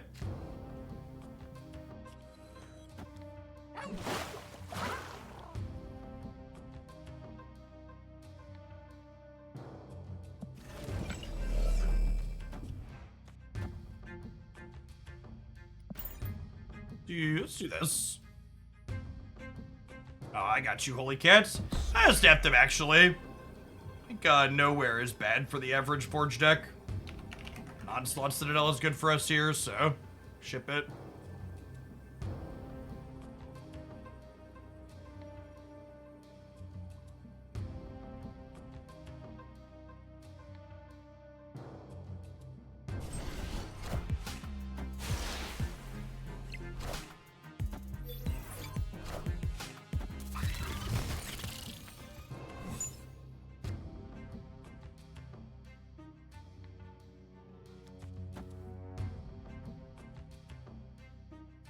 We have priority, so this stops absorbing man. We win the game every time here, right? Scam! I feel a little bad playing a scam deck, champ, but I'm just a product of the environment in which I've been raised. It's not my fault.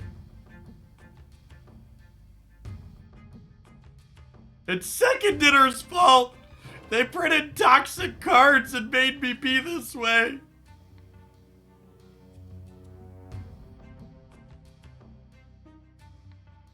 Rhubarb Toast! Thank you for the 7 months. Welcome back.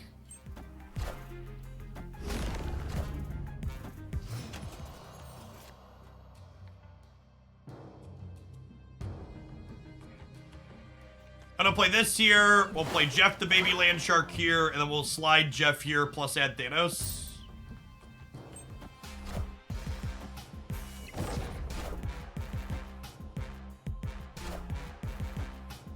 Systems go. Hey, Ragamuffin, thank you for the 2/3 of a year. Welcome back. Hey, Jeff, I was glad to see some Mr. Negative on your YouTube channel again. I miss him. I miss him too.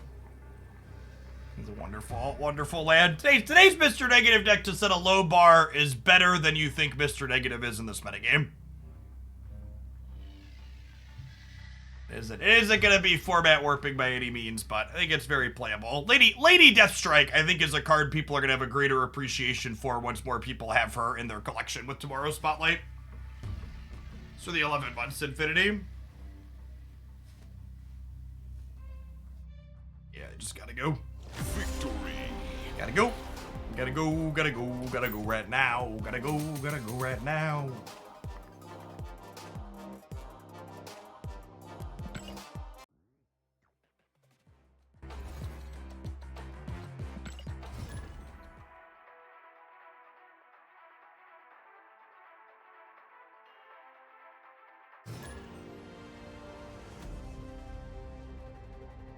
Destiny will arrive.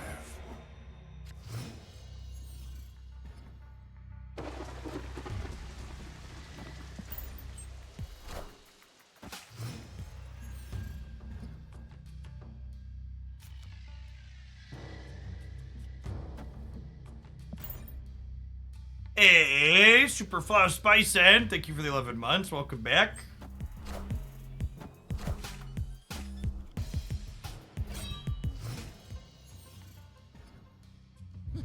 This land can never be fully known.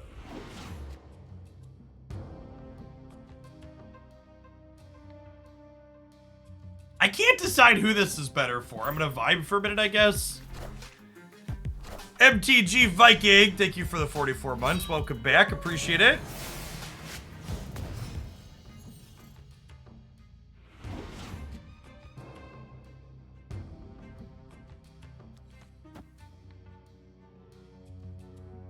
Do I bin the Black Cat or do I play her? That was our leader, chat, off of Weird World. Iron Man left is 3, 6, 9. Damn, she's fine. Double it up to 18. Not a lot. I think we probably just play Black Cat because it's a similar amount of stats.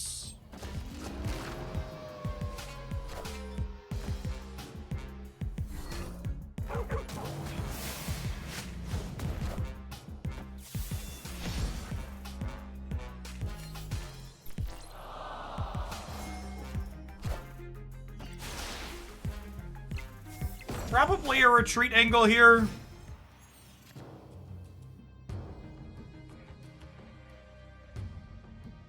Well, they haven't snapped, so we may attempt to scam them.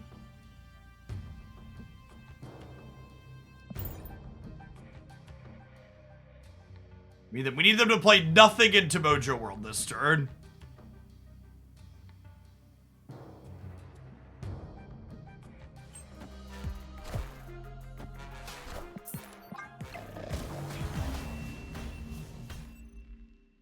Escaped.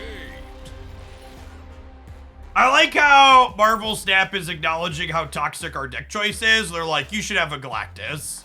You know you deserve one. Go be among toxic others. With this Galactus.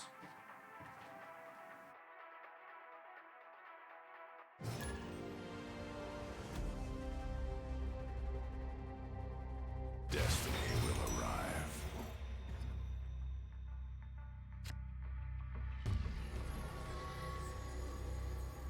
Swan?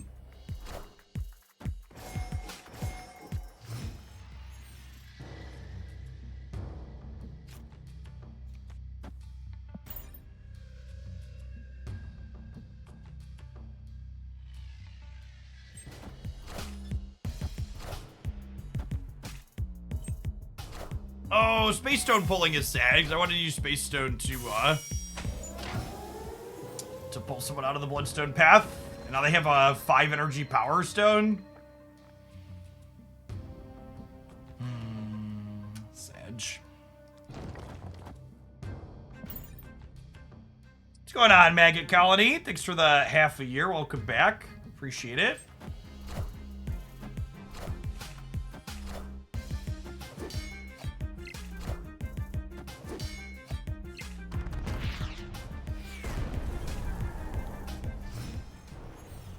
How high do you need to be to see rank when queuing on the ladder? You will see rank on the ladder if you are top 5,000 of the opponent.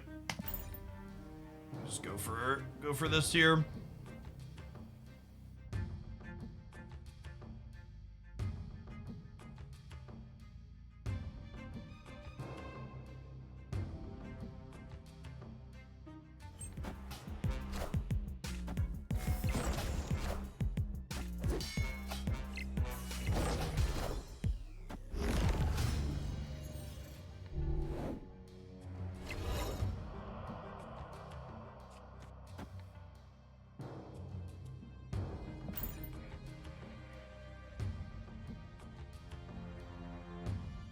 Yeah, my X-Split is solid.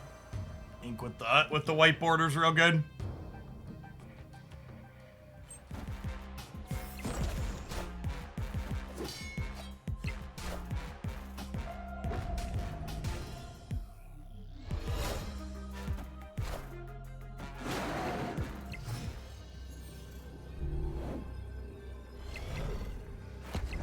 Yeah, gotta go here with their copy of Jeff.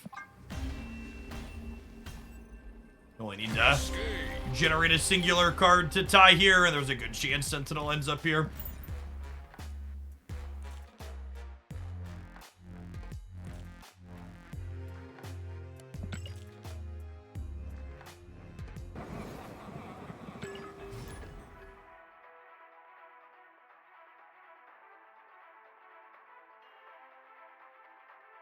The universe shall be set right.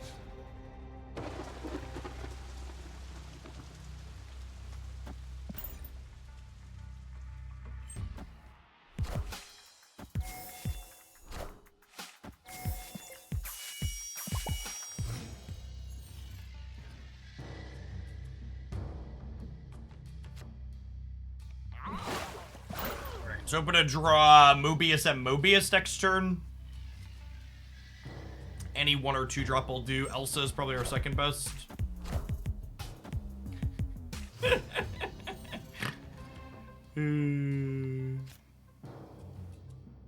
Rip.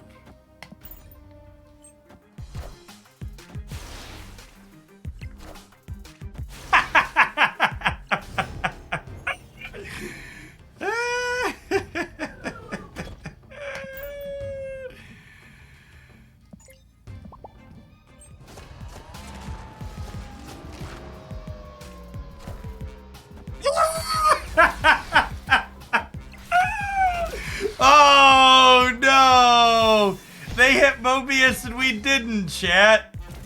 What a rip. What a rip. Alright. Alright, you win. Escaped. Got me.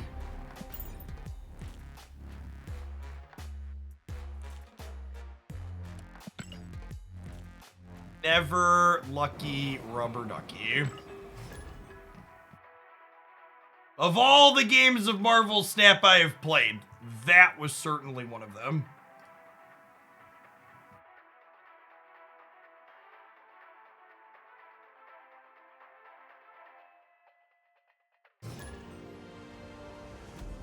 Destiny will arrive.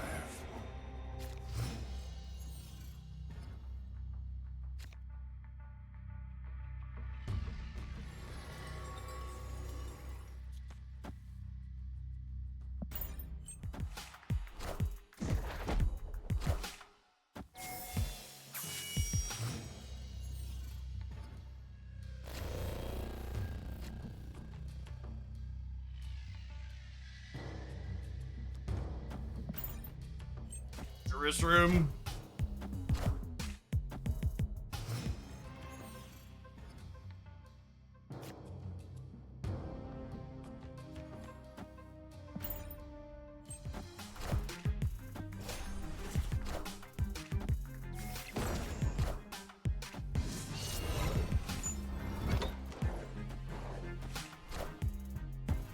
Like, can I report this person?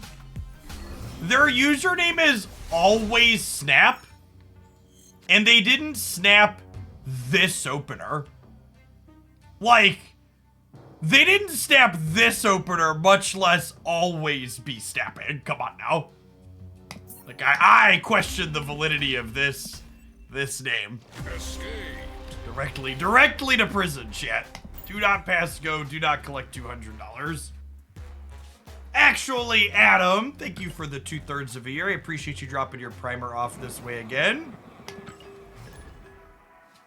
And hey, Zelda, thanks for the brand new primer. There's a ton of great people you can send that to on Twitch every month. Thanks for sending it this way. Folks like you make my job possible. The universe shall be set right.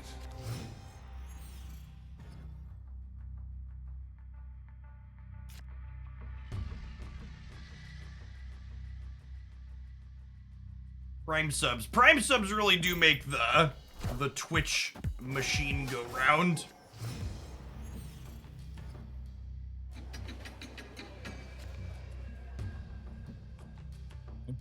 I'm putting together a video talking about the first year of Marvel Snap in review. Kind of giving my thoughts about the current state of the game and thoughts on the future, and I'm going to talk about what I made and what I spent. And interesting stat is that Prime subs there, like EJ, they make up approximately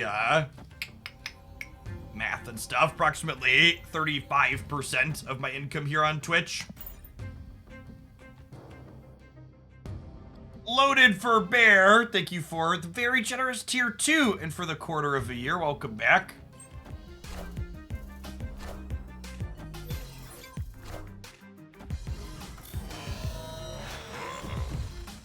Alright, so we're probably missing Asgard. Try at least.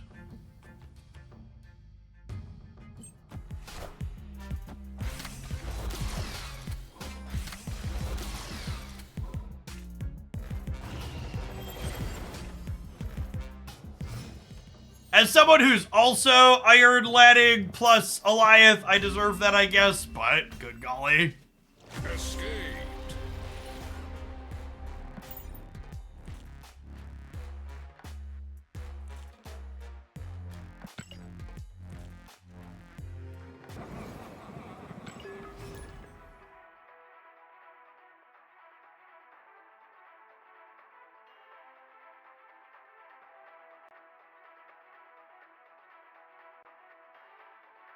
Wasn't Space Stone an easy way to win Asgard? Yeah, maybe. Maybe I should have Space Stone done too. It's a fine take.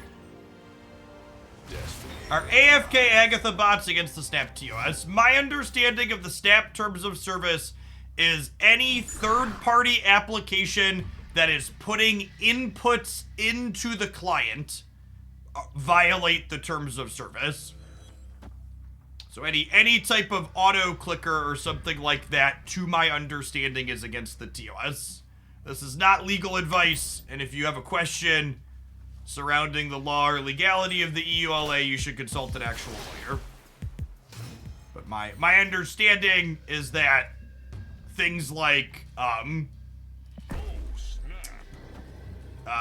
what's it called? Things like Untapped are fine because they're just reading output data.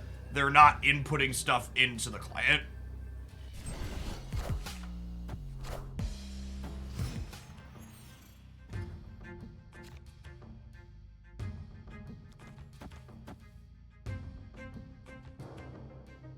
Hey, Kamikaze, thank you for the third of a year. Appreciate that. Welcome back. Infinite with the Elsa Craven deck you featured at the start of the season. Nice, congrats. Yeah, Craven move stuff is solid for sure.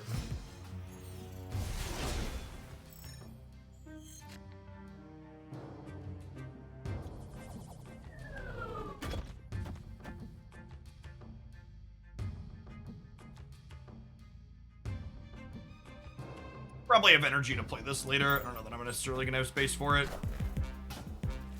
Should I Mind Stone first? I think I'd rather have a 9 power thing slide left. And like hitting a card draw with this is like not terrible. If that makes sense.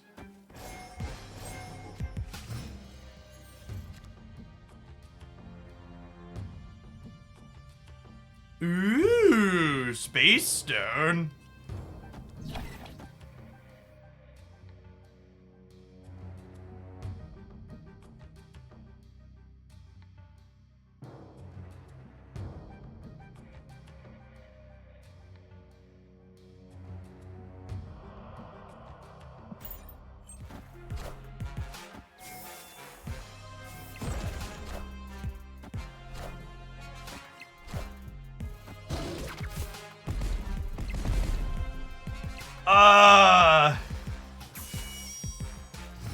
Thanks, I think.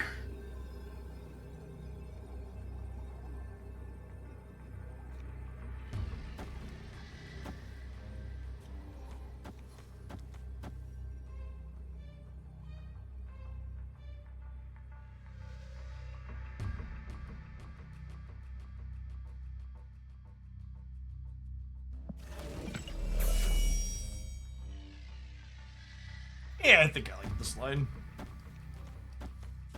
There's some Reality Stone things that get us here, but I got Amberts, we're good to go here. I think we were winning regardless, but the Killmonger definitely sets us up nicely.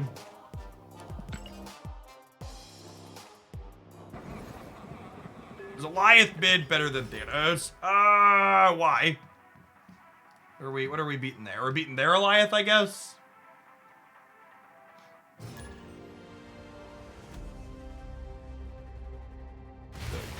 Shall be set right.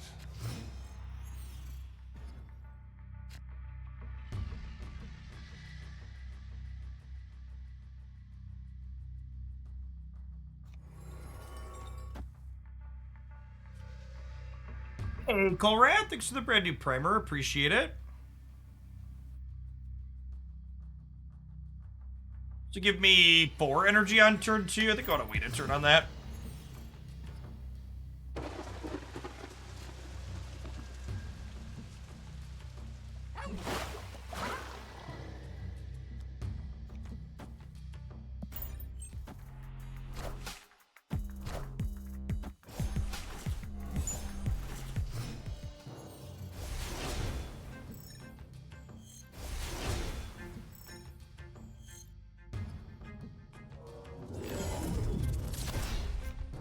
Mother of God.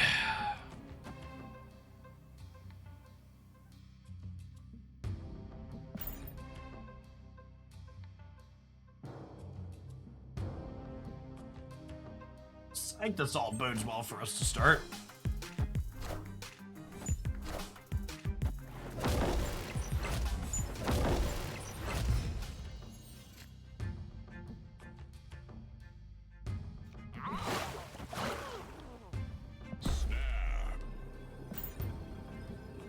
We have, our free 6-drop plus Professor X into Sinister London next turn. Victory.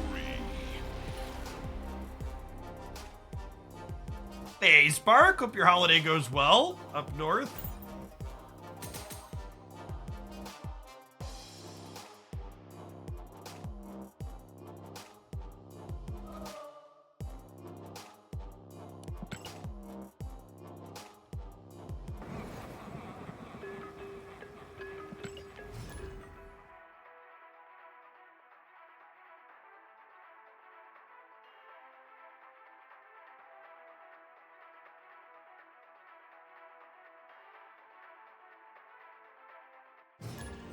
The universe shall be set right.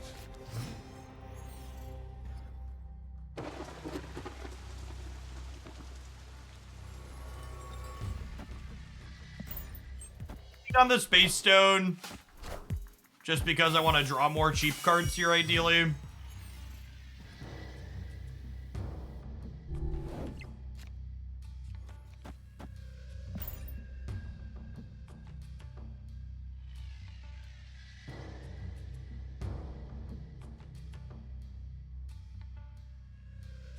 Appreciate everybody hanging out today. I'm going to rock this Thanos deck for another hour or so here on the ladder. And I'm going to bounce off a little bit early for the day. Started early / ended early because the kids are off of school today. Here in the U.S., we're going to take them over to the old pumpkin patch, I think. I snap them. Do I want an extra Power Stone? Probably not. Draw for turn. This. Yeah, same thing, Mobius, babe. I think Deathstrike might actually be worth it. I think Deathstrike's a really solid Marvel Snap card. I think she's pretty underrated. She's very reasonable in the current metagame.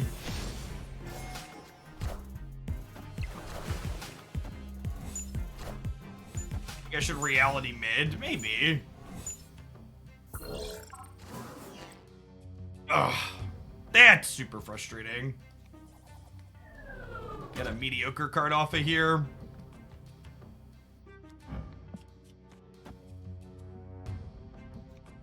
I want a free 5-power thing. Maybe I do. My board's just so full.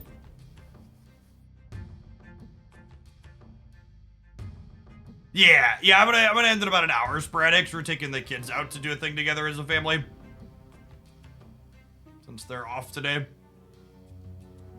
And then tomorrow, I plan to run late since we have a card release at 2 o'clock. So we'll fire up about 9 a.m. and then probably stream till 4 or 5. I'll leave when they step back. It just got super awkward. Escaped. Yeah, I'll have some photos tomorrow for sure.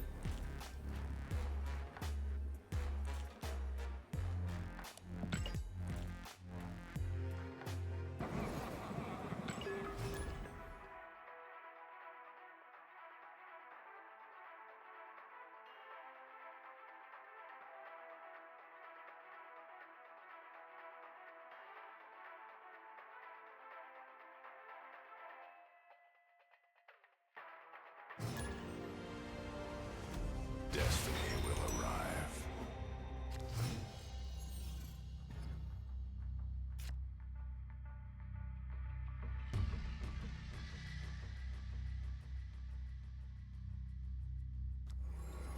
What a vibe on that.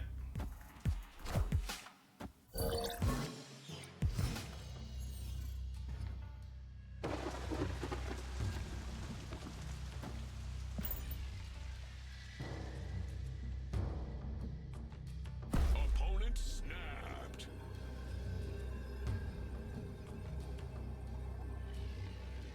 25% to draw 1-drop to jam into the center next turn. I don't have a Mobius either. Maria Medusa. There's a gamer.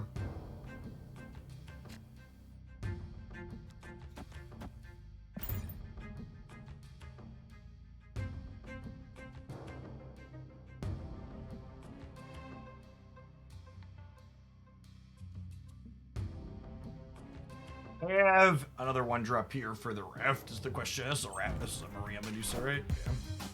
Yeah. Alright, so we're filling the raft simultaneously here.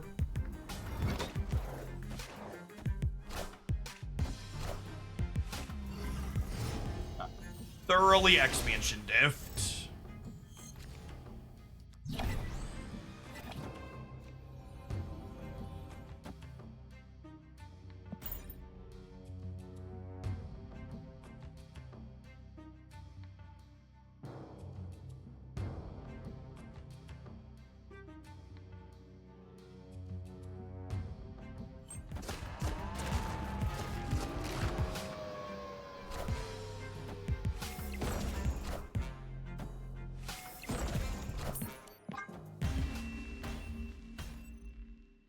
Escaped.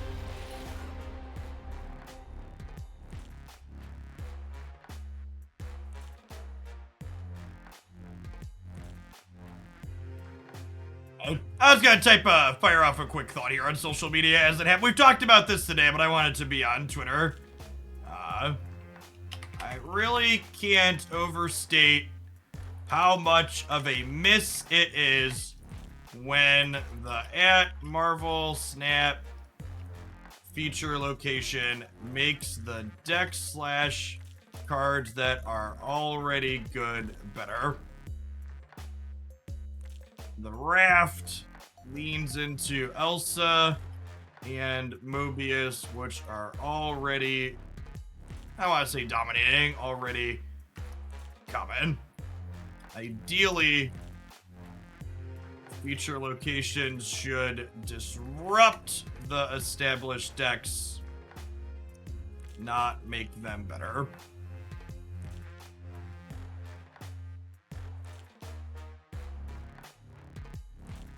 Can't overstate how much of a miss it is when the Marvel Snap feature location makes the deck / cards that are already good better. The raft leans into Elsa and Mobius, which are already common. Ideally, feature locations should disrupt the established, not make them better. The feature featured, who cares? Yeah, Triskelion during Loki was another good example of that.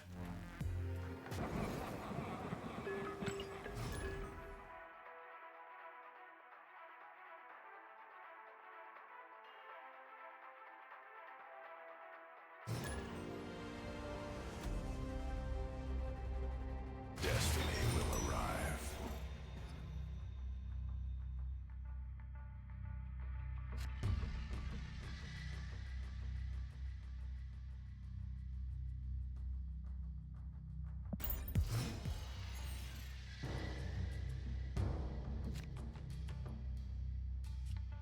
I mean, we'll play into here to try and get some free points at Gunlun, right?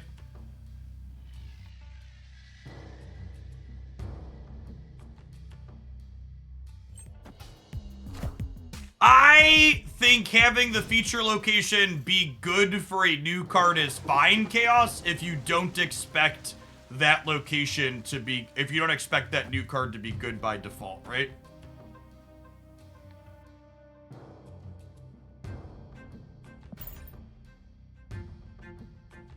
I actually don't know. Maybe their system on the back end requires them to lock feature locations in pretty far in advance or something, but even if that's the case, it's a miss in the case of their system setup, right? Enough said, bub. Nah, this isn't a bot. Bots don't have these cards yet.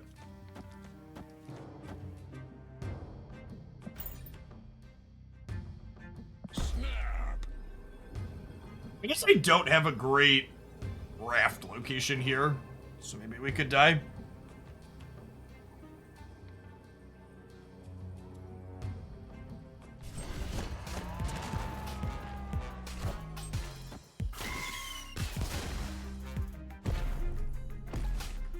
Enough said, bub. Yeah, a lot of the times when people think I'm playing into a bot post-infinite, what it actually is we're playing into a low collection level opponent.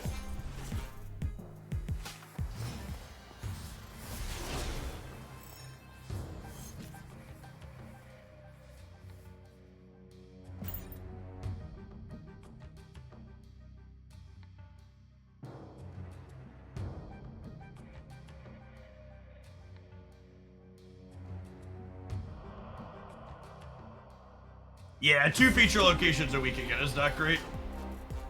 Agree with that.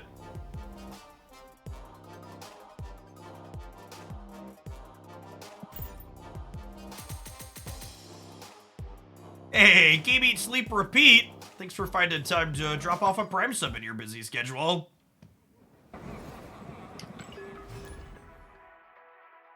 $250 from Jeff Bezos. Helps pay my bills. Thanks for keeping me around.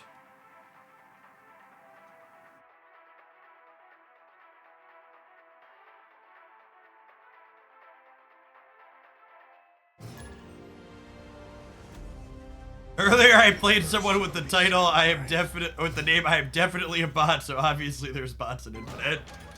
Big if true.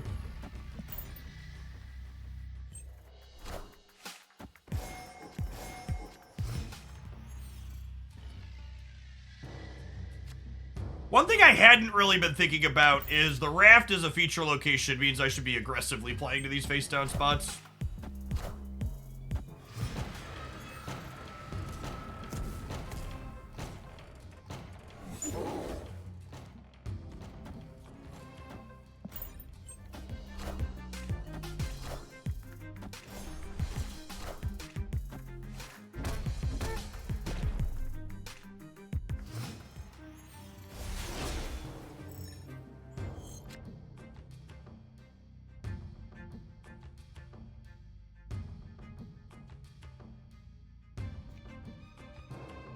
You want me to do, chat? Just not try and scam a lane?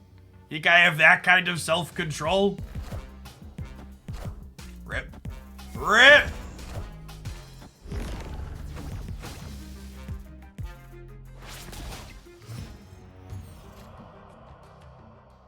Alright, it's fine. Nobody panic. Iron Lad is gonna hit Blue Marvel.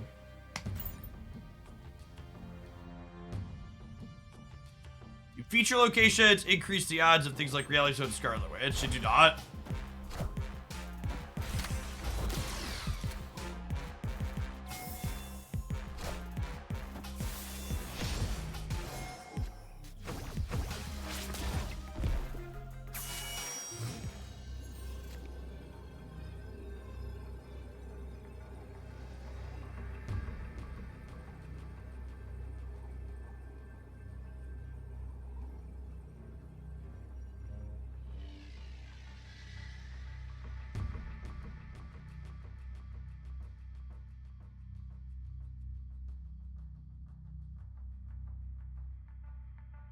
We just don't have enough points is the problem, right?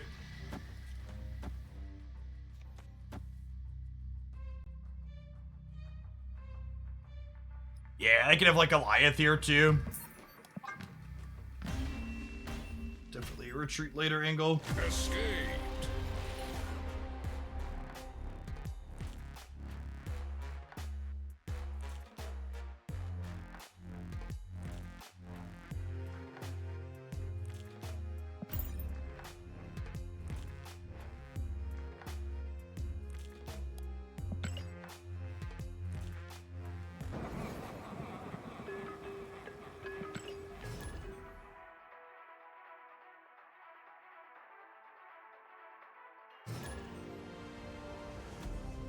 Destiny will arrive.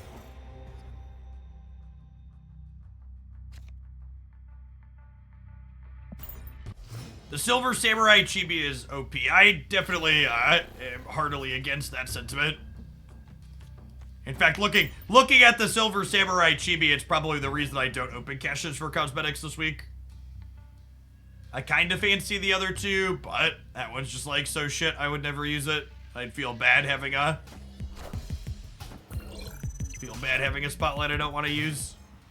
I have a Nebula Spotlight I don't want to use and it feels bad.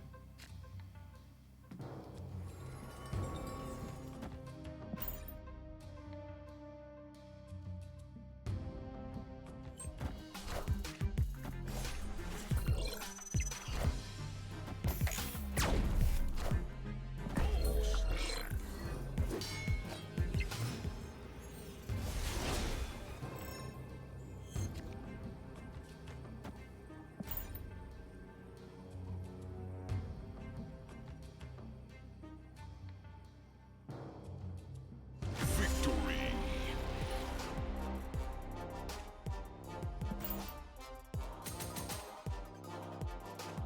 All right, gamers, time for our last midstream ad break of the day. We'll see you in 120 seconds. When we get back, we're going to play a little bit more of this Thanos deck before we call it a day. Thanks, everybody, for hanging out. Don't go anywhere.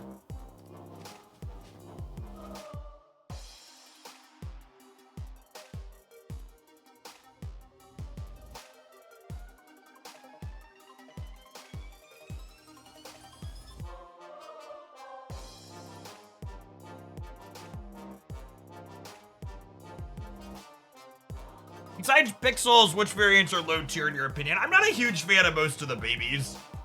There's a couple that I like I think I like Baby Morbius, but a lot of those in that series I'm not a fan of. How's this deck been? I'm gonna be honest, I don't really love the play patterns of any of these Alioth decks. I'm mostly just playing one because playing the other non-Alioth decks also feels kind of bad into the Alioth decks.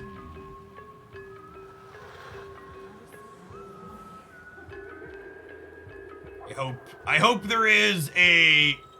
hope Second Dinner deals psychological damage to Alioth players on Thursday so people start playing less of the card.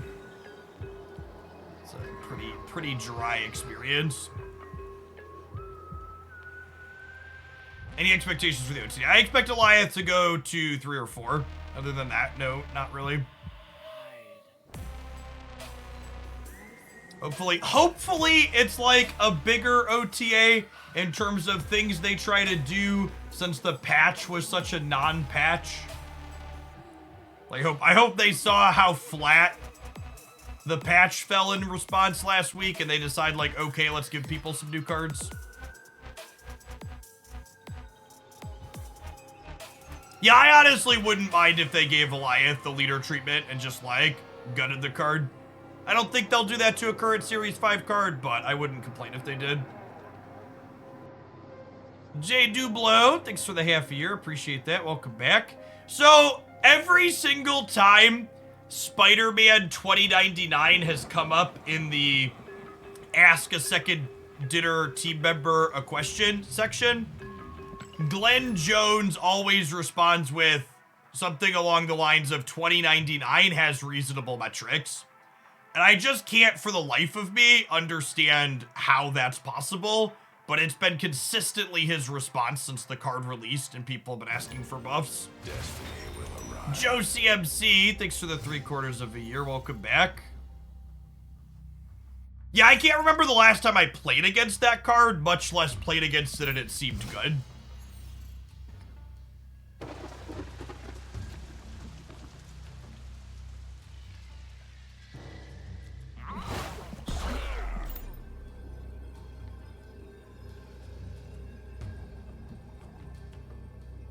I don't think Alioth is comparable to Galactus at all, but it's definitely comparable to Old Leader and Old Arrow to a lesser degree.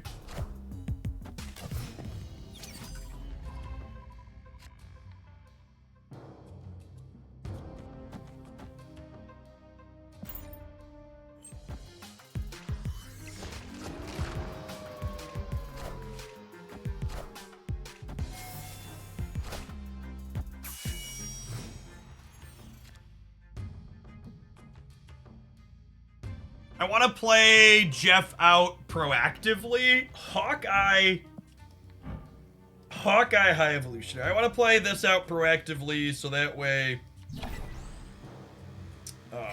they can't Mobius me.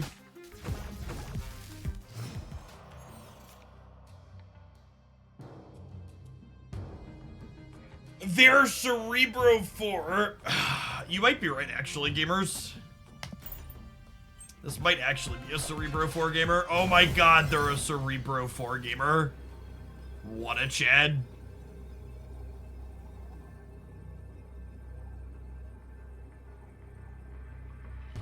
Absolute legendary gamer.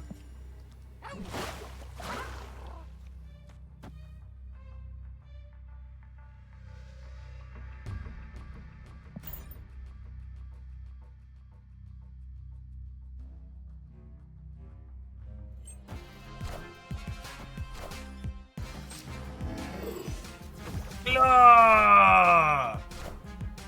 Alright, Dino, I'm counting on you.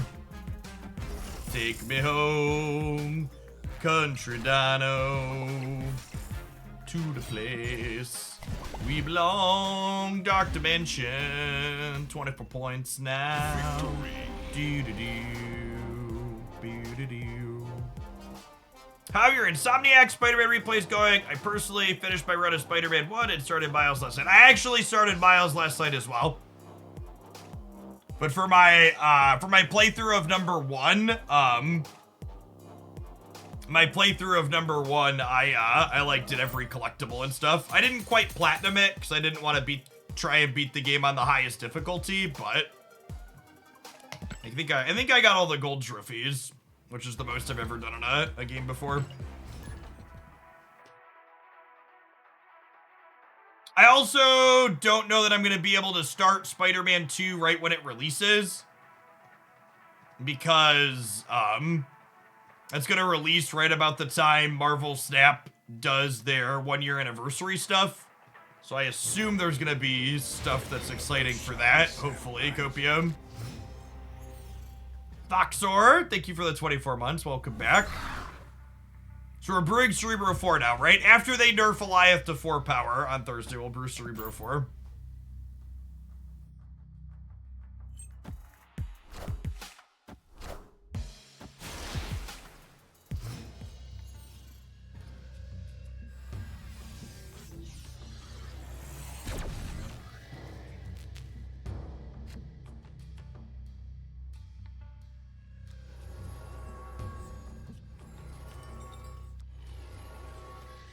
I'm gonna let you in on a little secret, chat, that the smart people in the audience already figured this out. So for the slow people, this is gonna be a catch-up moment for you. When I'm openly speculating on things that could be coming up in the OTA, that definitely means I have no idea as of right now. However, when I pointedly ignore your questions of what do I think is coming up, that probably means I may or may not know something.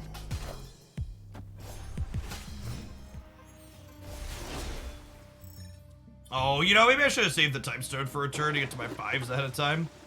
Although that's nice. Gaming. Boilers.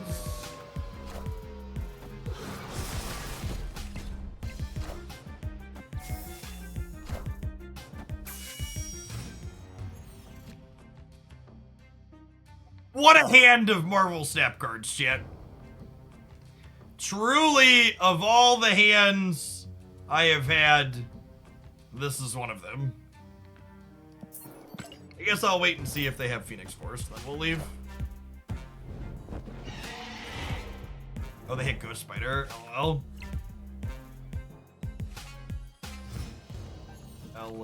LOL.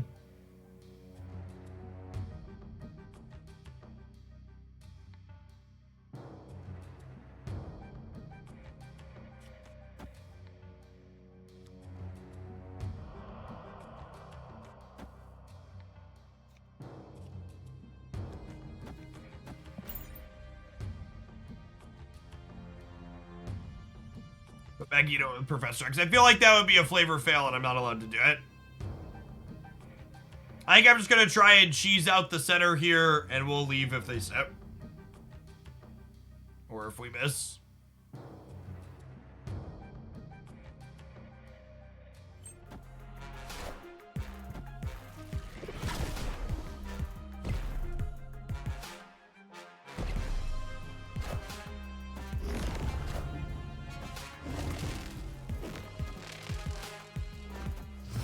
Oh, I should Magento first to pull potential 3s out of the middle. That's a good take.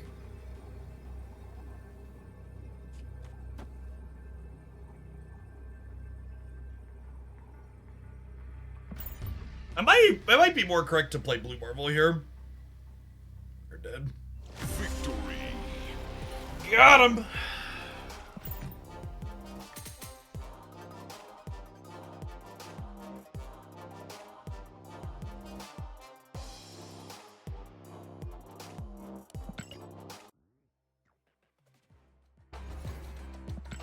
Alliath gameplay. Titillating Alliath gameplay.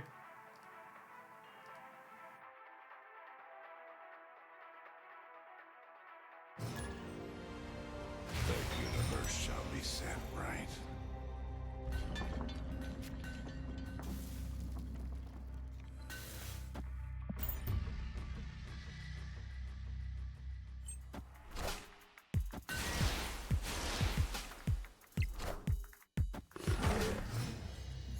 You put his hand as bastard, chat? Whoa, that's terrifying. So terrifying.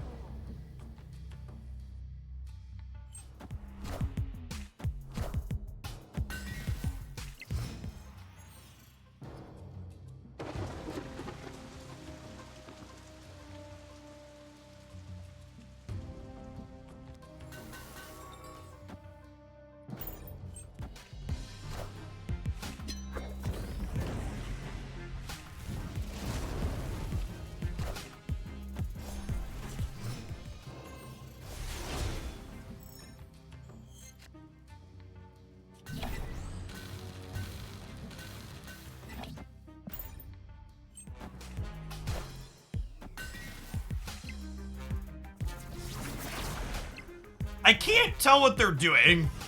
They kind of look like Cerebro 3, but they're also playing Elsa Bloodstone.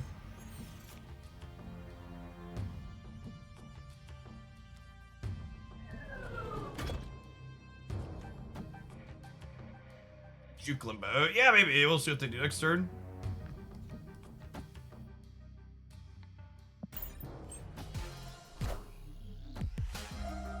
A Cerebro buffed by Elsa has 3 power. Sure does. Sure does.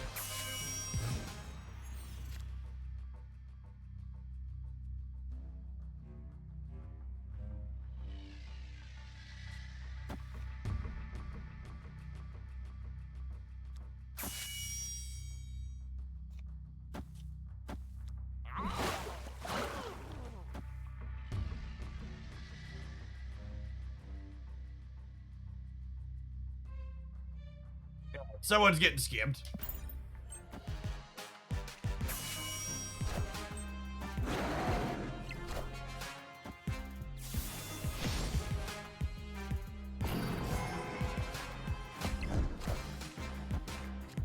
Oh, Crystal! Cerebro! Out. Should have snapped him, Jet. Victory.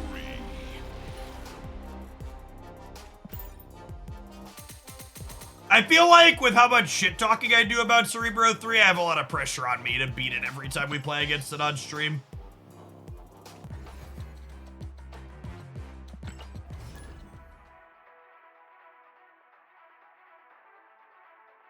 It's just like, this would be embarrassing if we lost. Don't want that to happen.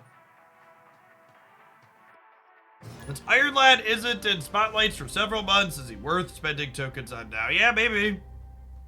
Or maybe that means they're gonna downgrade him to Series 4. Or maybe Series 4 downgrades aren't happening until after all of us die of old age. The stark lack of communication certainly feels like a feature more than a bug to create uncertainty.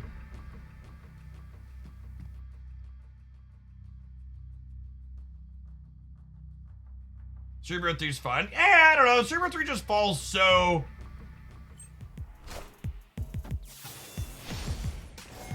Cerebro 3 just always feels like it falls so flat when you don't have the namesake card.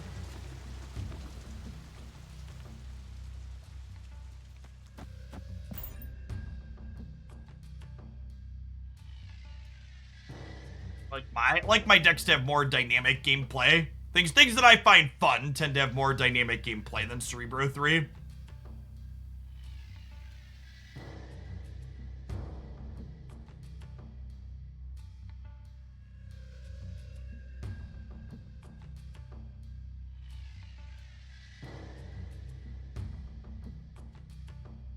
Dexter dropped another Cerebro 3 video today. Listen, if his audience is happy with that, more power to him.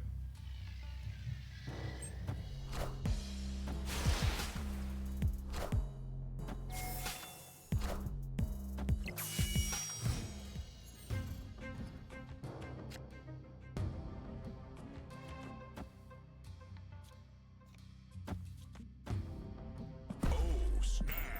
Snap. Snap-a-lappin'. Snap-a-lap-a-ding-dong.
Comes invited for the raft. 8 power for 0 energy is a reasonable rate.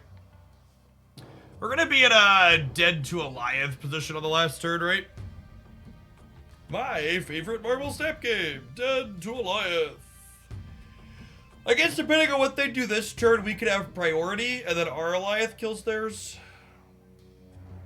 Hey, they need to put points into the middle. They need Patriot or Surfer here first.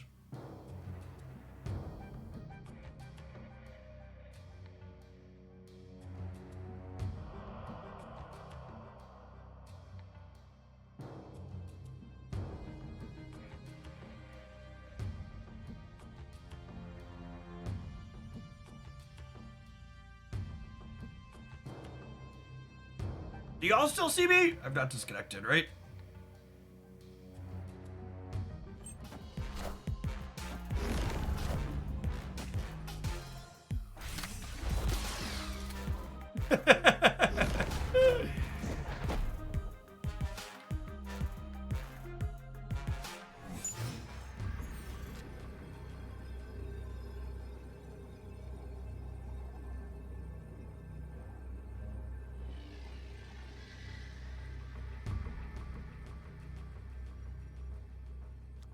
The 11 power thing here puts me to 17. I lose to Surfer.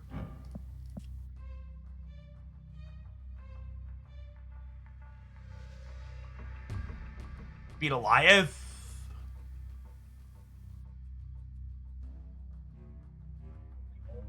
Victory. I feel like if they had Surfer, they probably would have Surfered on 5, right? We type Patriot. Yeah, well, we've lost the Breaker to Patriot. I was chuckling because their Iron Lead also hit Professor X. So we were mirrored on that side.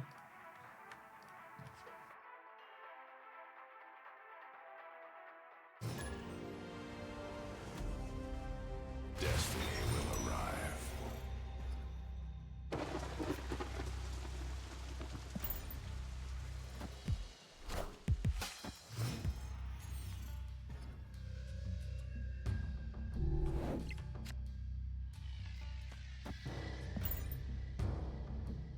I call the deck toxic. It's playing Professor X on Goliath. Because it's toxic. It's Brittany, baby.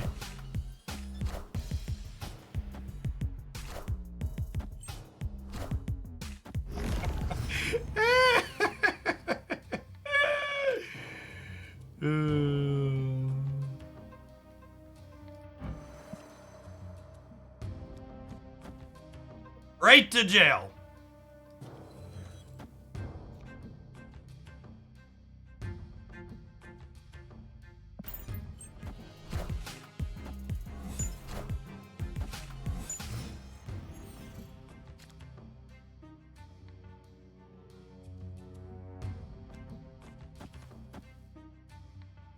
I snapped him at this point, right? Do I?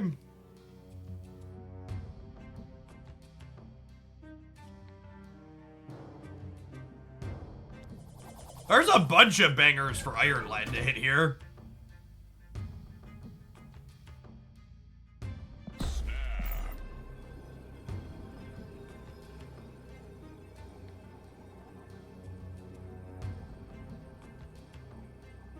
If they have Jeff, we're in a little bit more precarious of a position than I would like to admit.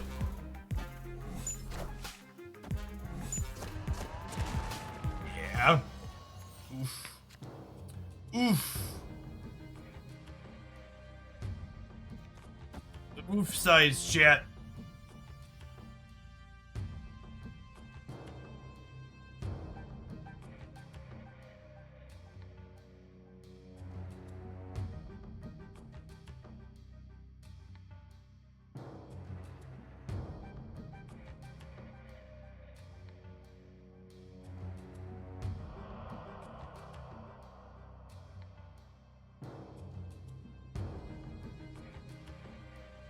Did Sinister London put Jeff into Frestrak's path? Yes. I think so. I actually don't know the answer to that. Maybe not.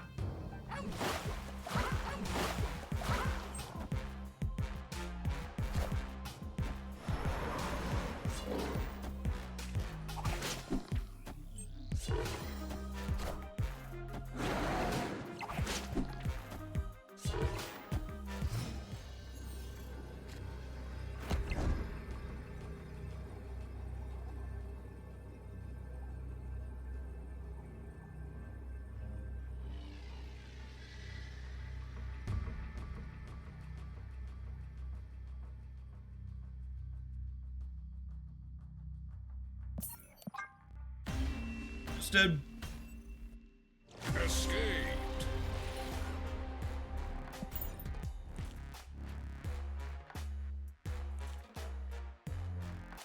Alright, we don't play a lot of leader on this stream, but we'll at least put him up to the gold border so he matches everything else.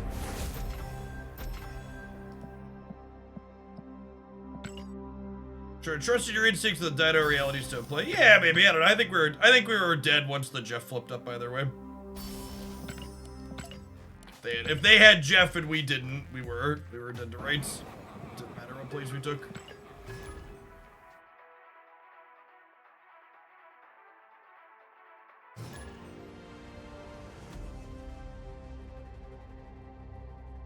Destiny will arrive.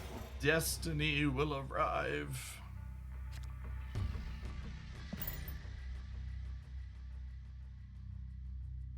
Wasn't Iron Legend. Iron Lad was Vision.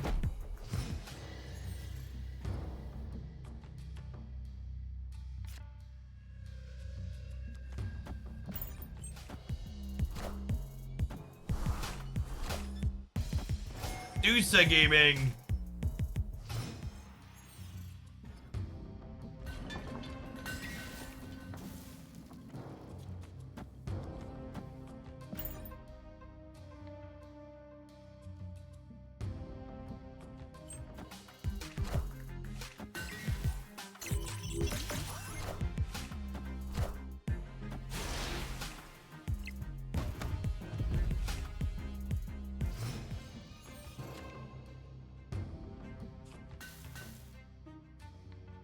Yeah, a bunch of solid Iron Lead hits here.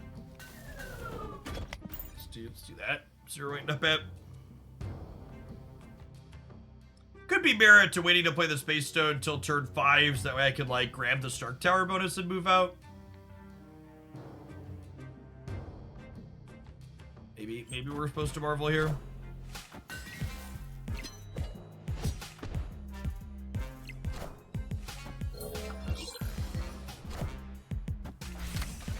a lower collection level player from our opponent here.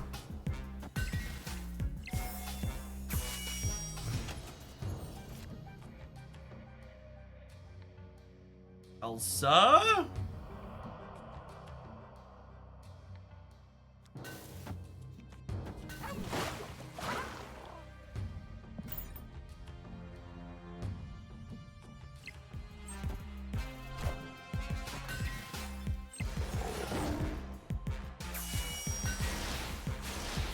And then hoping to draw one of our other stones here, so we could go Dino into a stone on the last turn.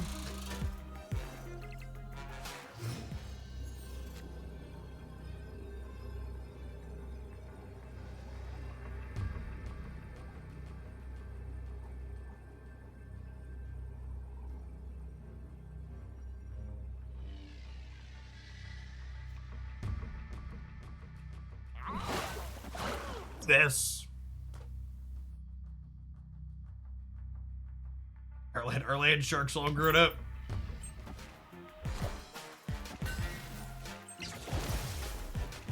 I guess that was a likely outcome.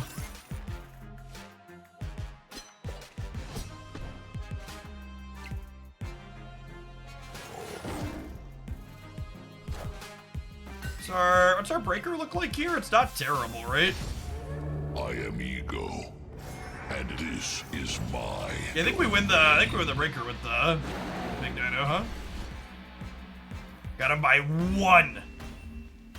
Victory. Why isn't Electra played more to kill things like Sunspot and Nebula? Because if you want to kill those cards, you'll typically just play Killmonger, Rob. Like, I think Electra, I don't know. I think they're happy with Electra as just like a Series 1 and Series 2 card, but I think she just genuinely doesn't see any play outside of Series 1 and 2 ever unless they change her. It's like, if you want that effect, it's just so much worse than playing Killmonger. Electra should be like able to kill through armor. That would be a neat change. Is this Ghost Rider better than the one that I have? I think it might be. We're gonna Ghost Rider some fools next week when Black Knight drops. It's kind of close, chat. Honestly. This one, I like Kim's stuff. This one will be more exclusive in the long run. Cause it'll go into the Disney Vault. And that's kind of my deciding factor, is if I'm close on which one I like more, I play the one that'll be more exclusive long term. Shiny logo. Shiny logo.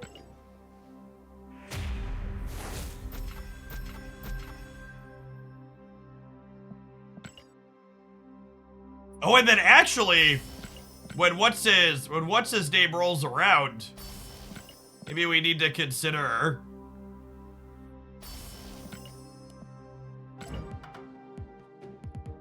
Yeah, I actually have enough. I have enough boosties here to go for inked on Ghost Rider down the line here, with 3 at orange borders. I only need 270. Add that to our cards to upgrade list when the credits permit. Hopefully Black Knight makes it solid. We'll be able to really get some good value out of that split.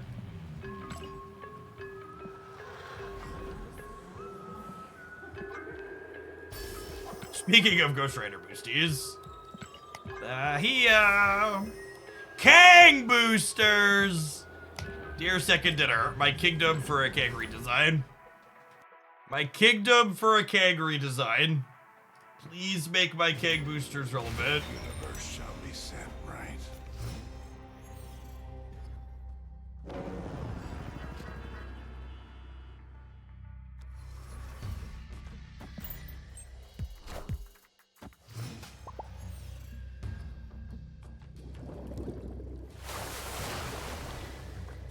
Okay, Lamaria into Psylocke's actually kind of clutch for us, because, like, I don't want the extra energy till turn 4, so I can play a 5-drop.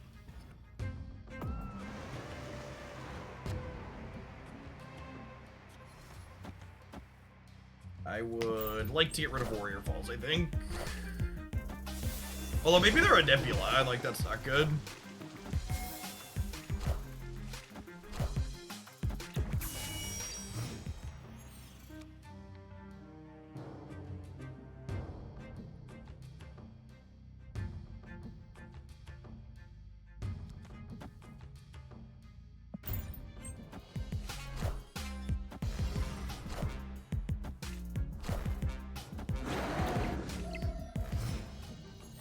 Kang be too broken if it allowed you to replay your turn but not your opponent. Yes.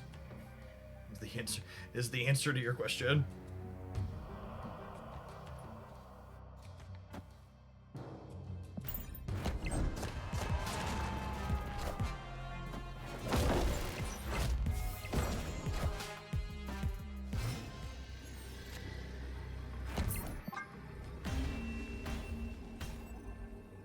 Escaped.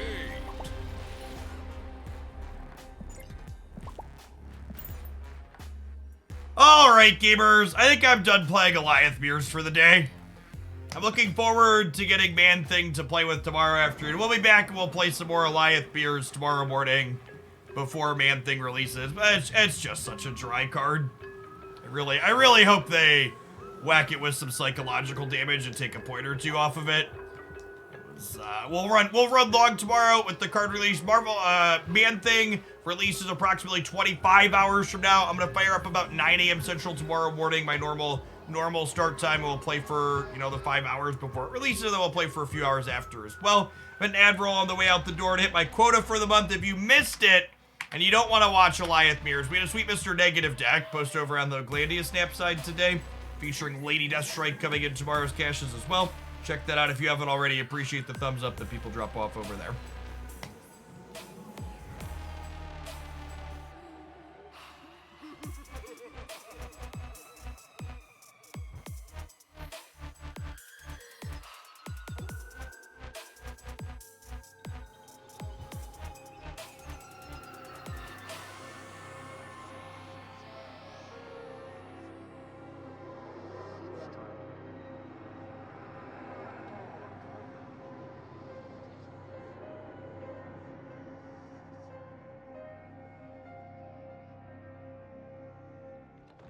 Let's find someone to read here on the Twitch side, huh?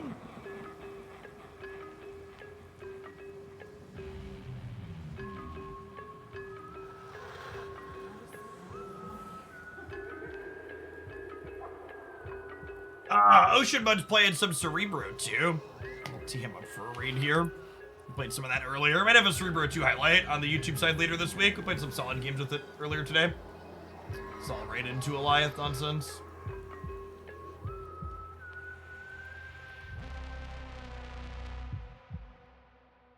Hey.